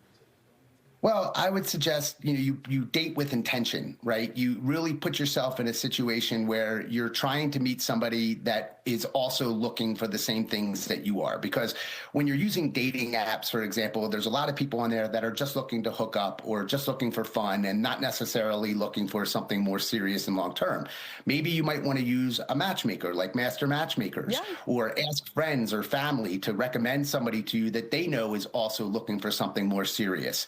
It's important that you put out there the fact that you want to be in a meaningful relationship and that you're not just looking to hook up and have fun. Right. It feels like everybody's doing that these days. Where can we find more information with you and Master Matchmakers, Stephen?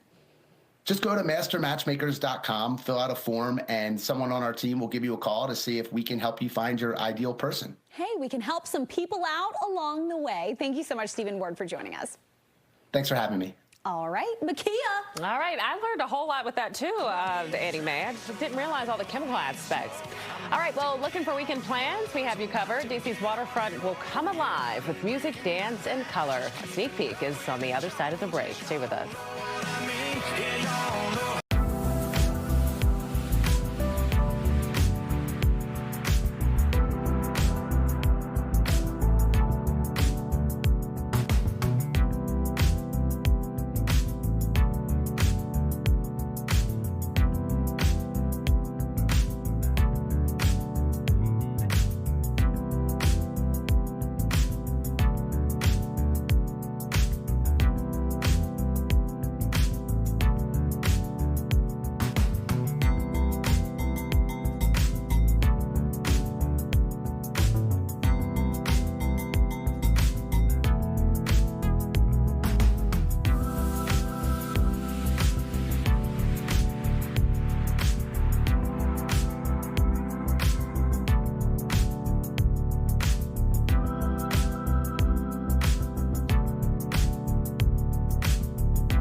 into the Lion Lunch Hour. It's time now for a liquid lunch. Dia de los Muertos is coming to the wharf this weekend. Also, the Day of the Dead is what that is translated to.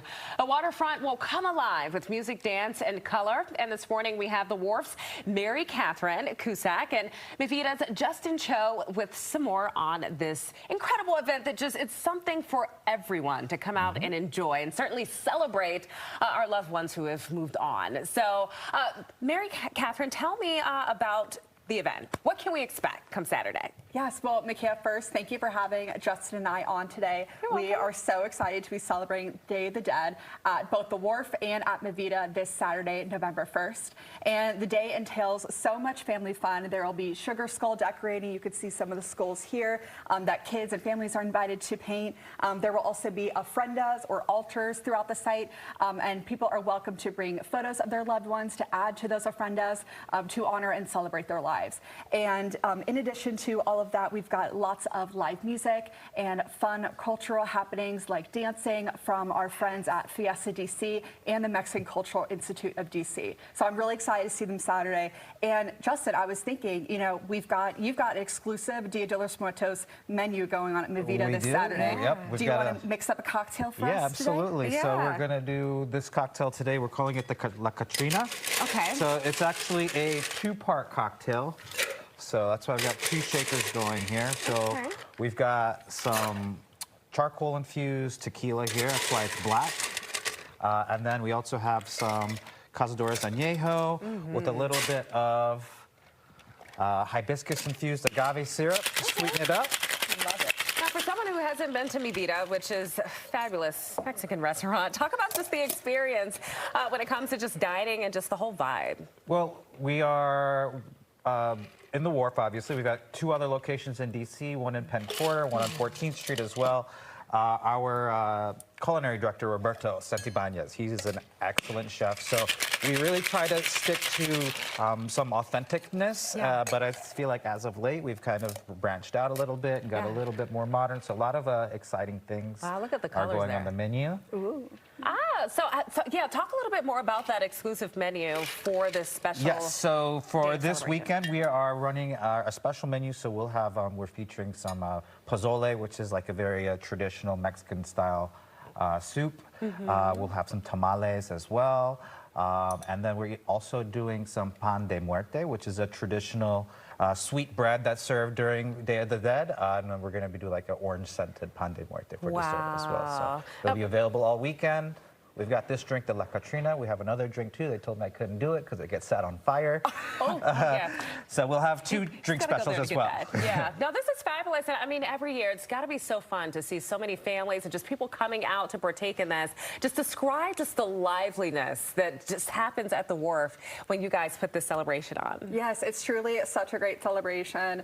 People come from all around the DMV to celebrate their loved ones. And it's just so great. The music and the dancing, the way that people, you know, decorate the ofrendas, as you can see on the screen here. And there's just, the outfits that people put on. I love that there's the just celebration aspect to Dia de los Muertos. And, you know, that's a picture from the lantern procession we had last year. And we're doing a different spin on it this year. We're actually doing a candlelight procession. And so our friends, when the sun sets, this, you know, the daylight savings time is coming up. Our friends will be invited to get little LED candles from our team at the Wharf. And we'll be walking the Wharf with our candles. And it'll just be such a beautiful evening. That is yes, and there's, you know, always so much going on at the Wharf, too. So, you know, Day of the Dead, if you can't make it at the Wharf this Saturday, November 1st, our next major event is the Holiday Boat Parade. That's early December. And our ice rink is also opening up here soon around Thanksgiving. Gosh, so much to keep up with. So much happening. What time does all the fun get started on Saturday, and what time does it end? Yes, so this November 1st, this Saturday, all the fun begins at 3. But of course, you know, before 3, visit Mivida, have a late lunch, enjoy your time there, and then join us, you know, over in the other section of the Wharf for a great afternoon. And the festivities will end around 7, so you'll want to come before then. Love it. Where can folks get more information? We have that information on our screen right now. Also, check out Mivida and this fabulous drink that Justin just made here. It's almost just too pretty to touch right now. But get out there, have some fun, make some memories. It's going to be a really good time at the Wharf this weekend. Justin and Mary Catherine, thank you guys so much for being here. Thanks for Appreciate having it. us. You're Thank so you. welcome. All right, guys, don't go anywhere because we're going to send it back into Annie Mae, and I'm going to head back into the kitchen. Hey, you go somewhere. You come back and hear me, Kia. I would say bring something over, but we got plenty over here in the kitchen. So we are stirring up some of the lovely thick tomato soup we were talking about a little bit earlier. What's the key with thick tomato soup? Girl being me. Right, she knows me.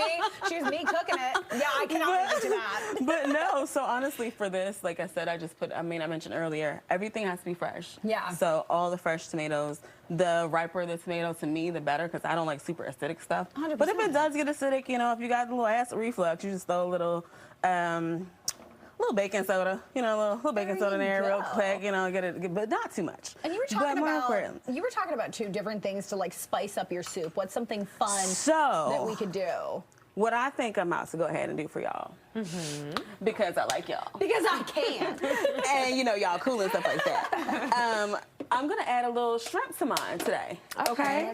So I have some seasoned shrimp already. It's got some garlic and some peppers and all the razzle dazzle. You just season it up real quick, you know, really good. Because I mean, again, crab soup, seafood soup, any type of soup for me is you winning me with that. Yeah, it's soup season. Soup season, and soup season for sure. So I'm just gonna, you know, go ahead and saute up some of those real quick. Okay. Why did I think we were putting it in the soup? Yeah, and then you gotta cook it first. Yeah, and then you know, you gotta cook it real quick, just real fast. And I'm gonna do a little bit like that. And then change my glove off, of course, to give that back a stir. Okay. Stir that on up. How do you know when your soup is done? So, I mean, because the soup is made from scratch, once I roasted my vegetables, so about 15 minutes on that, I did onion, tomato, whatever herbs you have in the house. Yeah. Roasted. The garlic is going to be your trick. Just to make sure that is like super like nice and roasted, so you can squeeze it on out into there. And then once you do that, you blend everything together. And then you'll pretty much be good to go with that. So, like, once you blend it up, then you add all your aromatics, send it at the end, some heavy cream. If you want to do it that way, that's what I did. That's another way to get your soup thick. Or, a little trick that I learned from somebody back in the day, you can add bread.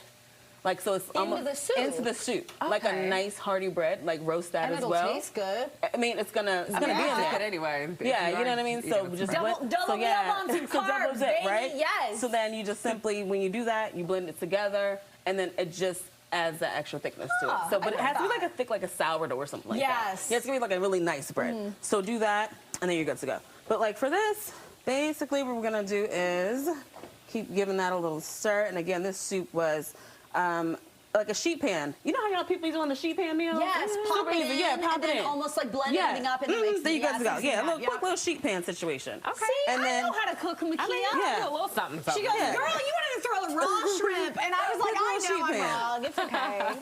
And so these shrimp did have a little oil on it, but I'm going to go ahead and throw some more in here just to... so when I marinated it, I did add oil already originally, but I'm going to add a little bit more in it just to kind of loosen it and make sure it's still cooking pretty well. Yeah. And all that good stuff. All right. And we're just going to drizzle a little in there so that it goes. Okay. Can you come and do any meat with the tomato soup? So I did the other day, girl. Yeah. Which is what I should have did today. Okay. What'd you do? Short ribs. That I put some short ribs into that tomato soup. My son, matter of fact, I'm gonna post a video of him today. He's gonna be so mad at me. He was like, I mean, you know that scene on Ratatouille when everybody all the memories come back to the guy. He was like, Mama, that's good. And I was like, I should have did that one. He was eating like cheese and apples, and he was like, the flavor. I definitely should have did that one today. But that short rib girl did like a chipotle. So you took the canned chipotle peppers, blends it up, and I put it in the Instant Pot because I did not want to wait for it because this is late when I was cooking it. No, that's right. Okay, so more realistic. This is what we need in our lives, right? Like I need somebody like you that's like, here's how you do it, and here's how you do it, and you don't feel like doing anything. Exactly. That's me. Fast, easy, I love that. affordable. Affordable. We want that. You know what I'm saying? Like you definitely, and making sure it tastes good. Like, I mean, it's gonna taste good no matter what, as long as you put that love in it. Yes. That's right. You gotta put that love in it, girl, and you're gonna be good to go. And some heavy cream. But yes. Oh yes. So we had to finish with the heavy cream for sure. Yes. Well, Chef Ivy Rose Cooper, here's all of her information on the screen right here. Don't go anywhere. We're gonna be back with your energy boost right after this. And some hot soup. Mm-hmm.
All right, welcome back in to the live lunch hour. We have our energy boost. It's 11:53, so you know what time it is. And for that, we want to bring Guy in for this one. You say Guy, I say hi, girls. Hey. Hi, gals. Hey, to see ya. Guy.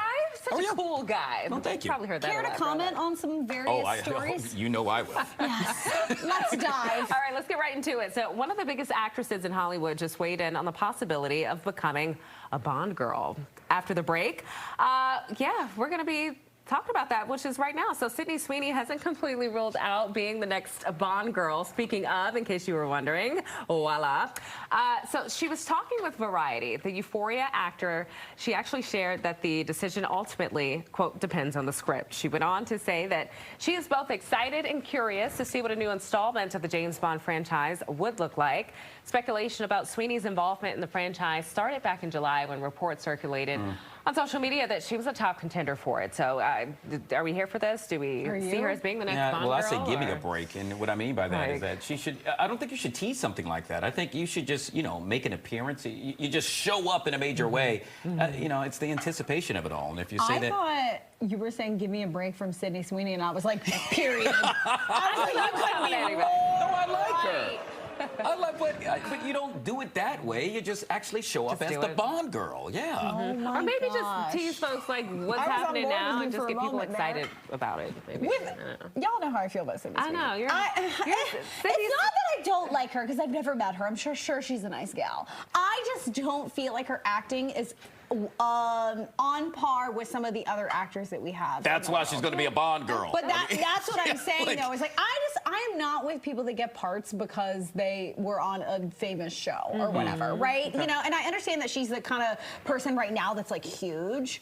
But I don't know. I don't feel like Euphoria was filled with spectacular actors. Am I crazy for saying that? Yeah, that's your opinion. Yeah. And you're sticking Did to you it. think they were spectacular in Euphoria? Girl, and that other Hallmark movie Zendaya's they put out was performance like phenomenal. Okay, yeah, I love Zendaya. Yeah. That her side. But you're talking- Please, I love her. No, I was just saying Euphoria. Okay. gosh. That's how you feel. All right, guys. Well, what's coming up on the live zone? Tell us how you feel. All right, day 29 of the government shutdown. Now SNAP benefits on life support. We're going to tell you where you could turn for some assistance. That's one of the things we've been doing a lot on the live zone, helping folks out that are in dire need. And then during our Wednesday Talkers, that's what it is. Yes, we're talking about talking. In this case, Americans are tired of folks talking like the Valley Girl. Oh my God. So me? No, you don't talk like a Valley Girl. I don't think so. I don't think so. No, I never said you. Like, oh my God, Yeah. Oh. coming up at noon. Totally. That's literally me. We'll talk about it. Though I have heard Yeah. people talk like that. Yeah. See ya No then. Valley Girl after the break. All right. Bye. Get back after this.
Tomorrow, Fava Pot is going to be joining us with some baba ganoush, hummus, and more. So that's what you got to look forward to tomorrow. In the meantime, Chef Ivy Rose Cooper, look at this beauty right here. I know. Look at her. Yeah, we had to zhuzh it up a bit. She is. Okay, I'm trying her. So we've got the shrimp, we've got the burrata. So I added, but I didn't even mention that, but I was like, let me throw some burrata in there real quick because, like, throw that in there. Good. Add some shrimp into it. Yeah, I'm like, let's get you give it a little quick try these. I love yeah. too. And then, like, again, it's been my favorite for as long as I've ever remembered. And it's just one of those things that just brings me, like, that comfort. Yeah. And it's cool that you spruce it up, too. Yeah, because, like, you can do different things, but like I was mentioning that short rib that I did last time, like, I should have did that short rib today. Like, listen, this just means you I'm got to just come gonna back have and to do it pull the up. next time. I'm gonna just pull up and just do it for you. For sure, for sure. Wow. Thank you very much. That first Yes. bite, I do feel like, oh my, I just want to Yeah. pop on my favorite, like, Yes. show. We love Little it. fuzzy Makes you- slippers. Exactly. What's your exactly. information so folks?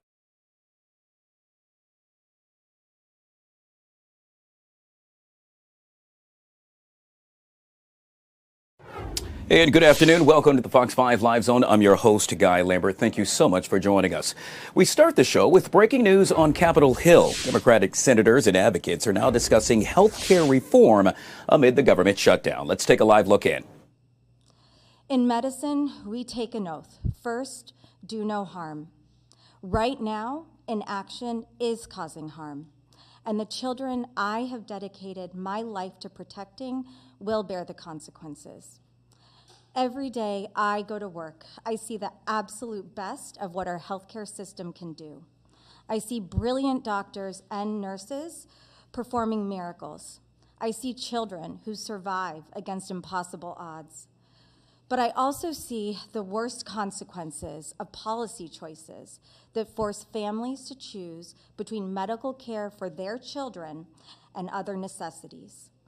I am here to warn you, Congress's inaction is about to unleash an avalanche of suffering on our nation's children. As both a doctor and a mother, I am proud to stand with Senator Warren and these Democratic leaders who are fighting for health care for our nation's families, and most importantly, the future of our nation, our children. Thank you.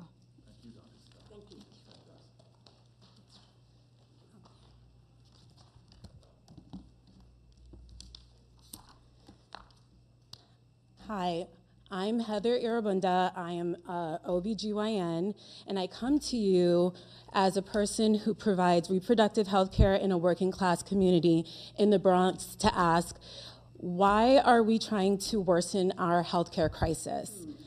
Unfortunately for my patients, they already face so many challenges to survive. There's a food pantry I pass on my way to work, which I have watched the lines get longer and longer for over the past few years, but over the past few weeks, it's been worse. I already have to try to work on creative ways for my pregnant patients to get insulin, visit a nutritionist, get glucometers, and other medical supplies when they are newly diagnosed with gestational diabetes because there are gaps in coverage by existing health insurance available, and they were unable to get their prior diabetes or pre-diabetic conditions managed